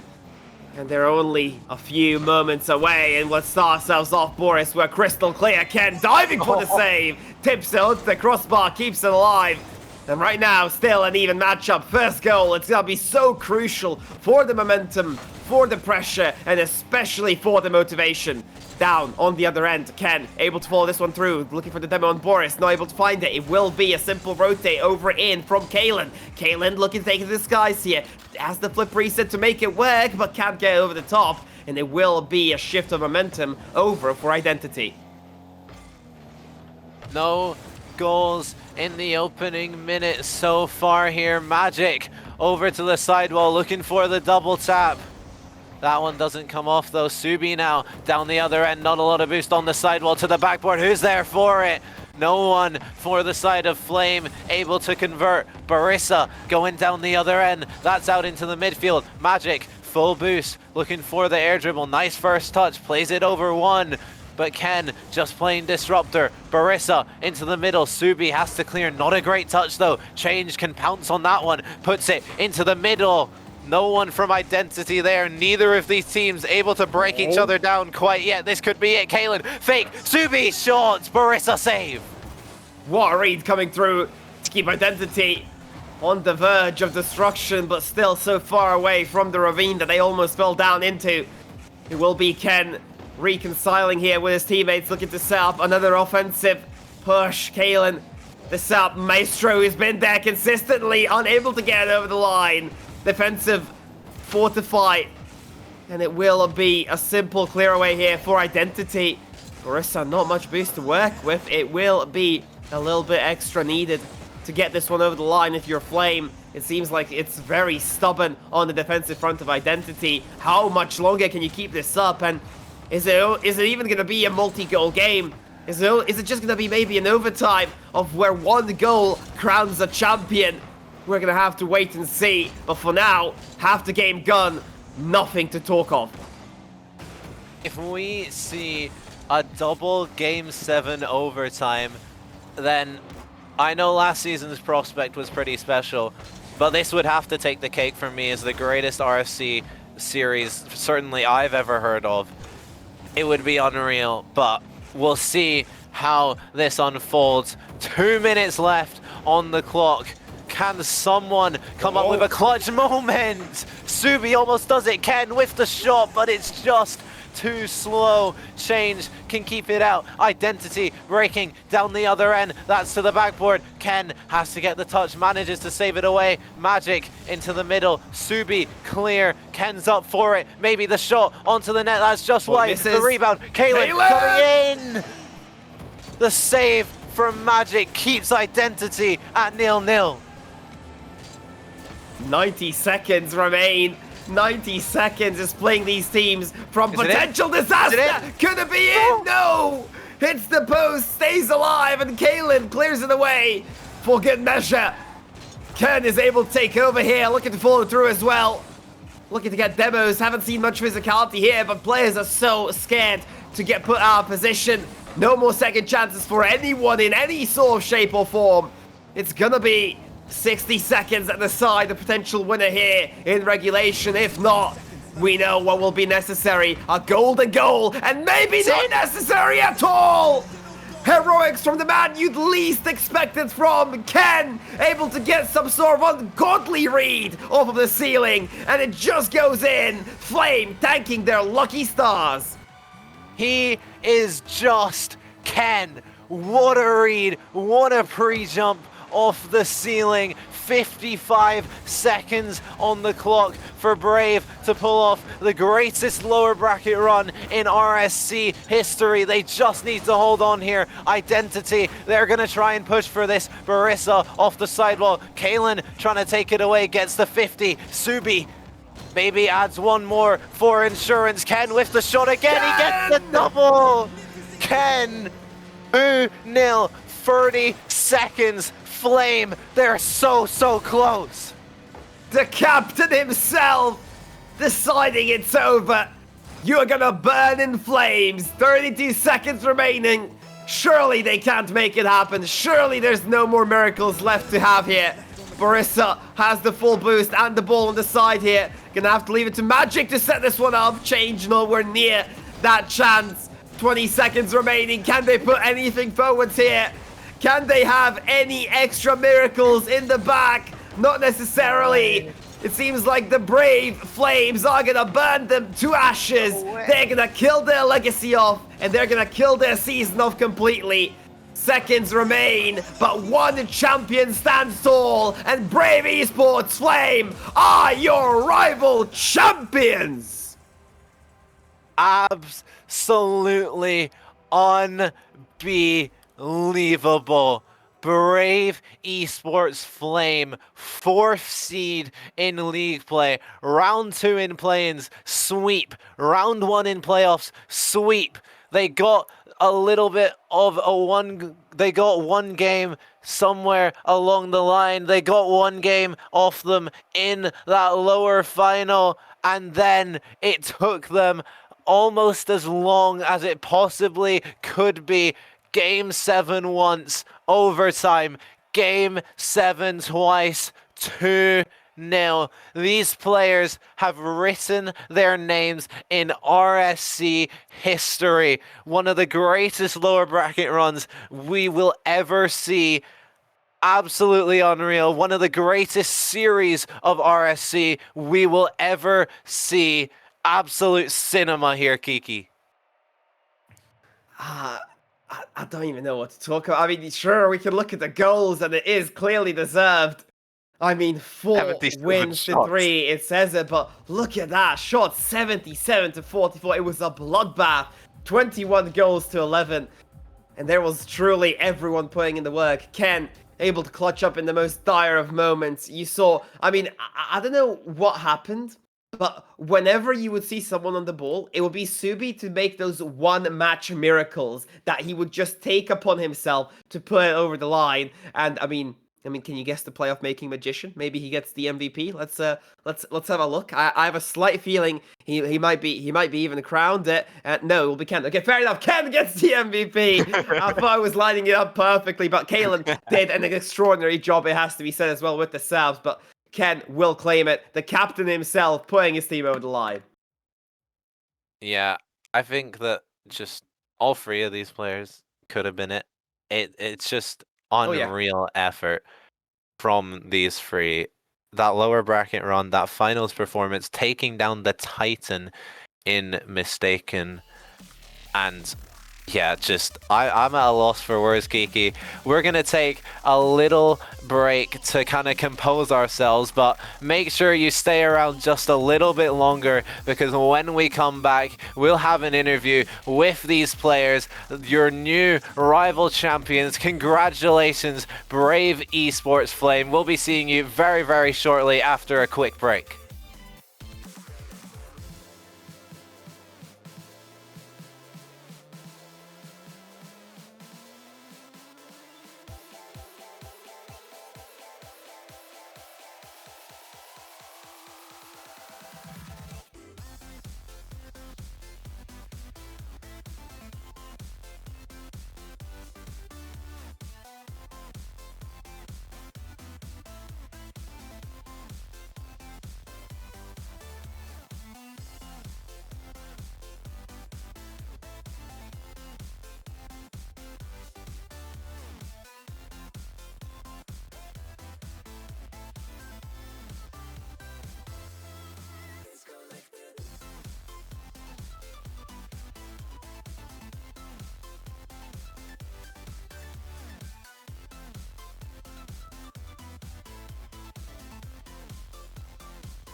intro, run it.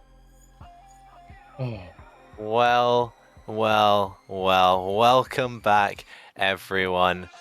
We're back for the final time of the evening after that unbelievable grand final, and we have in the VC with us the players, the franchise management of Brave Esports. Just first of all, massive congratulations to all of you. Amazing effort that you put in, and first off, I want to direct a question towards you, Kaylin. You were on fire all day, all three of you were. How did you manage to go through that lower bracket run and stay motivated, stay playing at the top of your game the entire time? It just, talk me through it. How did that happen? Honestly, it was just Subi and Ken. They've got the best mentality I've ever played in my life. I love interviews. There's a few times where I just wanted to cry. And they've always got the best mentality ever for some reason. So that's why. I guess Rocket League is that type of game to do it, but I don't know if you guys were aware, but this stat did come up just before the grand final. I don't know if anyone told NC. Did you tell him or anything in terms of the? I haven't told the thing. Okay, so you have made history in RSC, not just by winning it, but being the only team to do it from those lower bracket play-ins. You are the first in history, and you will be edged into the Hall of Fame for it. How does it feel? We'll start. You know what? We'll start with the match winner, Ken, scoring the winner as well. So, how's that feel for you guys? Ecstatic. Honestly, cannot find a better word for it. Hear it. Love to hear it, Kaylin. Over to you. Any thoughts? I just thought it was all perfect. Perfect gameplay from the start to finish. All right, and then the Mental King, Subi. Anything to add on to it? Bro, it was so much fun, man. Like, we were all picking each other up. It was fun, man. Seriously, it was so good. Loved every second of it. Love that. Yeah, Love that. exactly. One more question for the franchise managers from me. Guys, what was the watch party like? That's all we want to know. What was the watch party like? I mean, what were the reactions when they scored those final 2 goals and came through? I mean, just give me those feels one by one. NC first, go for it. I'm telling you, bro, when I saw Ken pre-jump, whoever, I think it was Baressa on the back, where I was like, he's trolling! What is he doing? He's trolling him his mate! And then it flies in the back of the net. I was like, what the hell? Let's fucking go! Oh my, you have no idea. I was jumping up and down all in my room. It's actually crazy. Well played to these guys. Genuinely one of the best ever things I've ever watched in my life. So happy and proud of them, genuinely. Stealthy, over to you. Go on, give me your thoughts about these boys. I mean, it's just been an absolute pleasure, Kiki. Like, these guys are just great. Ever since I joined them, I didn't think it was only in week 4, I've got nothing from love from the guys, and to me, it's all well deserved to them. And like Nancy said, that last goal from Ken, the first one to go in, I was on the edge of my seat. I was almost basically getting teary-eyed. I love it. Kyle, once more from you as well. Yeah, it was just a phenomenal run that I've been there watching. I was even in the Discord, because I think the first game of tonight was in the Discord stream. I was in there. It's been a long day with full of ups and downs, and also just like I've woke my family up twice, been shouted at from just screaming and shouting. So yeah, I'm just glad it's all worth it. Well done to the lads. They played phenomenal. Yeah, they certainly did. I want to direct a question specifically towards you, NC. I wanted to mention this on stream. I asked you in your Twitch, if I could. Are you still, one quick thing, are you still live on your Twitch? I'm still live, yeah. Nice. I was just wondering. But yeah, obviously you have the pride of being the AGM for Brave. I know you're very heavily involved in the Brave work. That has a pride of this win, but you've also got a little bit of extra pride seeing your brother Kalen bring home that trophy. How are you feeling right now? You know, he asked me a few months ago, he was like, what's this league you play? And I'm starting to play Rocket League a little bit more. You know, I might not be that good. I'm only GC2, GC3. I was like, brother, if you want to play it, it's very fun. And then he comes in, first season ever, by the way, first season, dominates the entire league, as soon, like I know you skipped out maybe week 1 or week 2 of league play. You know, the words I don't have is crazy, by the way. That I don't have them, but it's crazy. I've never seen a bigger impact on a first ever season, ever. Yeah, fair enough. And I think that's all the way of specific questions go for me. And it is very, very late, and we're keeping everyone up. So before we head out, I want to give you guys a final opportunity for any shout outs you want to do to anyone. It can be literally anyone in the world. Any final shout outs or final words any of you guys have? I want to shout out Lucidity and Lucario. Bro, they've been in our corner since fucking day one, sorry. But honestly, big shout out to them. Honestly. Yeah, exactly. Any more? Still keep it going. This is a one in a lifetime opportunity, you know. Hey, shout out Twitch. I'm joking. Okay. Just a big shout out to rsc as well for hosting, doing these and putting in all the effort, you know. Yeah. It's, you know, a lot of people that put in a lot of hard work in the background of RSC, to the casters, to the admins, to even the match admins and the mods that all do hard work. So yeah, big shout out. Thanks to RSC. Well, on that note, speaking of RSC, it couldn't have been done with our proud sponsors here, Badass Studios as well, alongside SpartanWare, with all the clothes that you need. You maybe even see a Brave jersey, you know, cop that in if you want to maybe rep them as well, alongside trophi.ai and rsc-eu if you are looking for any sort of extra, you know, help towards our cause. We'd like to thank you all from the Brave side for joining us here on the interview. You guys have been phenomenal, and I just want to wish you all a very good night. Congratulations once more. You guys deserve it. Char, this has been it for us. We have had a very long day, so it's been Chebs in the background for like 8 hours, so please give the man a standing ovation for being able to stick through here. This has been Char, I've been Kiki, this has been the Brave Boys. Go on, boys, give a Brave. And we've been RSC. We'll see you for the next playoffs. Yep.